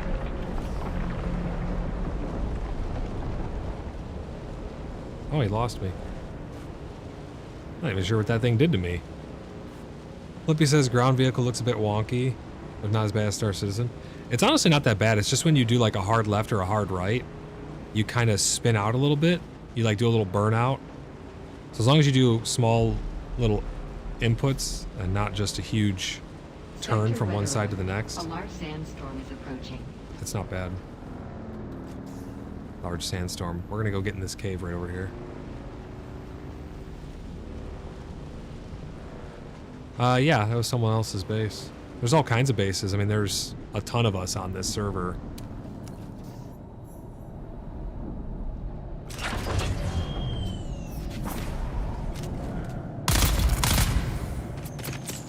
I'm gonna need to borrow your cave, sir, for just a couple minutes. Don't worry, you can have it back soon. I got hold of a working buggy. Don't know how much longer it'll hold together, but while it does, we can use it to pick up some of the bigger pieces out in the sands. We'll take it all back to Solgren's cave and stash anything we think we can use there. Then, we can cut it up at our leisure, away from the sun and the worms. Yeah, we did figure that out, Zaravax, that you don't get sunstroke debuff while you're on the sand bike. I'd almost wish that you did, because I'm not sure how that makes sense. You should still. Maybe the temperature shouldn't go up as much, maybe because you got the breeze if you're moving, but if you come to a stop, you should still be baking in the sun. You have no protection from it. Ah, there's the sandstorm. What the heck? It just immediately popped over top of me. I love the sandstorms. They're so cool.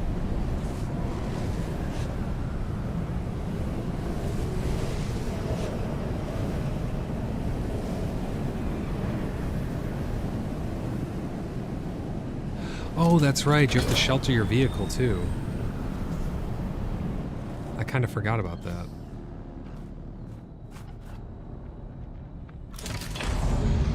How is there so much sand in here? This is all sealed up.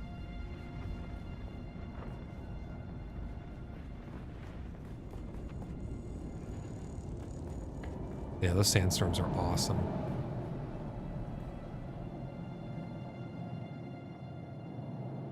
I mean, let's be fair. If there's ever to be a company to make a desert-themed, large-scale game like this, it's Funcom, after how good of a job they did on Conan Exiles.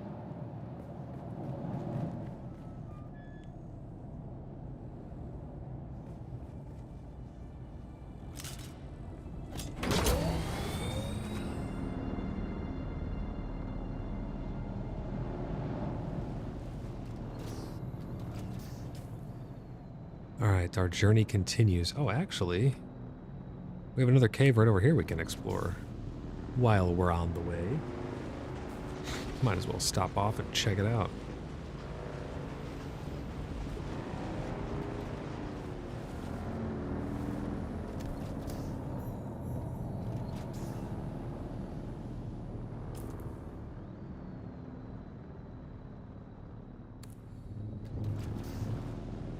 There's a lot of these caves.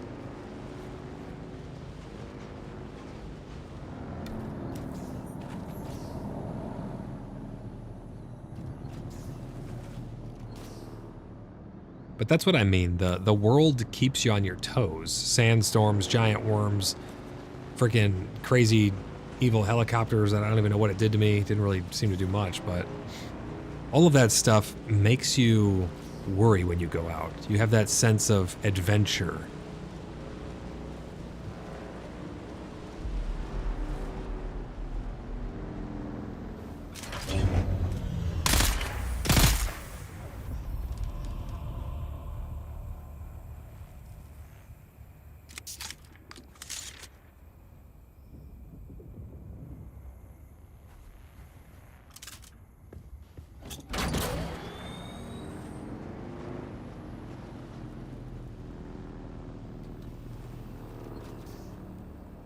Let's see what else I need to discover over here. Looks like the one we got marked is what we need. Low fuel. Do I have more fuel on me?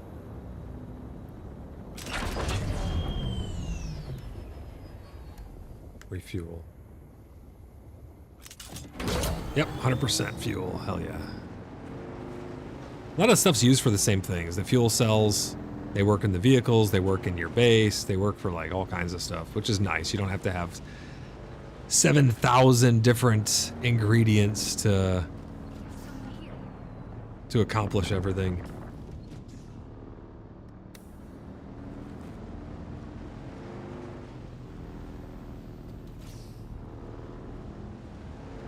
Everett says smaller worms later, if I recall correct, unless they removed that. I haven't been in the beta for a few months, as not to get burnt out. Yeah, I have no idea. This is my first time playing it. I have not been in any of the betas. I've not seen anything. I haven't watched any streams or footage or anything like that. This is all new to me.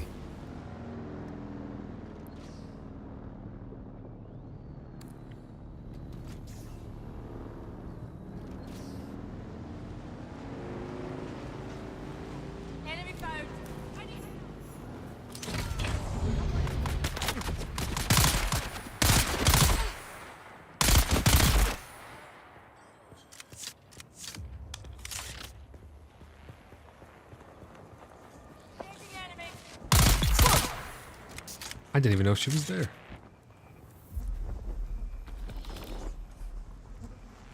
Yeah, right here. These fuel cells. These are used for a lot of things. I'm actually not positive if those are what you get used in your bike, though. I think these right here are used to... let's see. Used to power vehicles. Yeah, so these... I think you make these with these standard ones, though, if I'm not mistaken. Is the frame stuttering on my end or the server? It's buttery smooth for me. Is the stream look weird for some reason?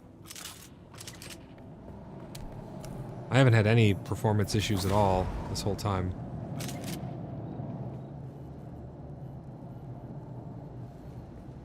Then make a respawn point before you go north and make sure you don't get eaten on the trip, as you lose everything when you get eaten. Yeah, I did know that you get eaten. I do have a respawn point set. That's one of the things that it shows you in the little tutorial bit. That's a landmine. Oh.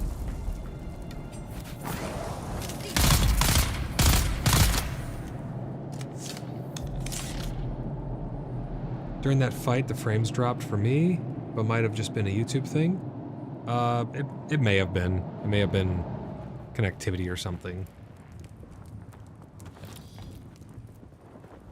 I've had weird issues with my internet and stuff, but I'm showing green everything on my end. I don't show any dropped frames. Everything's showing excellent connection too. But if it happens again or persistently, let me know. I'll see what I can do to hopefully get it sorted out.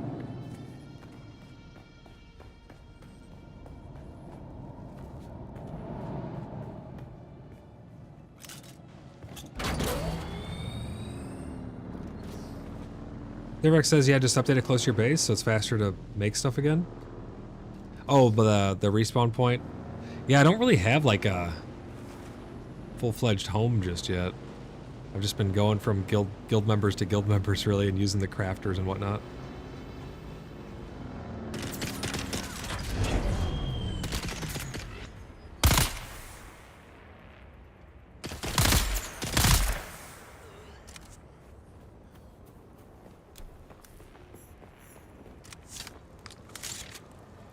Excuse me, sir, what do you have on you? I will take that, thank you very much. Give me your monies. And let's see what else we need to find over here. We gotta go to this one now. 62% complete.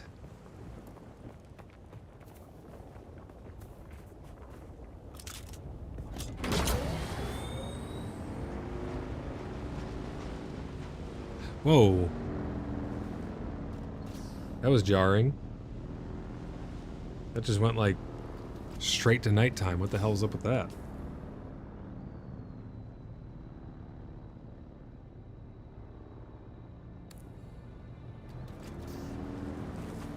I love the nighttime, so I'm not complaining, but that was a little weird.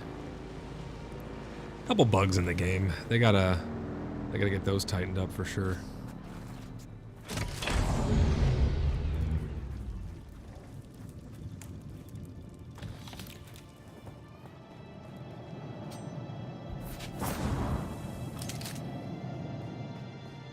There's someone here.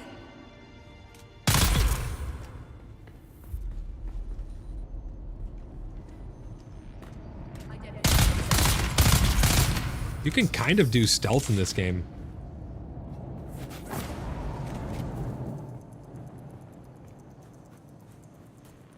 Sneak up on people. Sneaky stabby.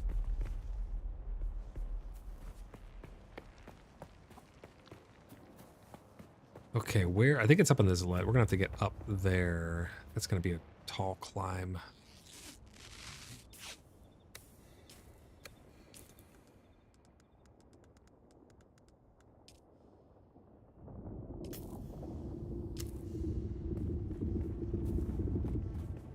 Unless there's a little bridge right here. We'll take this. Much smaller climb.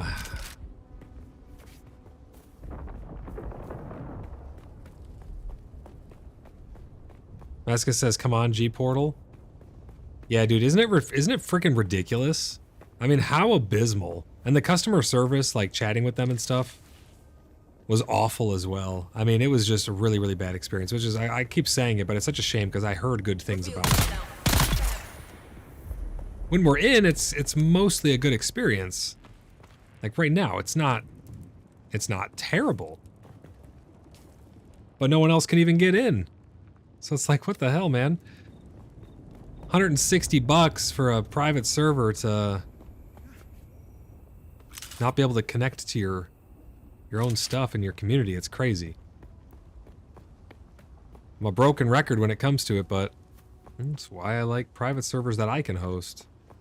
I don't have to worry about all that trash.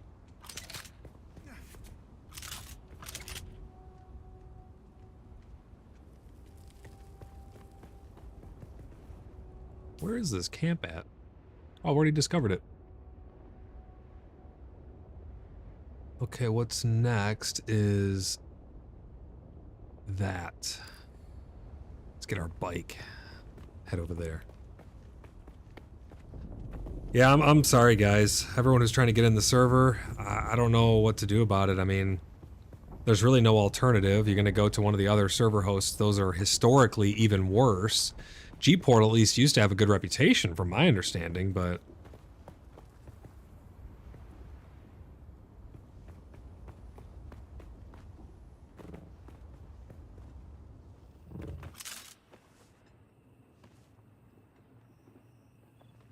See, right there is a weird little bug with, like, what's happening right now with me? The server's not lagging. This is, like, something with me. The climbing, attaching, and detaching is a little wonky. I don't think that'd be too hard for them to solve, though.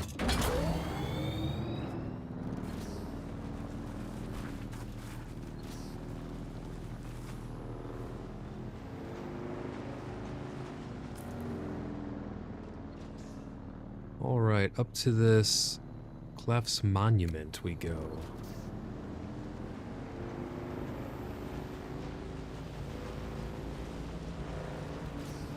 Come on, G-Portal! That's the sentiment of the week. People just want to play the game during early access, but they're not able to.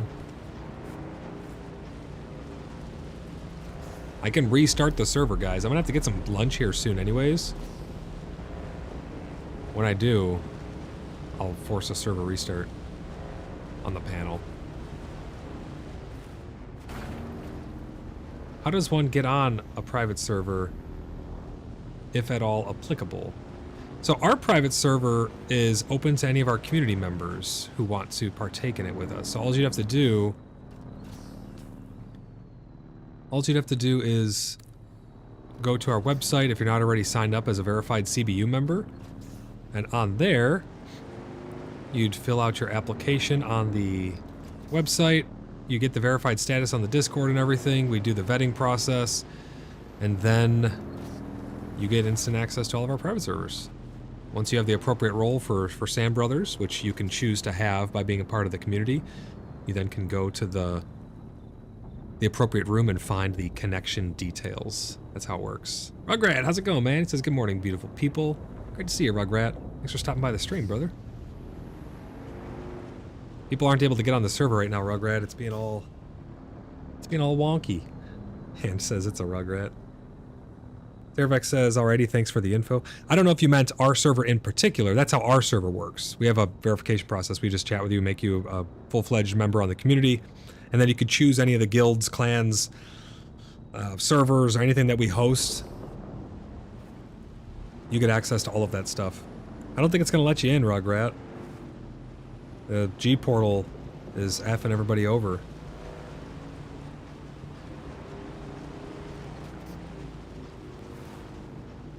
But if you weren't talking about our private server in particular, just to get onto any private server, some of them don't have passwords. Some do have passwords and some don't. And every person runs theirs differently. Or however they like, rather. Oh, it'll let you in? Hell yeah, dude. Yeah, a lot of people are having issues. Shit, that's a bomb. Boom. Boom, baby. If you type !website in chat right now, Zerovex, you'll get a link over to www.cheekybugger.net. And if you type !Discord, you'll get a link over to our Discord server.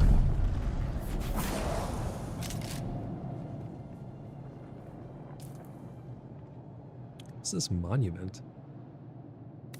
I think it's got to be up on top of something. Normally monuments are up and displayed on the top of things. These ships look so freaking cool, man. I don't know how that thing's flying, but it looks awesome. And Zerovex, if you need any more help, just let me know, man. We got a lot of people on the Discord who can help as well. There's tons of people all over the place, very helpful individuals.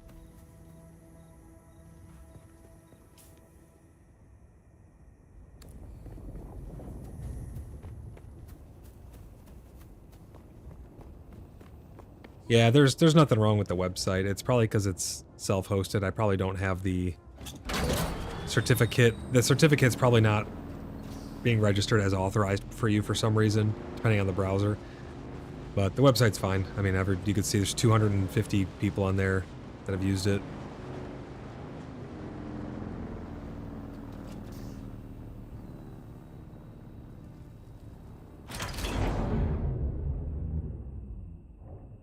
Where the hell? Oh, it's got to be up there, huh?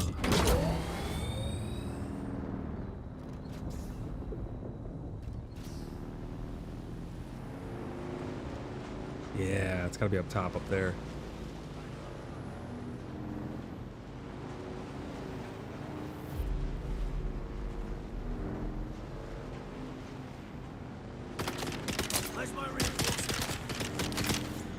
Sirs and ma'ams, could you please not shoot me? I'm just trying to look for the monument. Oh fuck, I'm like stuck in this corner.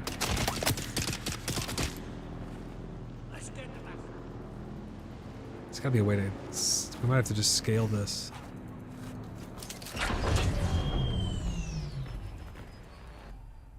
What the heck? I'm stuck. There it goes.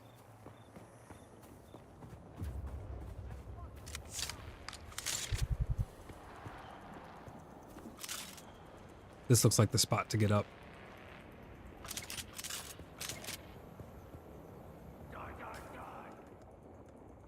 The hell? Did you hear that guy?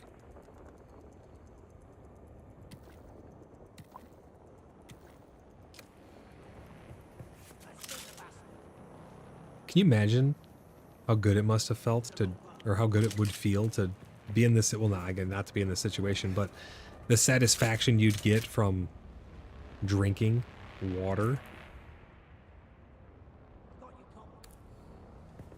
It's up there. We need to get across. Yep, right here. Yo. Trying to shoot at me.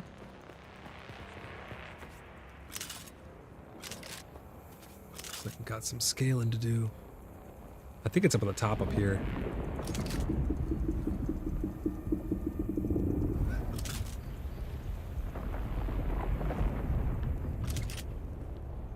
Look at that, man. It's freaking cool looking.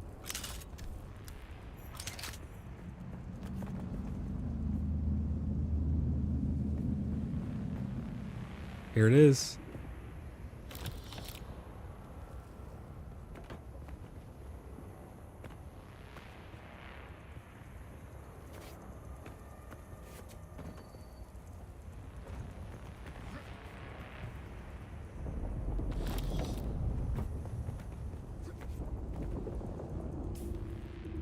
Alright, what other POIs? We got one there, two there, and then I think we got all the POIs. So let's get back to our bike. We'll head west. Vivek says on the website now which app template to use. If you log in the top right corner, verify your email, and then when you get back to the website, on the left-hand side, you'll see a tag or a category called applications. It's like a pink ticket. You click that and that will take you into that category on the website. All you have to do from there then is simply click start a discussion and it will be pre-populated with all of the questions that you have to answer, and it'll have all of my answers to the questions. So all you have to do is change the answers to the questions from the template. It'll pre-populate it though. That's the easiest way to do it. You can go and copy paste the template yourself into a new discussion and put all the right tags, but if you just go to the applications section and then just click start a discussion, it'll pop up with all the info you need right there. Zerbeck says, "Aw, nice, thanks. Love the channel, by the way." I appreciate it, man. I definitely appreciate that. Thank you so much. I'm glad that you enjoy the content. I do my best. Do my best to have truthful, nice conversations with people in a respectful manner and show off some cool games. I definitely want to branch out a lot more into a lot of other games. There's a lot of upcoming titles that I'm really excited about, so I'm going to be branching out quite a bit, I think, over the next several months.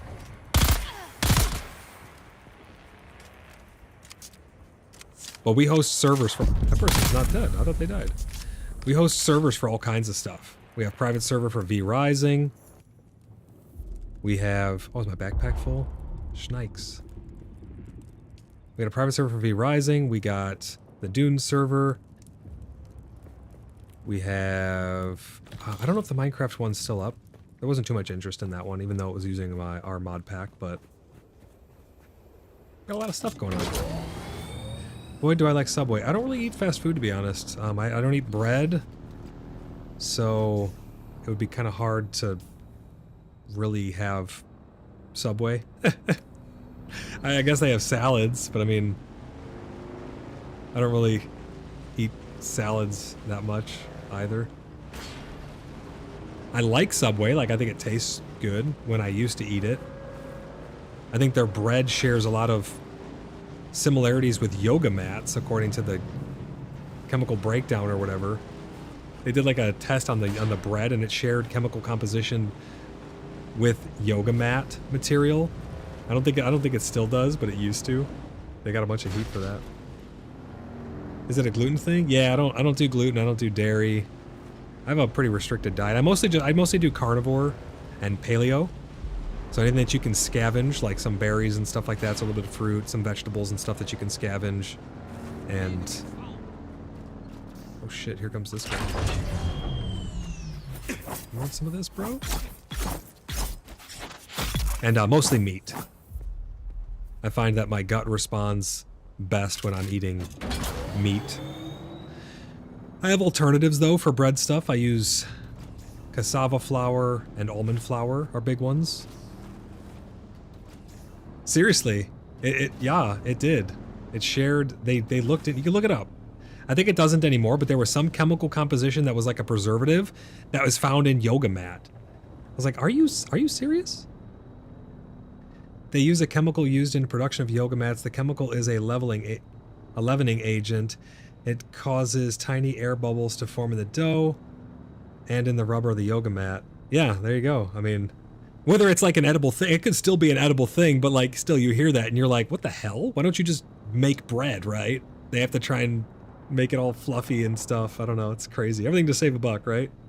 But Drill, how's it going, man? Welcome into the stream. Drill says, hey everyone, how's the game? Game's really good. Servers, really bad. But the game, very good. I'm having a blast so far. It's been refreshing. It's been a pretty good experience. There's a lot of really cool stuff in this game. And I'm so happy that we have a private server, to be honest. This private server is a lot of fun. So what tool is it that lets me... Well, first, let's repair the bike.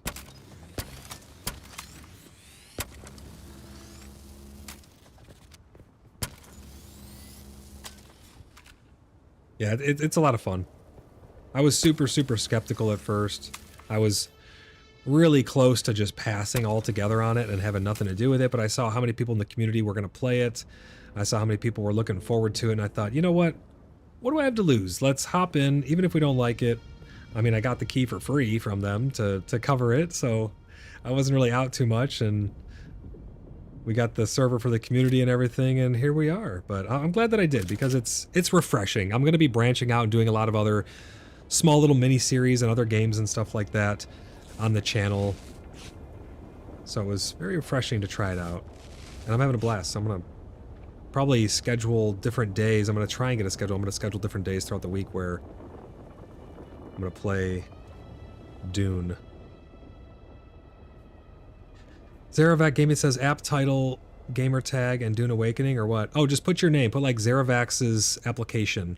I mean, I'll find it no matter what, and I can rename. If you put like some weird wonky name, I can rename the post, but I would put Zaravac's application. Oh yeah, good stretch. Yeah, no problem, man. Plastic says it's like using baking soda in baking. It's perfectly safe to eat. They use it instead of yeast because yeast is unpredictable. It's like using baking soda in baking. Yeah, I don't know. The FDA says a lot of stuff is safe to eat, and it's very questionable. I mean, the FDA also regulates the amount of rat feces that are allowed to be inside of things as well. That is the healthy amount of rat feces that you can ingest. I think they're more so finding the threshold of what you shouldn't have. And there's a lot of things that the human body can consume that you probably shouldn't, but each person's different. I mean, I trust that everyone's putting what they want to put in their body, right? I'm not going to tell someone they shouldn't eat this or shouldn't eat that. It doesn't really matter to me at the end of the day. But I know what I put in my body that it doesn't agree with it or does agree with it. And that's what I base it off of. But every person's different, so.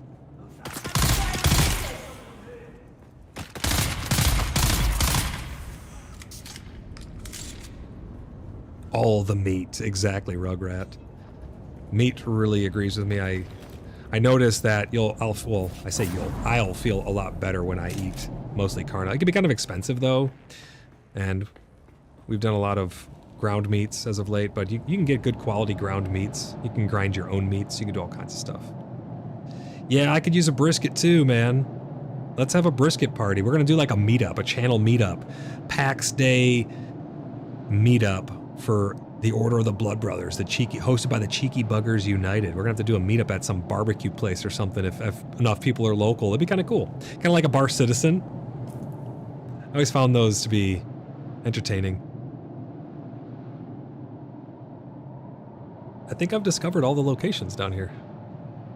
Whether that's useful or not is yet to be determined, but I am 66% completed down here now. Oh no, I didn't discover it all. What the? 71? I thought where are they? 71? They're all filled in. Oh. Is this just... No, that's only Haga Basin South. There's 71 of those camps? I don't really know where they all are. Ange says, yeah, but the question is, where would we have it? Well, somewhere remotely local to me-ish. Maybe nearest big city or nearest cool hangout place or identifiable landmark of some sort or park or restaurant. I don't know. Australia. Yeah, definitely not. They probably wouldn't even let me in Australia. They'd be like, get this guy out of here. We don't want this guy in Australia.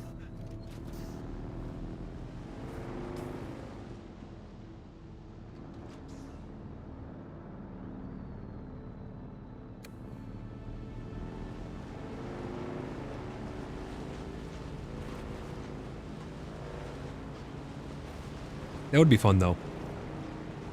A Bar Citizen style meetup with all the Paxians. I'd be down for that. Cater it with Mission Barbecue. Mission Barbecue catered my wedding. Some of the best food I've ever had in my life, man. I love that place.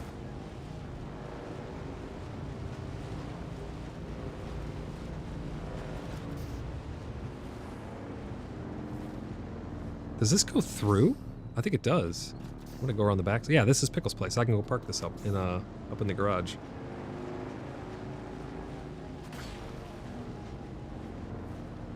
Margaret says, is the issue with the server that it gets hung up on and stuck? It gets stuck? Yeah, I think that's the issue.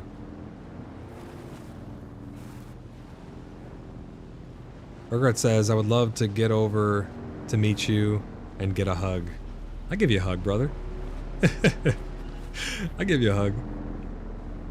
Yeah, it'd be really cool to meet everybody, though. We've made some really awesome friends that I know are going to last for a lifetime. We'll make it happen one day, just like I keep saying about my merch. I need to make merch. I'll make that happen one day as well. I want to know what merch people really want, though, in the first place. That's the recycle. There's the blood purifier.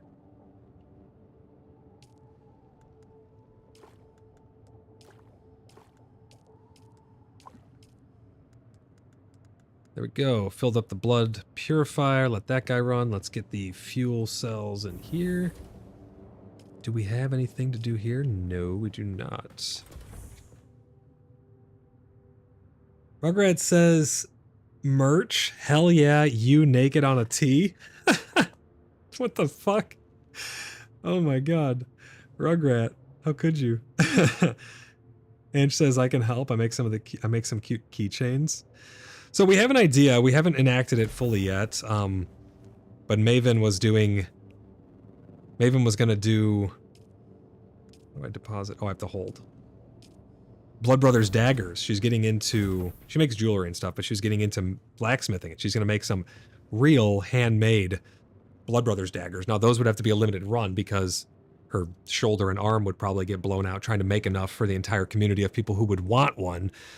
And the price would have to be right on those, but I don't know if like hats or hoodies or stuff like that, InterSleuths bobblehead, I don't know, like what do people want? Would people actually care to put? And it's crazy to think about that because like to me, it's hard to wrap your head around having fans or having people who enjoy your content. Like to me, it's still such a foreign thing. I mean, this is still relatively new to me and it's hard to wrap my head around the fact that maybe somebody would want my logo on a hat or something like that. You know what I mean? To me, that's just very crazy to think.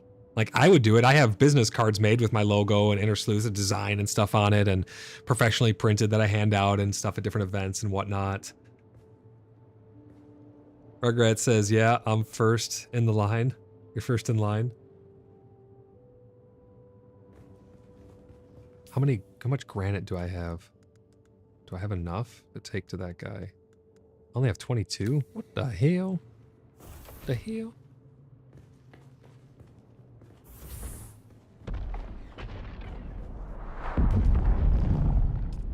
I still need to figure out what those big explosions are. Well, like, I know that they're supposed to be like some spice, something or another bomb, but I haven't actually gone over to one yet. Chemical refinery. This is how we can make our fuel cells. These just take small fuel cells. Oh, these ones take water and fuel cells.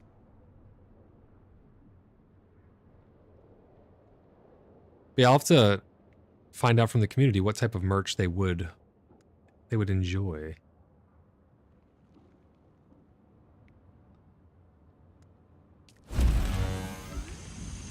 Let's make a medium fuel cell.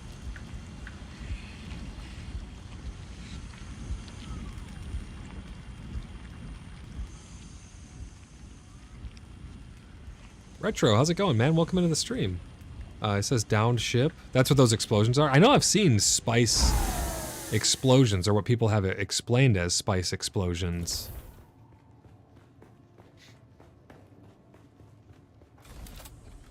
I gotta go check them out regardless.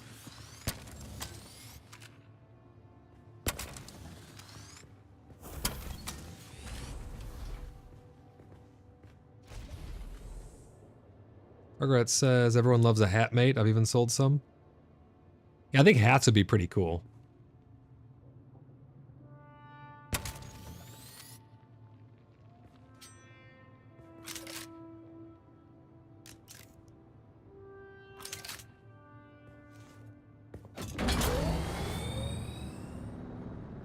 Oh, it's not letting you in? Yeah, so let's... I need a break for lunch here. I've been streaming for 4.5 hours now. I'm trying to decide if I should just pause the stream or end it, because I don't know if I bring the stream back, if I'll be able to bring the stream back if the server stays down. The fear is, the fear that we have is if we restart the server now, none of us will be able to get back in. So everyone who's out and about would not be able to play until it got fixed. I think it should come back up though, hopefully. So I think what I'm gonna do is I'll end the stream here because I'm gonna have to go get some food, and I've already been going for 4 hours and 35 minutes. So we'll cut it here. Or it says Sue told people to restart their shit. You might get people in shortly. You might be getting people in shortly. Yeah, I just don't know if I restart it, if it will kick us all out or if it will let us all back in. I just don't know. Sue asked people to try restarting, but people are not saying it's working yet. Oh, okay. Well, maybe no one just tried it. Maybe no one actually tried a restart. I want to push a restart, though, because I want you guys to be able to get in and play.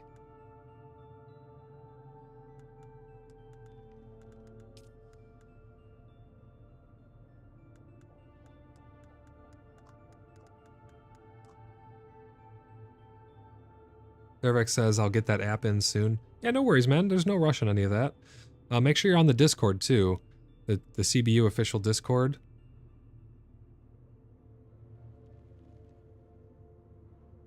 Margaret says, I fresh turned on the computer. Not a restart issue. No, not a restart issue like your computer restart. I'm talking restart the server. I think the server needs to be restarted according to what they've said. So I'm wanting to restart it, but I don't want to get kicked out permanently for the rest of the day. I mean, I've already streamed for quite some time today anyways, so if it does kick us out permanently, I can send a message and let you guys know, yep, now it's screwed again, and it just is what it is, and we all suffer together. Maybe the people who are already on will probably be a little upset, but we got to be able to get everybody in here, right? We got to figure this out. People are reporting that it's not working yet. Oh, the restarts? So what, don't restart it then? I don't know, it's such... I want you guys to be able to get in here. I feel bad, though. We gotta get you guys in here. I don't know if I actually made a vehicle backup tool. Let's make one.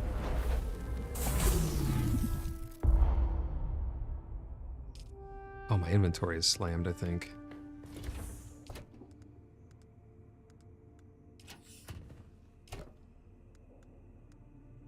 Bandages, tools. I'm trying to not ruin his organization. Oh, well, wait, hold on. I can research. The hell? Pressed all the wrong buttons. I can research this. That'll get something on my inventory. Now I should have enough space to hold that. So what, don't restart it, restart it? I don't know. I'm torn. I want to get people in here. Zervex says, where and how can I copy my Steam profile? I'm going mad here. So you have the Steam client installed, right?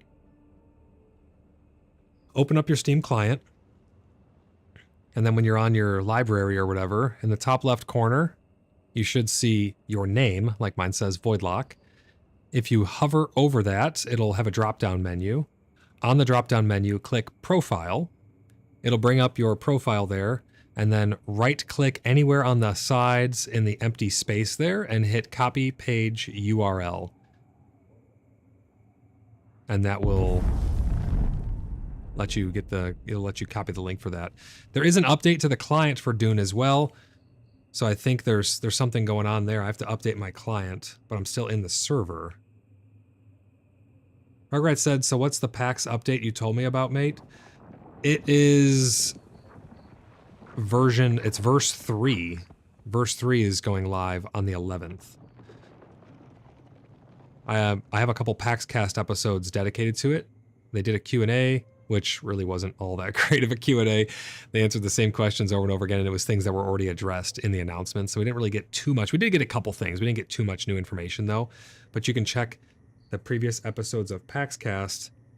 Like 2 before the last one has a lot of the juicy bits in it. They did one spotlight talking about the combat, and they did one talking about the crafting, and then we know we're getting a bunch of new building pieces. But those are the things that are getting touched on this time. They're 6 months in the making. Zervex says, thank you, sir. Yeah, no problem, man. Absolutely. No more in 30 minutes, Saw says. But they're saying even after restart, it can take 15 to 20 minutes to know if it works. That's crazy, dude. How have they not fixed this? This is literally what they do for a living. This is their job, is to host servers. And they have this much of a problem with it. That's crazy. Fizzy says, time to try some ice cream. Oh, with your with your busted lip? Yeah. Good luck, man. I hope it goes well.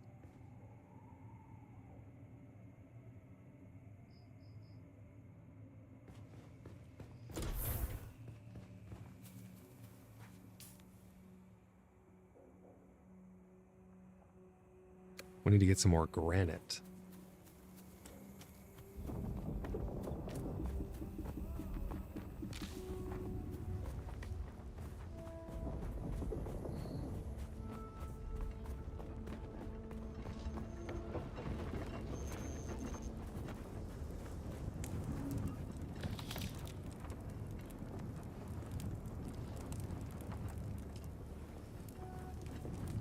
Is this encumbrance on the left?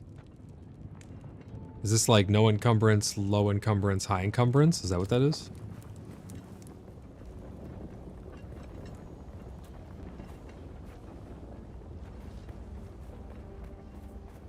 I love pissing off the worm. Oh, it is encumbrance. Okay. Oh shit, there's granite right here.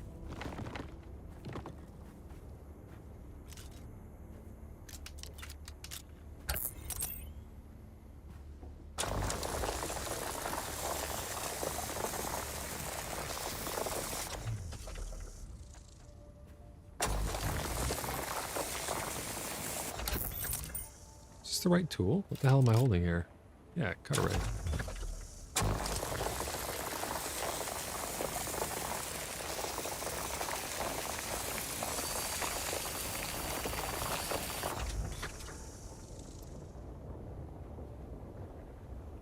Margaret says, you'll see each time you pick something up right in front of you, it says how close to full you are. Yeah, I know like the capacity limitation. I just didn't know if that actually corresponded over to encumbrance, like slowing you down.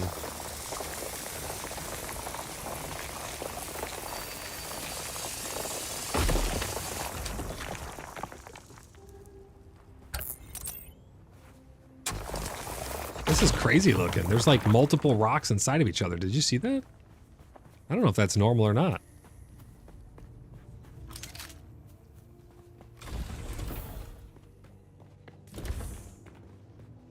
That may have been a little bug with two things inside of each other.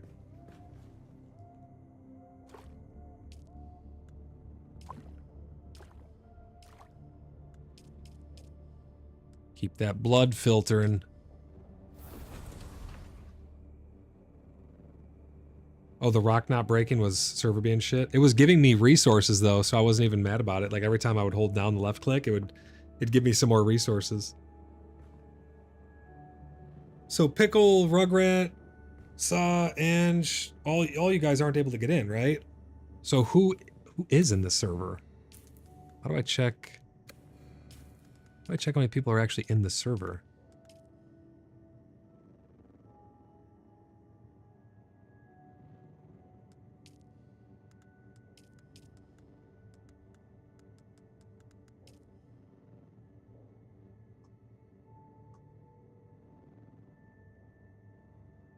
Mojo's in the server.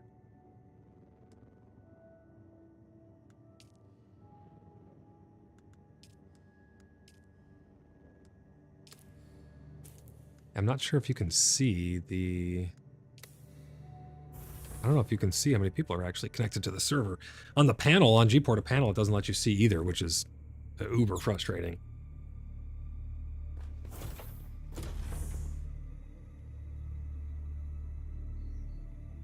I want to go deliver this granite.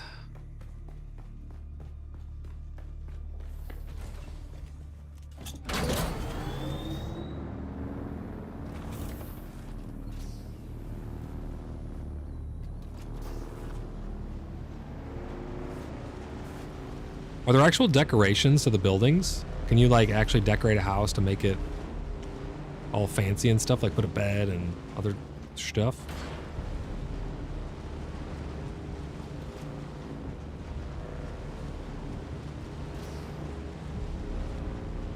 Oh, there is a lot. Okay, that's cool.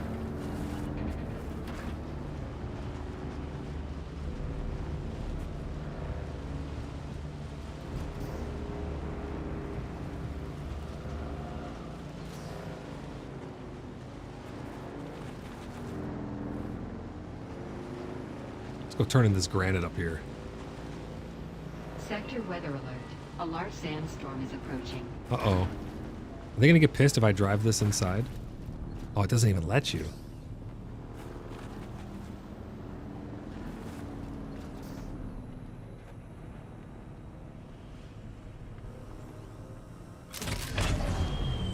Enclosed. Okay, so that is safe there. Well, one time I parked in the garage and it still was registered as it was outside. I think I just wasn't in far enough, maybe.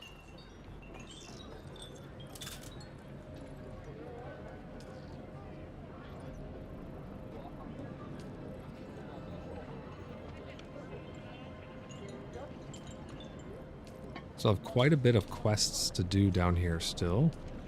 I'm a completionist, so I'll be doing all of them. Go to your build gun and hit R to see the decorations. Mojo says, don't hold up a restart on my part. If it's going to allow others in. That's the problem. It's a gamble. We don't know if it's going to allow others in. It could potentially, but we don't know for sure. What the hell? Sector weather alert. A large sandstorm is approaching. Oh, shit. That's awesome. They're closing up the doors, dude. This is so cool.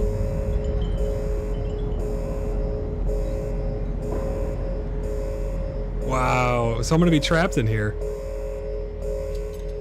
That is neat.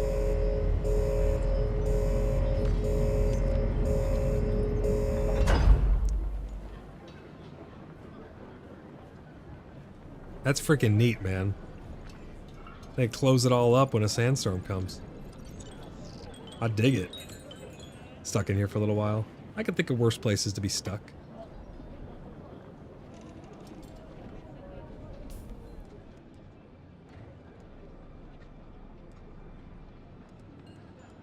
I think I can make... oh no, I actually have it right here. It's the new cut tool. I don't think I need this one anymore because I have this one. Oh, I can't pull it out here. That was it? They go by too fast, man. I want like a giant sandstorm that just compasses the map. That'd be sick.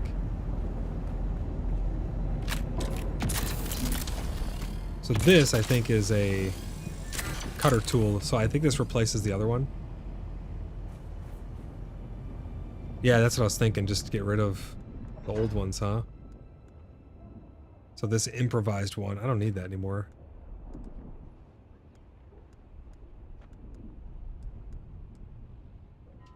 These survey probes, do you only need one, like, per area? Or is it, like, one per area? Like, a little, like, you know, around this rock or something like that? Or is it one per, like, this entire zone? That's what I couldn't really figure out. I need to go up on top of these rocks. Because, like, down here it shows no POIs. But I've only discovered 41 out of 71 of these camps. And 21 out of 28 of the caves. So there's got to be more down here. You'll need to do more later, but I don't need to do more now? How do I find the rest of these camps, though? Are they just hidden around here and I just have to go there? Or can I do a probe and it will discover stuff around these 3 spots? Or is there nothing there? That's what I'm wondering.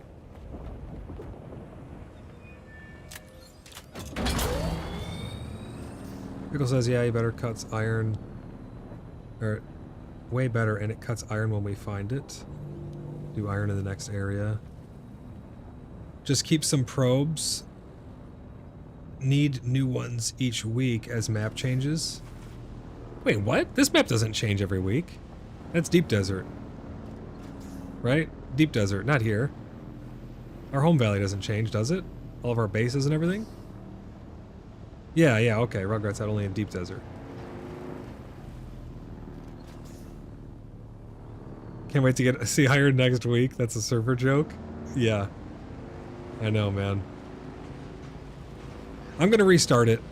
Anyone who's on right now, I'm gonna put a message out and let you guys know that I'm gonna restart it. Hey, if it locks us out, we suffer together again. I mean, and it's G-Portal's fault, but we gotta try and get our other brothers and sisters in here, man. I'm gonna hop over on Discord with you guys. I'm gonna go make some food. And we're gonna push a server restart. What is this? Is this just a big hill? Oh, okay, it's just a big dune. I thought it was one of the worms for a second.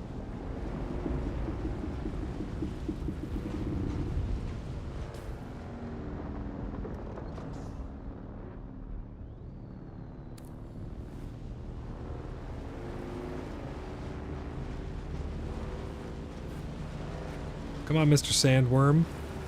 Come on out to play. I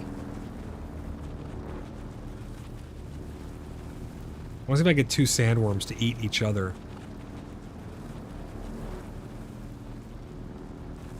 Oh, there's a little rabbit.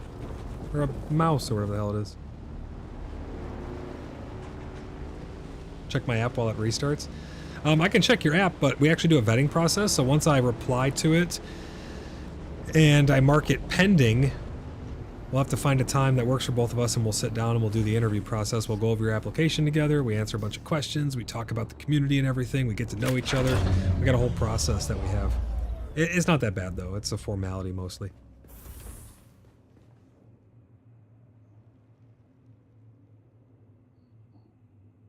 You're not respecting the worms enough, mate. You'll not want to do that in the next area. It has drum sand. I mean, I haven't even died in this game. I need a sense of danger. If the next zone's gonna give me actual danger, then that's what I need. Because I've not died even once.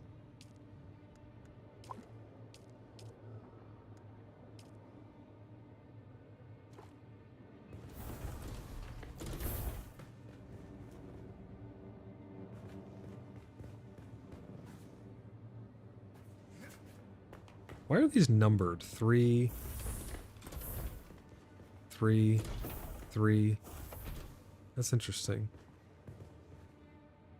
Drum sand and quicksand? Oh, hell yeah, dude. Regret says large pockets of sand that when you go over them, it makes a huge noise, makes them come faster. But it's like, it's kind of easy to get away from them, in my opinion, because they shoot up in the air, they do their whole "rawr, I'm a sandworm," and then they go down under and they try to get you. But it's like, you're already gone by the time that whole animation even ends. Unless that speeds up or something, I'm not sure. Oh, the number in the permissions. Oh, okay. So it's a permission indicator visually. That's nice. I like that.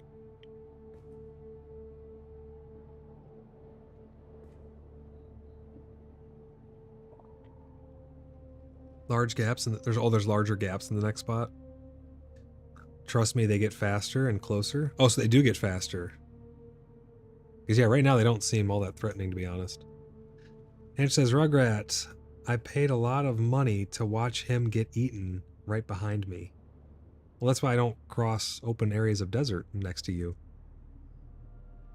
And it's also why I slipped those Macarenas in your back pocket. But yeah, I haven't even died yet. I found the game pretty damn easy, to be honest. It's a lot of fun. I know I'm still in the starting zone. Like, I'm sure this entire area is probably tutorial, you know? Like, this is probably all tutorial in here. I'm starting to understand the systems now. We know how these test station, like, dungeons work. We know about picking up the missions, how to build the base, how to work on our machines, how to craft stuff, how to loot things. We're learning all of the systems in this zone. So this is...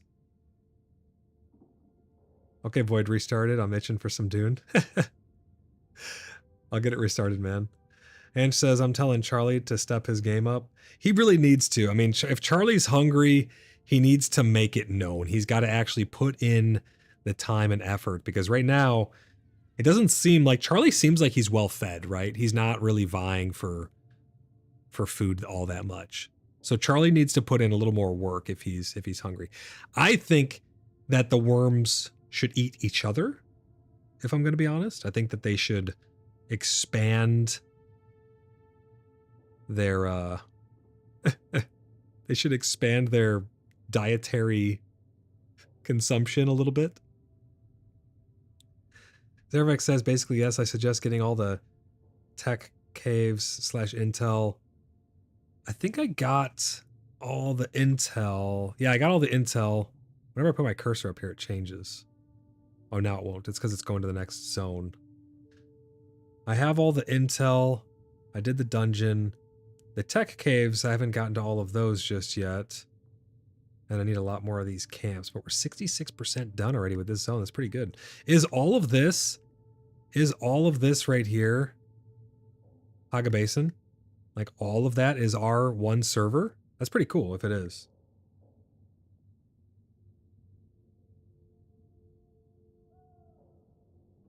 I posted in the Discord that you're restarting or resetting the server. Okay, thank you, Ange. They can't eat each other. We won't get spice from all their wormy orgies that way. Oh my god. Is that where it comes from? Giant sandworm orgies. Okay, so this is all Haga Basin. That's awesome, man. This could definitely support more than 40 people. I mean, they could have 60, 80, 100 people in this one map alone, it looks like. Rugrat, thanks for becoming a channel member, man. Junior Sleuth, hell yeah, brother. For anyone else who wants to become a channel member, click that join button down below if you like my content, you want to support my work.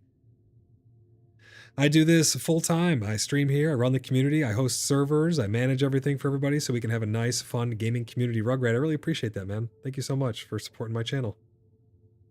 Anyone else, if you want to, click that join button. It's up to you. You don't have to, but it does help out a lot. Make sure you click that like button, subscribe, ring the bell, do all the things, guys. It really helps out a bunch. Rugrat says, I thought I already was on auto renew from the start. I think YouTube does a thing now where it's like it only renews so much, or you have to check in or something to confirm that you want it. They have like a check now where people don't forget their subscriptions or something like that. I could be wrong, but I think that's happened to several other people. I know it happened to several other people on my channel where it has fallen off and they're like, wait, what? I was auto renew sub to you of like this tier or whatever.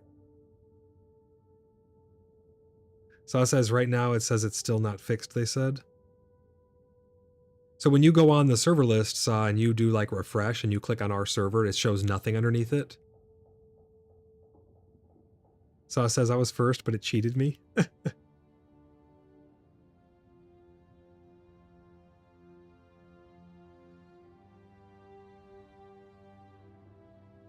But Thank you guys for the super chats during this stream. Thank you for becoming a channel member, Rugrat. I appreciate you guys so much. I'm going to go get some food, though. Australian money was accepted faster. That's hilarious, actually. I'm going to go get some food. I'm going to hop on Discord with you guys. We're going to see if we can't figure out the server thing. I want to try getting everybody in, though. We got to get everybody in here so we can have some fun. 4 minutes ago, G-Portal said they know that the server is having problems and they're still fixing it. But I guarantee you one thing, they didn't tell you what those problems are, even though they claim to have identified them. I find it a bit suspicious. Hey guys, we know what the issue is, but we can't tell you what the issue is, but we found it and we're working on fixing it, so don't worry about it and don't ask because we don't have the time to tell you, even though we have enough time to tell you that we found out what the problem is in the first place. We don't have enough time to tell you what the problem is, so don't worry about it. That's how I read it whenever they say that. And says, yeah, I need to have a chat with Charlie. You really do. I mean, Charlie needs to step up his game. Listen, if we're going to keep Charlie around, if Charlie's going to stay on the spice roll, we need to have a chat with Charlie and he's got to pick up some slack. Zervex says, the issue is that we really have no idea, in quotes. Oh, from G-Portal? Yeah, that's the issue right there. It's terrible. It's so, so terrible, man.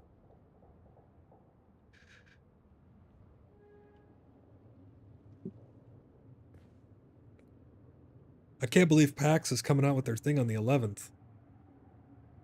It's going to be wild, man.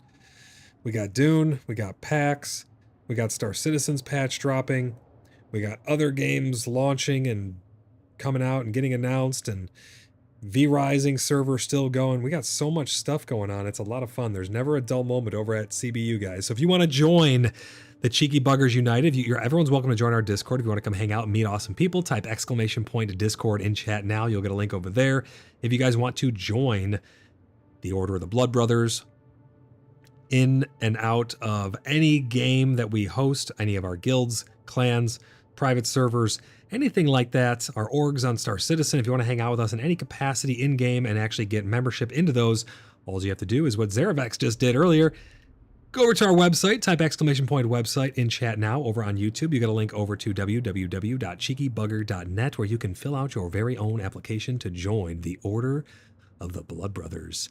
And that's where I'll go and check your app, just like I'm going to do with Zeravex here in a little bit, and then we'll schedule you for an interview. We'll sit down and chat with you. We do that as a precautionary measure. We chat with everyone who joins because we want to make sure we know who everyone is. We want to make sure everyone's acting in good faith. And let's face it, trolls, they don't really have the guts to come forward and talk to people and get to know people and communicate face-to-face like that, so to speak. So it really does work wonders for the community. I suggest that every community adopt that. You should always be vetting and verifying people who are joining. Look into all their credentials and stuff. Make sure that their profiles are real and they're not all burners, because those are telltale signs that a troll is trying to infiltrate your community. We haven't really had a problem with it, to be honest, because the system's in place. But that's what you do if you want to come and join the Order of the Blood Brothers or any of other clans, guilds, or orgs. Head over there, submit your application, and join the Discord. Send me a message, void_lock. My door is always open. I love chatting with you guys. I love running the communities that I do. You guys are the best. Thank you guys so much for all the support. I'm going to go get some food now, and I will see you over on Discord in a little bit. I may fire up another stream later today. I'm not too sure. We've been going pretty hard on all of this. Otherwise, if not, I will see you guys tomorrow and in the next one. Bye for now.